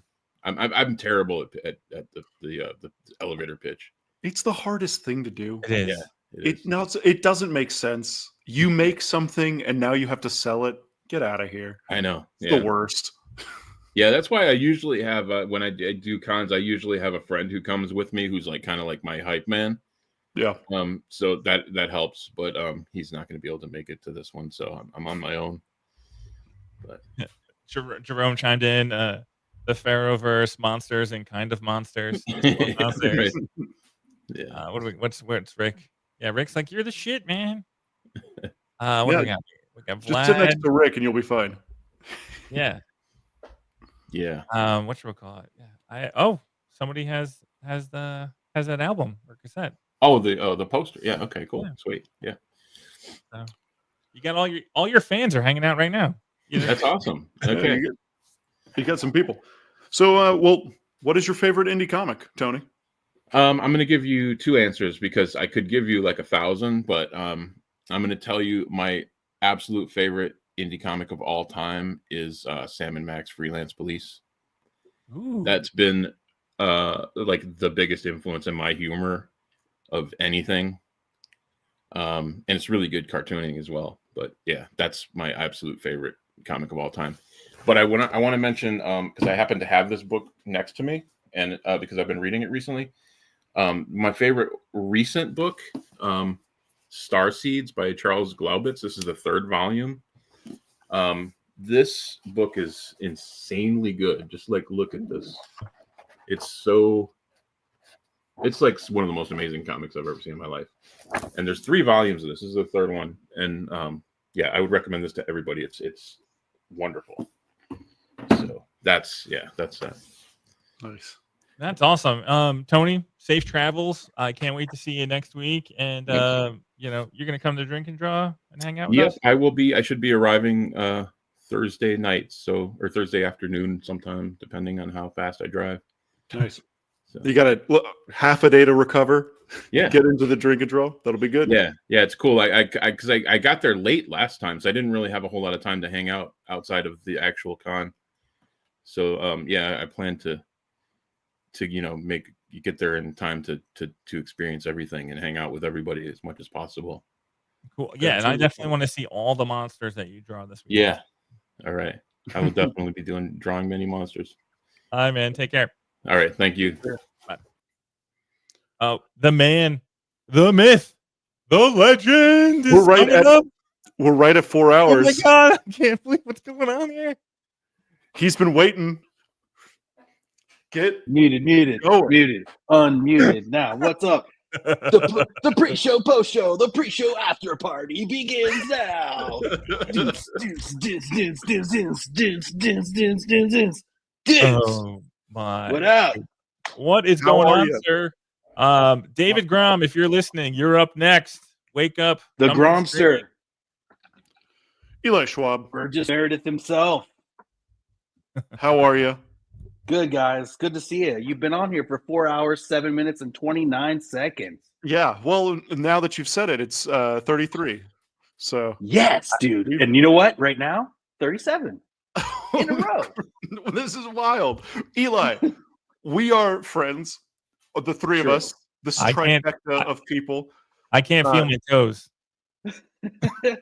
But people do not know where you're coming from. Got it. Tell the people where you're coming from. I come from my heart with everything I do, man. But I live in Los Angeles right now. And there you are. There it is. What are Bonkers. So, for people who do not know, you are publisher, CEO of Cosmic Lion Productions. You are the Cosmic Lion Island. You are the guy.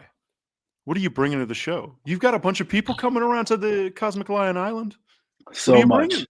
Well, look, I have 2 exclusives that are at the printer right now, and that is Sons of Pequod from Caesar and those dudes over in Turkey. This is a Turkish science fiction short story comic. It's going to be amazing. Then I also have the Coates Bros, Los Bros Coates, have their Stardust story that we all saw their insane giant pages at last year's Drink and Draw. I have seen And so, this book. yes. So John sent me this book It's last week. It's wild. Yes. It's so crazy. Oh, it's amazing. That is so the Sons of Pequod is a exclusive, and the Stardust is premiering at. I get these terms from Record Store Day. If you haven't, Bluesies. you know. Bluesies. But then I also have a whole stack of stuff here that's debuting, and I have a world premiere right now. Matt, Jamie, are you guys ready? This is a world premiere. Listen, no one's seen this book Total yet. Request Live world premiere. Giant size, 1963. The brand new, the final book from that was prescribed to the fan base of cartoonist kayfabe. It's 3 to 4 years in the making. Actually, 30 years in the making. This is a trade on newsprint. It's got the look, it's got the feel, and it's got the smell, guys. It's got a ton of creators, including Tony Farrow, who was just on here. He did the snack cake ad you gotta have, of course. Yeah. Me and Will Hoffneck from 100% Comics did it. We got Ben Perkins starting it off. I mean, this book is going to be hot fire.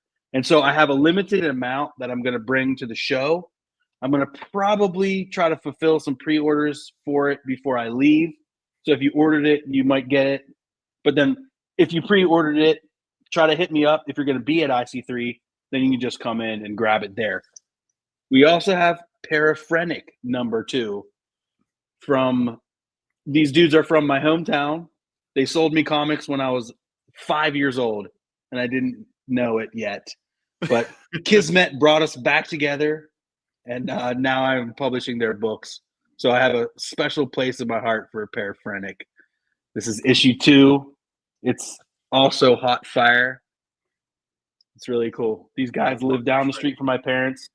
Called me up one day and said, I think I found your dad's cell phone. And he's like, you know what? I left it on the top of the car and drove away. That's how close this town is. Anyway, Tough Stuff by Kevin Delgado, the trade edition, is in this book. I kickstarted to be in this book, so I get my face blasted out in one of the issues here. Demolition Man ad on Alternate Earth, Jean-Claude Van Damme and Whoopi Goldberg. Anyway, so I think everybody knows Tough Stuff by Kevin Delgado. It's a hot fire. Oh no, there's somebody in the comment. Tough Stuff. Cayetano, yeah, he knows it. Explanation point. Sorry, my bad. He knows it. Yeah, he is an amazing artist. Shout out to Ro Higashi. We've got the brand new world premiere. Yeah, we're all just gonna be spending. We're not making any money at this con. It's about because everybody's just making good stuff. Yeah, and trading and buying. Yeah, Ro Higashi's got her brand new issue 2 of Half the Crown, and then a redux of issue 1. So that's going to be insane. Ro's going to be there. She's been in the chat, I think. Actual I love the Dracula. size. Yeah, it's kind of like a manga size. Yeah, it's about 115 pages. This thing is badass. I have read those books. Ro was on with me and Matt. I can attest. Yeah, hot fire. That was a good interview. It's hot fire. Two more things. We're debuting Mechanical Protector Bone Grinder by Raymar Brunson, Volume 1. Another hot fire on newsprint, post-apocalyptic. This is the follow-up from Ghostman creator Raymar Brunson, one of our best-selling books, and it's absolutely brutal. It's like a post-apocalyptic, revenge story. The child loses their father and then comes up with the revolution, and oh my god, it's so good. You guys are gonna love this one. And then one more. Very proud of this. This is the large second print hardcover edition of the How to Feud the Marvel Way by Barry Tan. Sorry, my brain is. But yeah, I'm just so proud of this book and Barry Tan and how beautiful this looks. Like, look at these end papers he did. Wow. Like, this thing is absolute fire.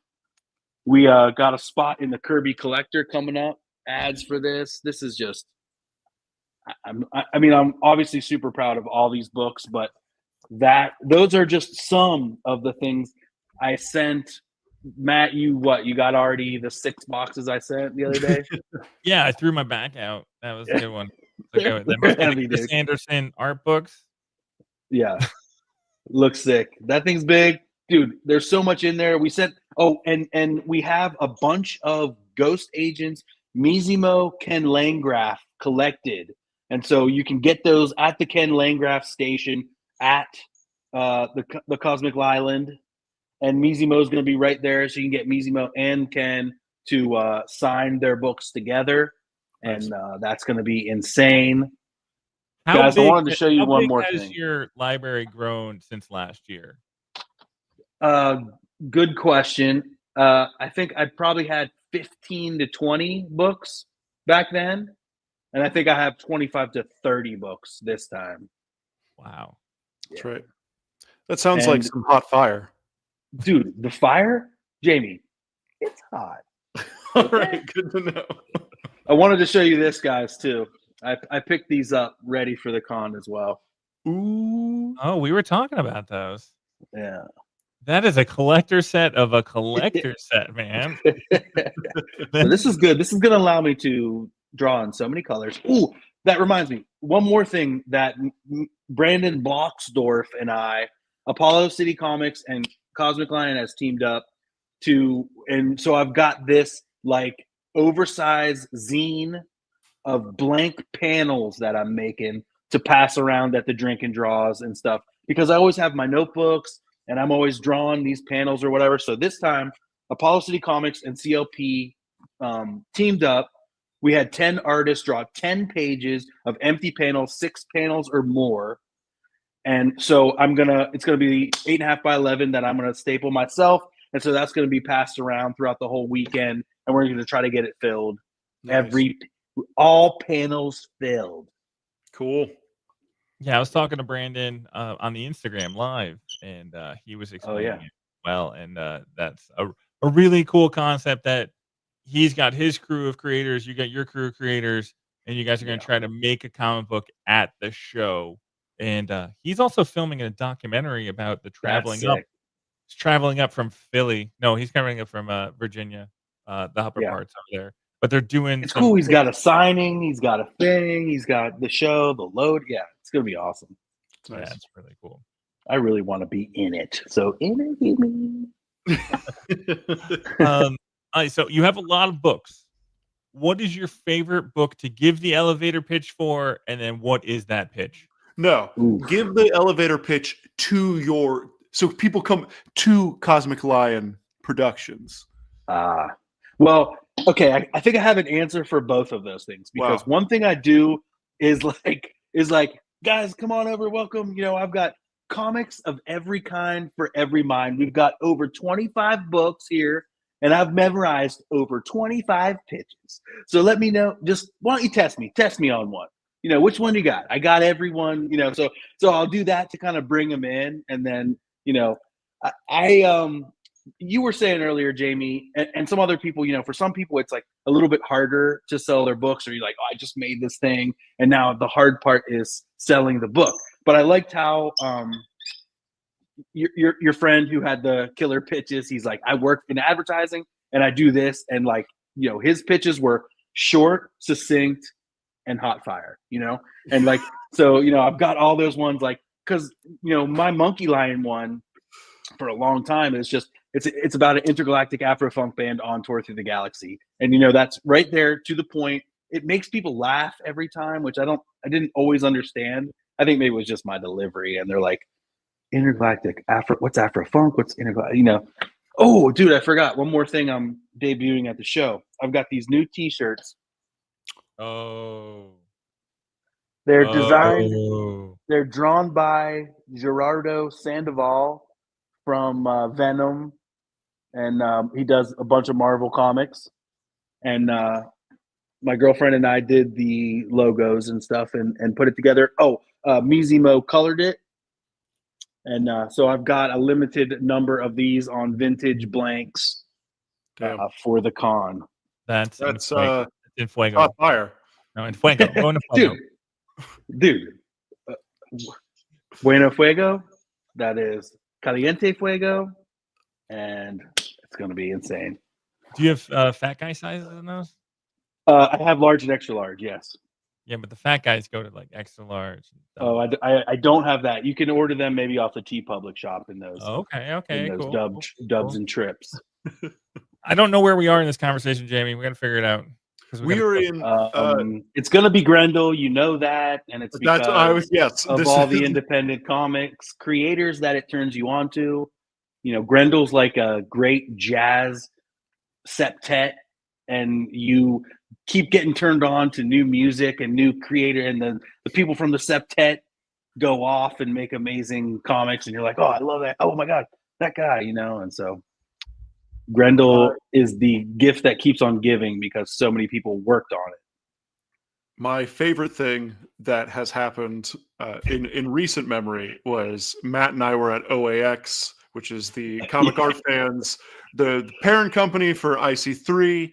We Matt Wagner was at OAX this past year, and Matt texted you and was like, "Hey, what's Matt Wagner's drink?" And you sent it to us, and we gave it to him. And Matt walked over and was like, "This is from Eli Schwab." And he was like, "Oh wow, thank you." And I just walked away. I was like, but there was Walked no away. other. He dropped off the drink and walked away. It was Oh, a really man. cool moment. You guys should have hung out and talked. He's super cool. He's fine. a It's real fine. dude.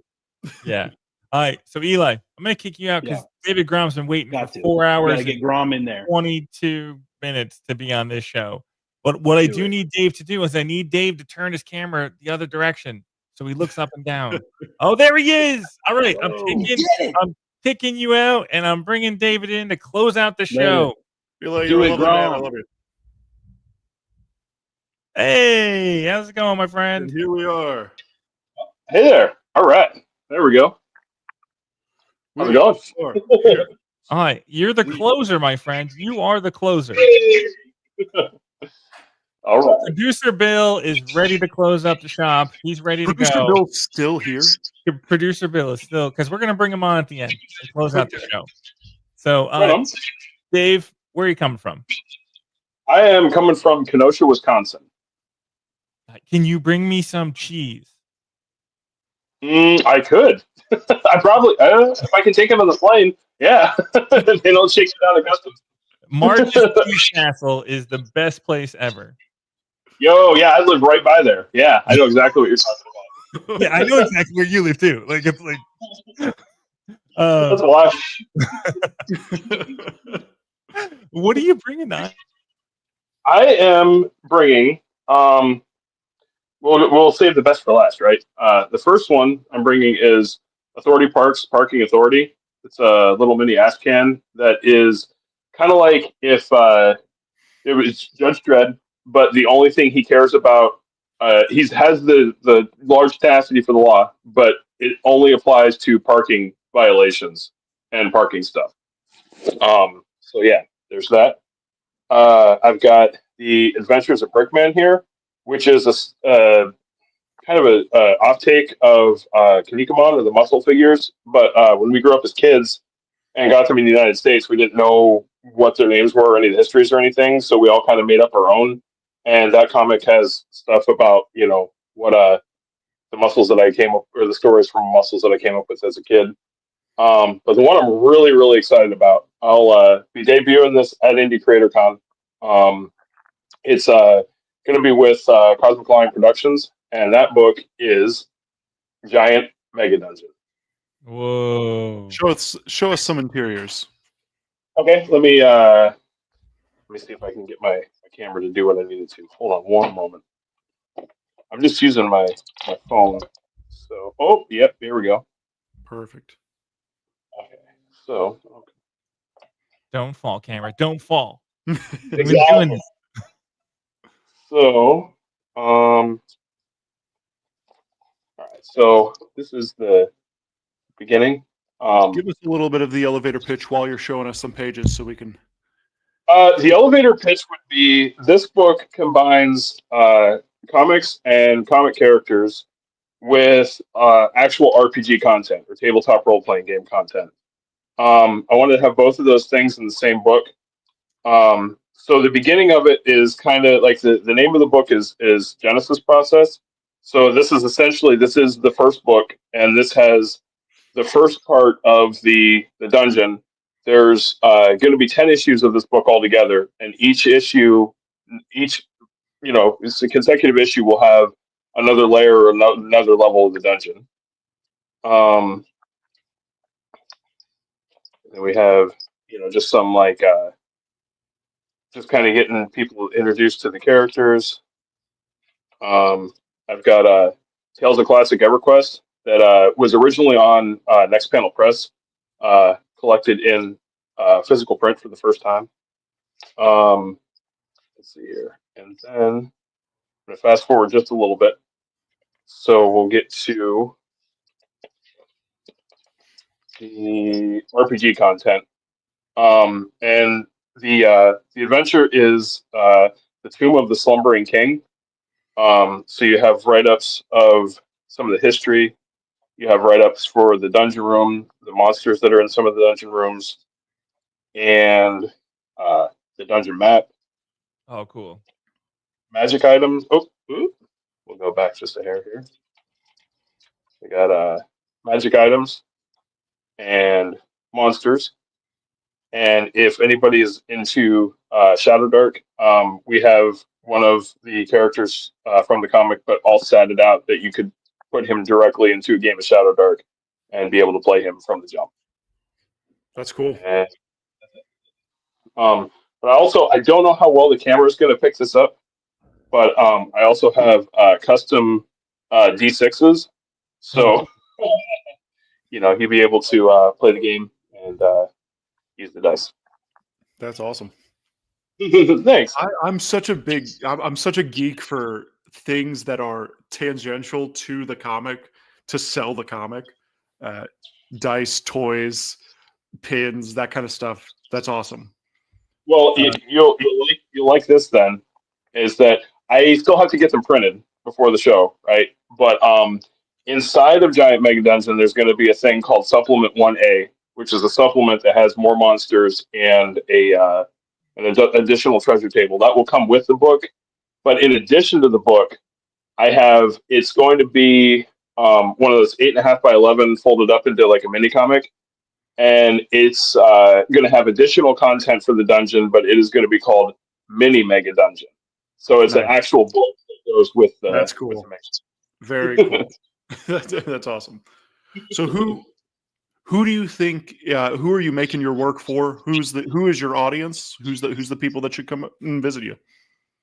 I mean, I can use the generic answer of myself because I do think that I definitely entertain myself making it, but also I'm really interested in people that are playing tabletop role-playing games to use some of the characters and use some of the stuff, and eventually I might not, but to hear some of the feedback or some of the incredible stories that people have from putting some of that content in their games and finding out what happens. I guess it would be for myself and people that like comics and also people that like tabletop role-playing games. Nice. For sure. That's awesome.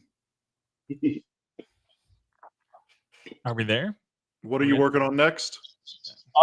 More Giant Mega Dungeon. That's awesome. That's exciting. That's exciting. Awesome. And final question, Matt, you want to do it? You want to take it? Who's your favorite Disney princess? Oh, my favorite Disney princess. Damn, I thought you guys were going to ask me about indie comics. Damn. I don't know. I guess the Little Mermaid. Is that a Disney princess? Yeah, it is. Princess. It is a Disney princess. All right, what is your favorite indie comic? See that? No, that's a tough one because I thought about this, and the answer is man, I'm too busy making comics to read comics. No, but for real though, I don't want to leave anybody out, so this is going to be my answer. Actually, as a matter of fact, today I just sold a copy of Ghost Agents Apocalyptico to one of my coworkers at work, and I told him that definitely to keep an eye on the Barry Tan section in that book. So I guess that I don't know. I really like Barry Tan's art a lot. I don't want to necessarily say any individual comic because I don't want anybody to be like, well, why didn't you say my comic or whatever? So yeah, I think that's probably my best answer. Nice. That's awesome. Dave, thank you so much for waiting for as long as you did. Thank Oh you yeah, for, no problem. being on the show, and then safe travels, and we're gonna hang out in a week, man. It's gonna be great. Oh yeah, can't wait. Great. Definitely. Take care, sir. Thank you. All right. Does producer Bill want to come on stage and Whoa. end the show? Hey yo! Why not? Right here. Wow. Let me get my mic over here. This is, I think, the longest we've ever broadcast on the Comic Art Live channel consecutively. Listen, So, that's a we record. are- I don't have a trophy or anything for you guys, but congrats. That's we are titans always of been this watching. industry, Bill. No, If to anybody- all the I people learned that a lot stayed tonight. on and watched the show for as long as you did, thank you so much, and Crazy. for you guys to stick around for the last joke, I appreciate it. Can I did get pitch my I did own get some work comic? done. Can we do that I'll before tell we you, leave? I actually bought a book tonight because I was intrigued. I didn't know anything about Warlock 5. I forget which gentleman early in the show mentioned it, but I was like, damn, the art in this book is great. I don't Yeah. even care what the story is. I want to see, all 13 issues before they changed artists. So I picked that up, and there was a trade hardcover on Amazon. So I picked that up within the first hour of the show. So, I mean, there's clearly, I'm learning a lot, and I'm enjoying you guys taking over the programming here for a little bit tonight. Warlock 5 is a great read. It's such a fun, wild book. Well, it's right in my sweet spot. I love the Elementals, Kamiko, that era of comics, and it falls right at kind of the tail end of when of that era. But so I'm really intrigued. I mean, I didn't really read anything about the story, but I'm in it. I mean, it's the right era for me. When we see each other in person, we're gonna have to talk about Elementals, because that is I got that very young, the entire run at a comic shop, and that's It's the very best. near and dear to What- my you want- heart. Do you know what art I own from Elementals? No. Here, I was doing a little organizing. So here, I'll show you something before we end the night. Let's see here. Oh, it's still got the I had to get it scanned. This is going to be remember there was a Kickstarter for some Elementals book about 5-6 months ago. Yeah. They asked me if I would get this thing scanned because they wanted to use it for the cover. Now I don't know if they're going to use it for the cover still or not, but I had to take it in and get it scanned. This is wow. the cover to Amazing Heroes, whatever, 43 or something like that. So prior to Elementals #1. Yeah. And, What a look. and again, D&D was mentioned a lot tonight. Yeah. Obviously, Yeah, but, that's true. and so I first found Willingham from D&D, and when he got into doing comics, I was sold. So this piece here kind of fell into my lap thanks to Comic Art Fans. A guy contacted me saying, I've got some Elementals art, I don't know where to sell it, and I'm like, I'm your man. So this piece is you can see all the villains are pencil only, and the Elementals are painted, and Yeah, it's that's very oversized. cool. Like all of Willingham's early stuff was done. So I get like something that is just so unique. A published piece that's a mix of pencils and painted work of arguably my favorite artist in comics. So That's awesome. yeah. Oh. Thank Wow. you. Well, we will talk about Elementals then. I promise you that. Yeah. We need to. Hey, Jamie, before we close the show out, what do you bring into the show? Hey, I have just came in today, just got it in. Spacao number 3 is here. It's alive. We're doing the thing. I will bring all issues of Spacao 1, 2, and 3 will be there. Of course, I'll be bringing Baboon stuff, but Spacao 3 is out and live and here. Who's your book for? Who's my book for? Oh, it's for everybody, Matt. It's for the everyman. It is I feel like everything I do is kind of my love letter to pulp action adventure stuff. I'm a big Spirit fan. I'm a big Terry and the Pirates fan. That's kind of my bread and butter. Wizard Cowboy makes his first appearance in Spacao 1 and continues in Spacao 3. So it's just a little bit of everything. You know, it's an anthology book for everybody. We're younger ages though. PG-13. What are you working on next? Spacao 4. Spacao 4 is written. I have to draw it. I decided to make the book quarterly, which is maybe insane, but Spacao 4 is coming up the line. It's 48 pages. 48 pages quarterly. That's the thing. That's a lot of work. What is your favorite indie comic book? I brought stuff. So I, like many people, are like, I can't choose one. Got to choose many. So we're going to start off the indie comics of all indie comics, Copra. No, duh. Everyone loves Michelle Fife. Get out of here. I'm a big fan of all of Ben Sears' work. Love his Plus Man comics. What are these called? Double Plus Adventure books. Love this stuff. I'm going to shout out my good friend Pat Rooks. I am a big fan of Celery Stalks. Fantastic. Comes in a size that is a pulp novel. Digest or something. Dwellings by Jay Stevens. Horror comics that look like Dell comics. Oh, wow. Fantastic stuff. This is mature and adult, but it doesn't look like it. Fantastic. Love it so much. Cancor by Matt Allison. I'm just going to rant off a bunch of people.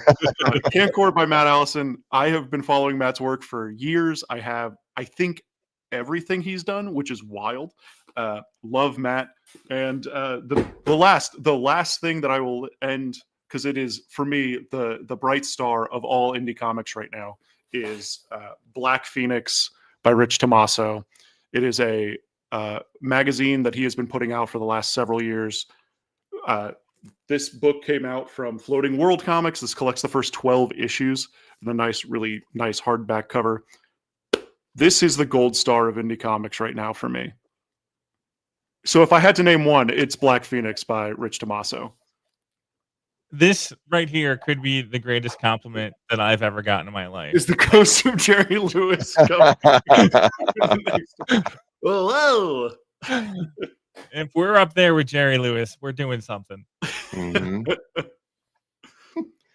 Well, you guys did fantastic tonight. I mean, you've had some practice doing the podcast over on the IC3 channel. So you as a live broadcast, you guys were fantastic, and it was so wonderful to see so many of the exhibitors wanting to take part in the show tonight. I mean, it's 1 week from the drink and draw, just 7 days away before the whole IC3 Part 2 gets to happen. So you can see the excitement.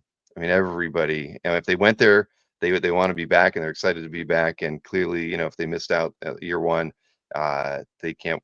Everything they've heard. It's just something they've got to do. And I can't wait for the videos and the stories to come out from that show. I mean, I'm excited for year 3 when I guarantee you guys I will be there. But again, we got to have a roundtable discussion after the show. Clearly, we can get some Kazaran and some other people who are there as collectors and exhibitors, and we need to talk about the show because I'm sure there's going to be some great stories. And I want to congratulate you now, but I'm going to save that till the show's over.